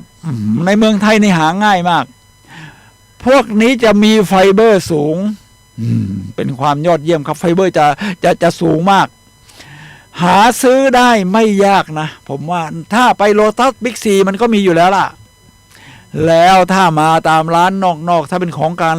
โครงการหลวงก็เป็นปลอดสารพิษผมแวะที่หน้าคณะเกษตรศาสตร์มหาวิทยาลัยเชียงใหม่เมื่อเช้าก็แวะซื้อมาหลายอย่างครับอาหารสุขภาพ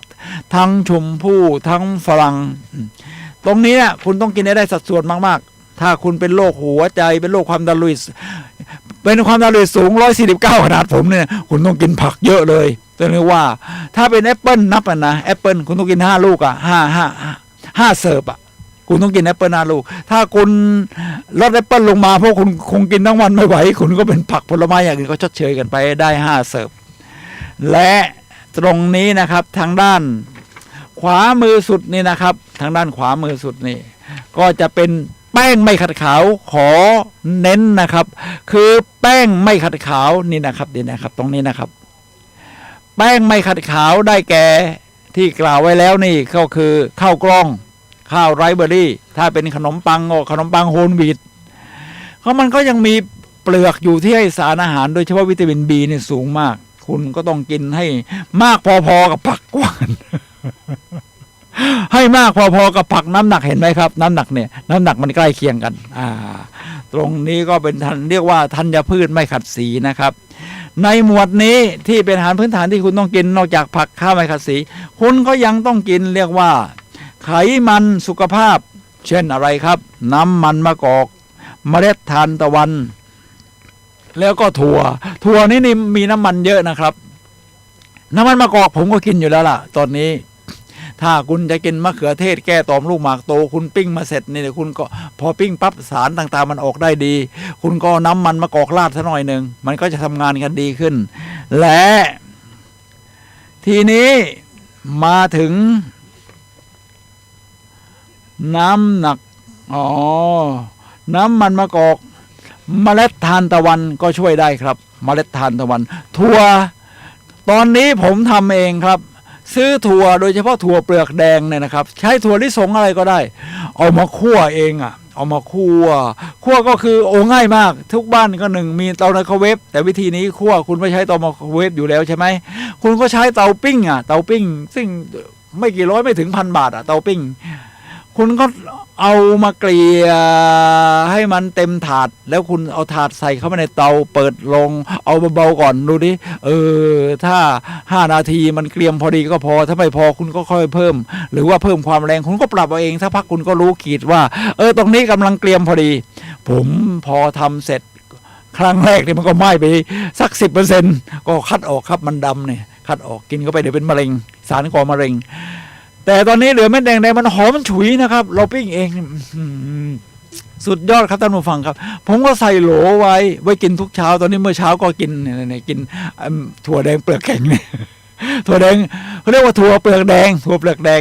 ผิวมันแดงนั่นแหละครับนั่นคือความยอดเยี่ยมมันให้น้ำมันเยอะครับน้ำมันออกมาจากนี่นะครับไม่ต้องมานั่งบีบนั่งคั้นเอาละครับนี่3 หมวดขอย้ำนะครับในหมวดที่เป็นของกินอันดับแรกเลยคือผักกับแป้งไม่ขัดขาวคุณกินให้มันพอๆกันแต่ว่าวิตามินบางอย่างหรือสารอาหารบางอย่างมันต้องย่อยโดยใช้ไขมันคุณก็กินน้ำมันคุณภาพดีน้ำมันมะกอกพวกกินถั่วกินอะไรเข้าไปก็มันก็มีน้ำมันเมล็ดทานตะวันเนี่ยนะครับก็ดีครับวันนี้ผมเอาเมล็ดทานตะวันมาถวายพระอาจารย์ด้วยพอดีท่านไม่อยู่ถ้าไม่เจอท่านก็เดี๋ยวก็จะฝากไว้พระอาจารย์ก็คือผู้อำนวยการสถานีวิทยุ FM 104.5 เชียงใหม่เนี่ยก็คือพระครูสมุวิสุวัฒน์นะครับโดยความเคารพอย่างสูงทีนี้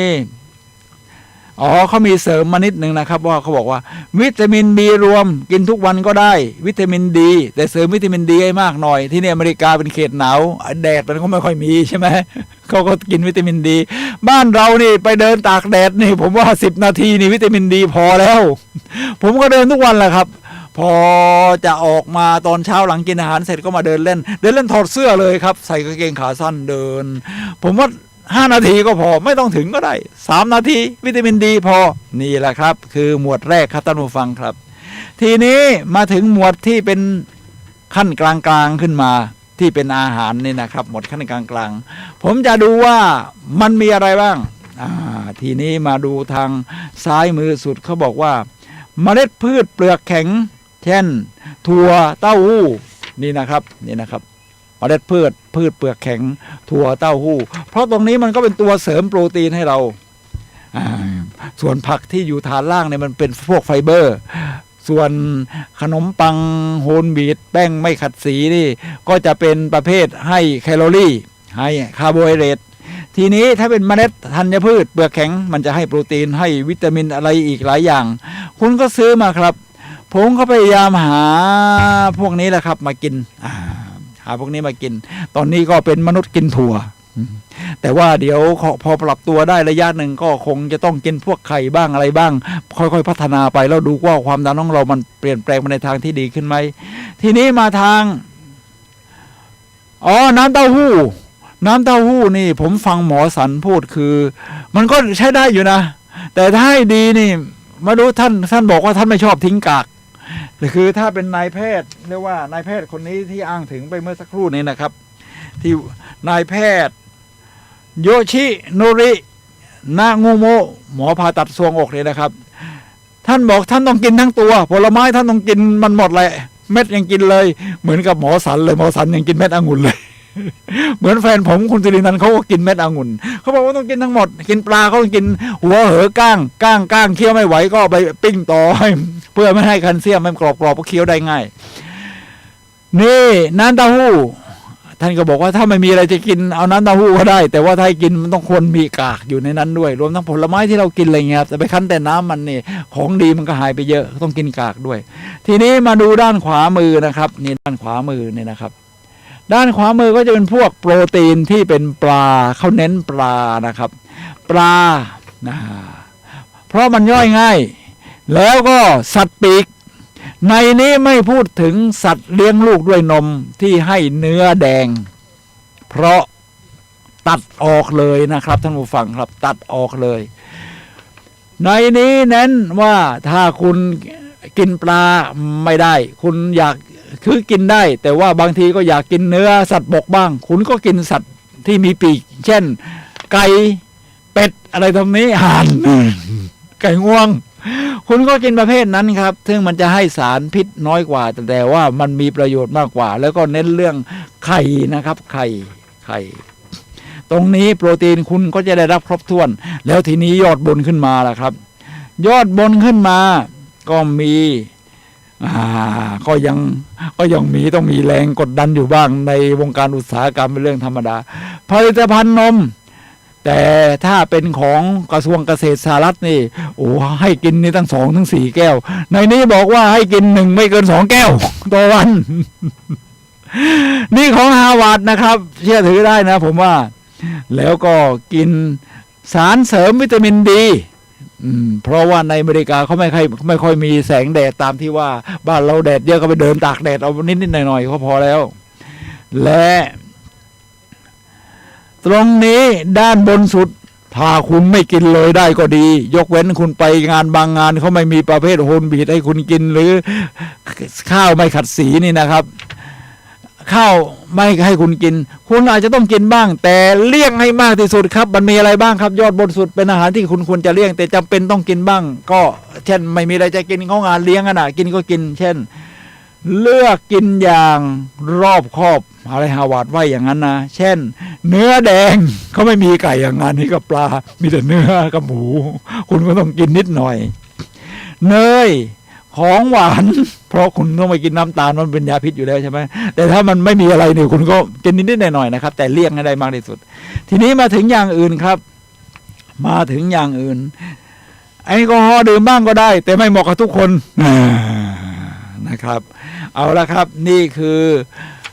พีระมิดอาหารของฮาวาร์ดเพื่อสุขภาพที่มีแรงกดดันจากวงการโฆษณาและอุตสาหกรรมอาหาร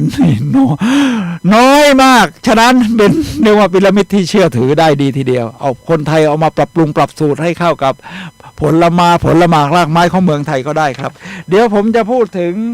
อาหารสุขภาพอีกบางส่วนครับท่านผู้ฟังครับสักครู่เดียวครับ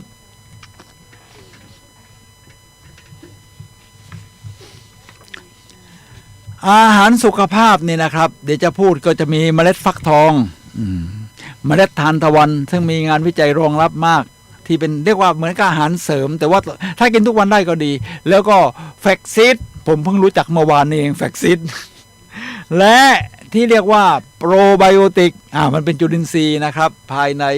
15นาทีก็คิดว่าใช้ได้ท่านผู้ฟังครับขณะนี้เราเหลือเวลา15นาทีสุดท้ายก่อนหมดรายการท่านผู้ฟังสามารถโทรศัพท์เข้ามาซักถามได้นะครับกับรายการพลังแห่งชีวิตในเรื่องของทั้งสร้างพลังทั้งร่างกายจิตใจจิตวิญญาณเนี่ยนะครับได้ที่หมายเลขโทรศัพท์0857088122ครับตอนนี้ผมก็ไม่รู้ว่ามีเพลงออกไปทางสถานีวิทยุไหมนะครับแต่ว่าถ้าเป็นหูฟังดีเจก็มีผมก็จะพูดเลยครับเพราะไม่แน่ใจว่ามีเสียงเพลงหรือไม่เมล็ดเอาที่เมล็ดทานตะวันก่อนเมล็ดทานตะวันนี่นะครับในเมืองไทยหาง่ายมากแล้วโดยเฉพาะทางเหนือเราที่ไปทางแม่เสลียงจะไปแม่ฮ่องสอนเนี่ยนะครับทุกท่านฟังครับเรามีทุ่งทานตะวันทำเป็นแดนท่องเที่ยวเพราะว่าทำไมเรียกทานตะวันเพราะดอกทานตะวันเนี่ยมันก็หันไปตามตะวันและดวงอาทิตย์นี่เรื่อยๆดวงอาทิตย์หันไปทางไหนดอกทานตะวันก็หันไปทางนั้นมันก็รับพลังงานมาจากดวงอาทิตย์เยอะครับทีนี้มาดูว่าประโยชน์ดีๆจากเมล็ดทานตะวันที่สายเฮลตี้ก็คือสุขภาพดีห้ามพลาดนะครับรักใคร่ดูแลเทคแคร์จากเมล็ดทานตะวันห้ามพลาดครับขอเสียงคนชอบทานในนี้เขาบอกว่าสิ่งที่ดีนี่ผมนำมาจากข้อมูลของพันทิปก็เป็นเหมือนกับเว็บไซต์ที่เขาแชร์ในเรื่องที่เขาชอบด้วยกันมีทุกเรื่องนะครับตอนนี้เป็นเรื่องสุขภาพในนี้เขาบอกว่ามีอยู่4ข้อผมรู้สึกจะมากกว่านั้นนะคือเม็ดทานตะวันในมีโปรตีนนะครับถ้าคนที่กินมังสวิรัติด้วยหรือออกมาแนวชีวจิตเรากินพวกเนื้อสัตว์น้อยก็กินเมล็ดทานตะวันเสริมมีโปรตีนค่อนข้างสูงและยังมีธาตุเหล็กใกล้เคียงกับไข่แดงและตับนะไม่ธรรมดาคนที่อยากเสริมโปรตีนในร่างกายเพราะตัวเองกินเจก็สามารถกินเมล็ดทานตะวันแทนขนมได้ครับนี่ข้อแรกข้อ2เมล็ดทานตะวันทำให้ผิวสดใสตรงนี้หนุ่มๆสาวๆที่อายุน้อยอยากหน้าผ่องใสก็ต้องชอบแน่เลยก็คือเมล็ดทานตะวันเป็นธัญพืชตัวจิ๋วที่มีวิตามินอีค่อนข้างมากและวิตามินอีนี้ก็มีส่วนสำคัญที่ทำให้ผิวพรรณของเราดูผ่องใสชุ่มชื้นนอกจากนี้มีสารต้านอนุมูลอิสระในเมล็ดทานตะวันแล้วก็มีส่วนช่วยปกป้องผิวจากเมื่อโดนรังสี UV นี่นะครับทีนี้ก็มาที่ความเครียดมันเกี่ยวข้องมาลดเรื่องอารมณ์ของเราได้อย่างไรเนื่องจากในเมล็ดทานตะวันมีแมกนีเซียมที่มีคุณสมบัติช่วยบำรุงดูแลประสาทในร่างกายช่วยให้เกิดความรู้สึกผ่อนคลายในขณะที่กินเมล็ดทานตะวันเรารู้สึกเพลิดเพลินนั่นเองเอาละครับคลายเครียดได้เพราะมีแมกนีเซียมที่ว่าบำรุงหัวใจนี่นะครับบำรุงหัวใจขาดเลือดแล้วก็ไขมันในเส้นเลือดไขมันตัวไม่ในเส้นเลือดมากโอกาสเป็นโรคหัวใจขาดเลือดสูงนี่นะวิตามินอีในเมล็ดทานตะวันจัดเป็นสารต้านอนุมูลอิสระชนิดดีหนึ่งที่ช่วยลดการอักเสบในร่างกายอีกทั้งอุดมด้วยกรดไขมันไม่อิ่มตัวช่วยลดไขมัน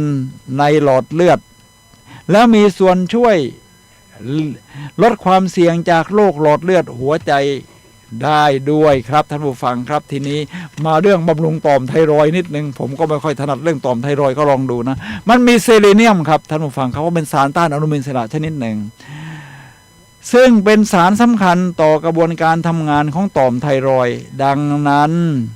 การรับประทานอาหารที่มีเซเลเนียมสูงอย่างเมล็ดทานตะวันก็ช่วยส่งเสริมให้ร่างกายมี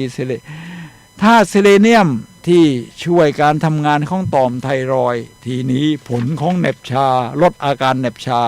ผมก็เคยเป็นเลยนอนกลางคืนเป็นเหน็บชาหรือไม่ก็เป็นตะคริวนี่นะครับแต่ว่าสารอาหารคนละตัวนะถ้าเหน็บชาได้ลองดู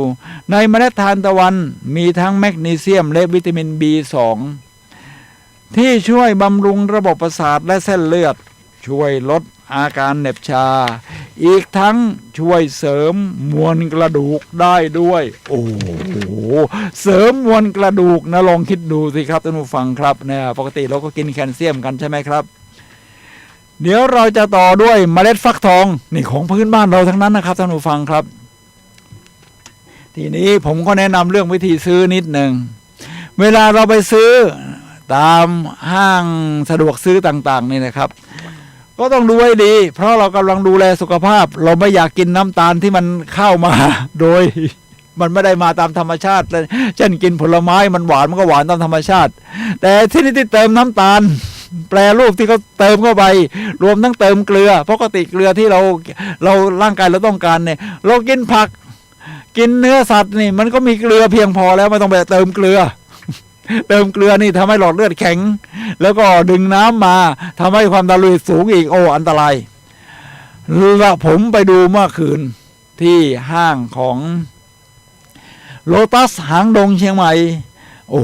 มีใส่เกลือเราไม่เอาไว้ใส่มีน้ำตาลมีอะไรมีกูโคสเขาใช้คำว่ากูโคสแทนน้ำตาลโอ้แม่เขามาดูอีกชั้นห่างกันเลยนะครับตรงนี้เป็นอาหารเฮลตี้ดูแล้วราคาพอๆกันแถมถูกกว่าด้วยเพราะไม่ต้องไปเติมโน่นเติมนี่เพียวไม่มีเกลือไม่มีน้ำตาลเดี๋ยวตั้งใจว่าจะซื้อมาครับท่านผู้ฟังครับตั้งใจว่าจะซื้อมาเพราะว่าเมล็ดทานตะวันที่ไม่มีเกลือไม่มีน้ำตาลนี่ที่ว่าหาซื้อไม่ได้ไม่จริงครับมีครับรวมทั้งเมล็ดฟักทองที่ไม่ใส่เกลือไม่ใส่น้ำตาลเนี่ยอาจจะแพงกว่าเมล็ดทานตะวันนิดหนึ่งแต่ดูคุณค่าของมันนะครับนอกจากเมล็ดฟักทองจะอร่อยเป็นประโยชน์ต่อสุขภาพมากมายแล้วเมล็ดฟักทองก็ยังไม่ใช่ของเหลือทิ้งเพราะเป็นอาหารที่อร่อยและมีประโยชน์ต่อสุขภาพไม่แพ้กันเลยนะครับทีนี้คุณค่าทางโภชนาการของเมล็ดฟักทองนะครับเมล็ดฟักทองมีเปลือกสีขาวส่วนด้านในจะเป็นเมล็ดแบนๆรูปไข่และมีสีเขียวเราไปซื้อมาในเขาก็กระเทาะเปลือกข้างนอกออกแล้วข้างในของมันก็เลยเขียวในเมล็ดฟักทอง28 กรัมแบบไม่มีเปลือกจะให้พลังงาน151 แคลอรี่ซึ่งเป็นพลังงานที่มาจากไขมันและโปรตีนเป็นหลักโอ้โหลองดูที่พืชมีโปรตีนแบบนี้ครับท่านผู้ฟังครับนอกจากนี้ยังมีสารอาหารมากมายโดยเฉพาะฟอสฟอรัสแมงกานีสแมกนีเซียมนี่แหละแก้เป็นตะคริวได้เลยแต่2 ตัวหลังนี่ประโยชน์สุขภาพของเมล็ดฟักทองมีเป็นข้อหนึ่งเมล็ดฟักทองมีสารต้านอนุมูลอิสระนะครับท่านผู้ฟังครับเพราะตอนนี้มลพิษมันเยอะทั้งตัวโน้นตัวนี้ก็สร้างมลพิษให้เราเป็นมะเร็งอะไรกันเนี่ยนะครับเมล็ดฟักทองมีสารต้านอนุมูลอิสระอย่างแคโรทีนอยด์และวิตามินอีที่ลดอาการอักเสบปกป้องเซลล์จากอนุมูลอิสระที่อันตรายจึงเป็นเหตุผลว่าทำไมกินอาหารที่อุดมไปด้วยสารต้านอนุมูลอิสระสามารถป้องกันโรคได้หลายอย่างนะครับเรียกว่างานวิจัยเมล็ดฟักทองเนี่ยนะครับสามารถลดอาการอักเสบในหนูที่เป็นโรคไขข้ออักเสบได้ด้วยนะแล้วก็โดยไม่มีผลข้างเคียงข้อที่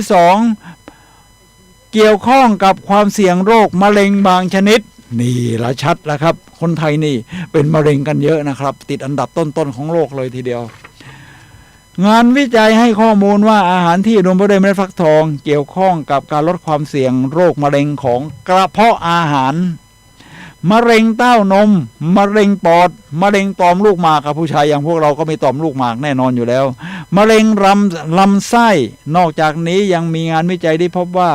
การกินเมล็ดฟักทองเกี่ยวข้องกับการลดความเสี่ยงของมะเร็งเต้านมในผู้หญิงวัยหมดประจำเดือนโอ้โหมะเร็งที่เราเกือบทุกจุดทีนี้ลดความเสี่ยงโรคต่อมลูกหมากโตสำหรับคุณผู้ชายแล้วก็ผมเมล็ดฟักทองอาจช่วยบรรเทาอาการของโรคต่อมลูกหมากโตที่เรียกว่า BPH ซึ่งเป็นภาวะที่ต่อมลูกหมากขยายใหญ่ขึ้นทำให้เกิดปัญหาเกี่ยวกับการถ่ายปัสสาวะงานวิจัยหลายงานพบว่าการกินเมล็ดฟักทองสามารถบรรเทาอาการโรคต่อมลูกหมากโตได้นอกจากนี้ยังมีงานวิจัยที่ศึกษาได้ผู้หญิงผู้ชาย45 คนที่มีภาวะกระเพาะปัสสาวะเป็นตัวไวเกินโดยให้กินสารสกัดเมล็ดฟักทอง10 กรัมต่อวันผลวิจัยพบว่าทำระบบขับปัสสาวะดีขึ้นลองดูตั้งแต่ผมทำIFแล้วกินอาหารสุขภาพแบบที่ว่านี่ปกติตอนกลางคืนนี่ผมต้องตื่นนอนมาปัสสาวะนี่หนักๆ 1-4-5 ครั้งนะเบาๆนี่ก็2 ครั้งท่านผู้ฟังครับ3 คืนที่ผ่านมาผมไม่ต้องลุกไปปัสสาวะแม้แต่ครั้งเดียวนอน8 ชั่วโมงคิดดูสินอน4 ทุ่มไปตื่น6 โมงเช้าเนี่ยนะครับไม่เข้าปัสสาวะเลยไปครั้งเดียวอย่างเมื่อคืนนี่ก็มาปัสสาวะตอนตื่นเช้าแล้วอ่ะโอ้มันเป็นไปได้ยังไงนะเนี่ยแล้วก็เมล็ดฟักทองมีแมกนีเซียมสูงเยี่ยมนะครับเมล็ดฟักทองอุดมไปด้วยแมกนีเซียมซึ่งการได้รับแมกนีเซียมอย่างเพียงพอต่อวันสำคัญต่อสุขภาพเนื่องจากแมกนีเซียมดีต่อสุขภาพดังนี้ 1. ควบคุมความดันเหมาะสำหรับผมเลยล่ะลดความเสี่ยงในการเป็นโรคหัวใจเป็นความดันมันก็ต่อมาโรคหัวใจอยู่แล้วและสร้างและรักษาความเสี่ยงความแข็งแรงของกระดูกควบคุมระดับน้ำตาลในเลือดเหมาะสำหรับคนเป็นเบาหวานดีต่อสุขภาพหัวใจเติมนะดีต่อใจด้วยเมล็ดฟักทองอุดมไปด้วยสารต้านอนุมูลอิสระแมกนีเซียมซิงค์และกรดไขมันซึ่งมีผลดีต่อสุขภาพหัวใจนอกจากนี้ในสัตว์ทดลองนี่นะครับเขาชี้เห็นเลยว่ามีตัวอะไรลดบ้างเป็นคำอ้างทางวิทยาศาสตร์ HDL อะไรเงี้ยเราข้ามไปครับท่านผู้ฟังครับทีนี้มันจะมาพูดถึงอีก2 ตัว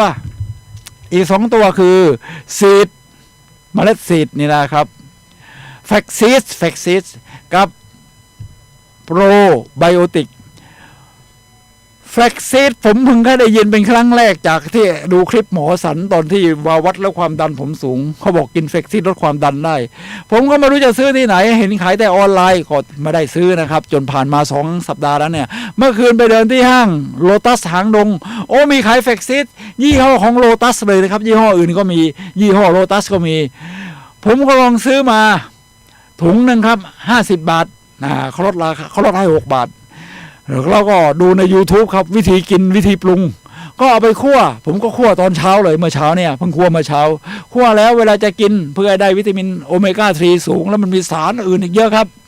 เช่นระบบ เคลือบลำไส้ระบบลำไส้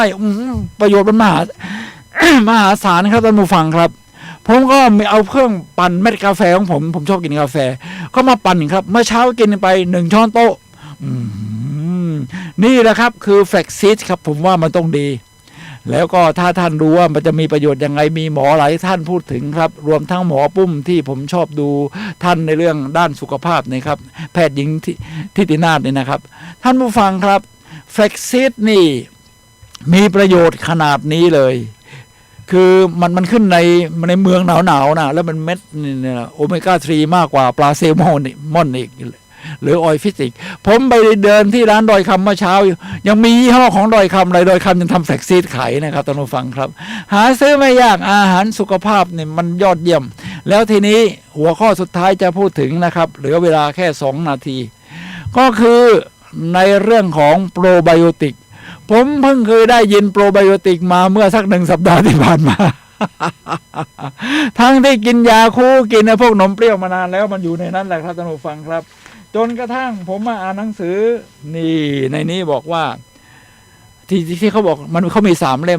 มแรกก็คือลำไส้สมองที่2สุขภาพดีเริ่มที่ลำไส้ผมว่ามันเกี่ยวอะไรล่ะมันต้องอะไรอย่างอื่นที่แม้กระทั่งสุขภาพจิตใจนี่คือเขียนโดยดร.ชัยอิงเจียเป็นชาวไต้หวันครับเขาเชี่ยวชาญเรื่องโปรไบโอติกก็คือแบคทีเรียตัวดีที่เรากินเข้าไป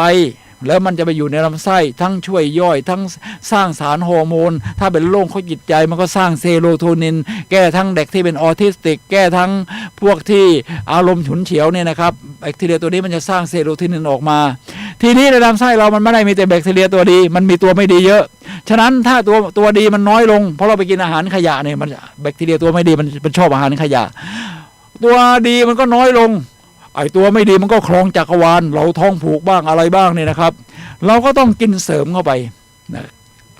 ดร.ชัยอิงเจียบอกว่ากินวันละ1,000 ซีซีก็พอถ้าของเบทาเกนเนี่ยก็มีไม่ใช่1,000 ซีซีกินไป10,000 ตัว10,000 ล้านตัวกินไป10,000 ล้านตัวพอของทางด้านของเบทาเกนมี 9,000 ล้านตัวโอเคทีนี้มันไม่พอต้องต่ออีกนิดเดียวนะครับท่านผู้ฟังครับพรีไบโอติกก็คืออาหารของพวกจุลินทรีย์ดีๆเช่นอะไรครับหอมแดงดีกระเทียมไอ้พวกนี้มันไม่ย่อยในกระเพาะหรือลำไส้ตอนต้นมันจะไปอยู่ในลำไส้ใหญ่เลยมันจะพ่วยขยายตัวเป็นอาหารของแบคทีเรียตัวดีนี่แหละครับท่านผู้ฟังครับวันนี้ครับมาดูแลสุขภาพกันครับท่านผู้ฟังครับแล้วเราใช้ IF กินอาหารแบบว่าอดให้มากกว่าตัวที่เวลาที่เรากินแบบหลักศาสนาพุทธพระก็ทานแค่2 มื้อแล้วก็เลือกอาหารสุขภาพดีเฟล็กซิสเนี่ยนะครับแล้วก็ไม่กินน้ำตาลไม่กินเกลือพอครับนี่แหละครับได้เวลาแล้วละครับท่านผู้ฟังครับผมสุนัย เลาหะวิวัฒน์และรายการพลังแห่งชีวิตขอลาท่านผู้ฟังไปก่อนพบกันใหม่วันเสาร์หน้ากับรายการพลังแห่งชีวิตเวลา 11 โมงถึงเที่ยงครับ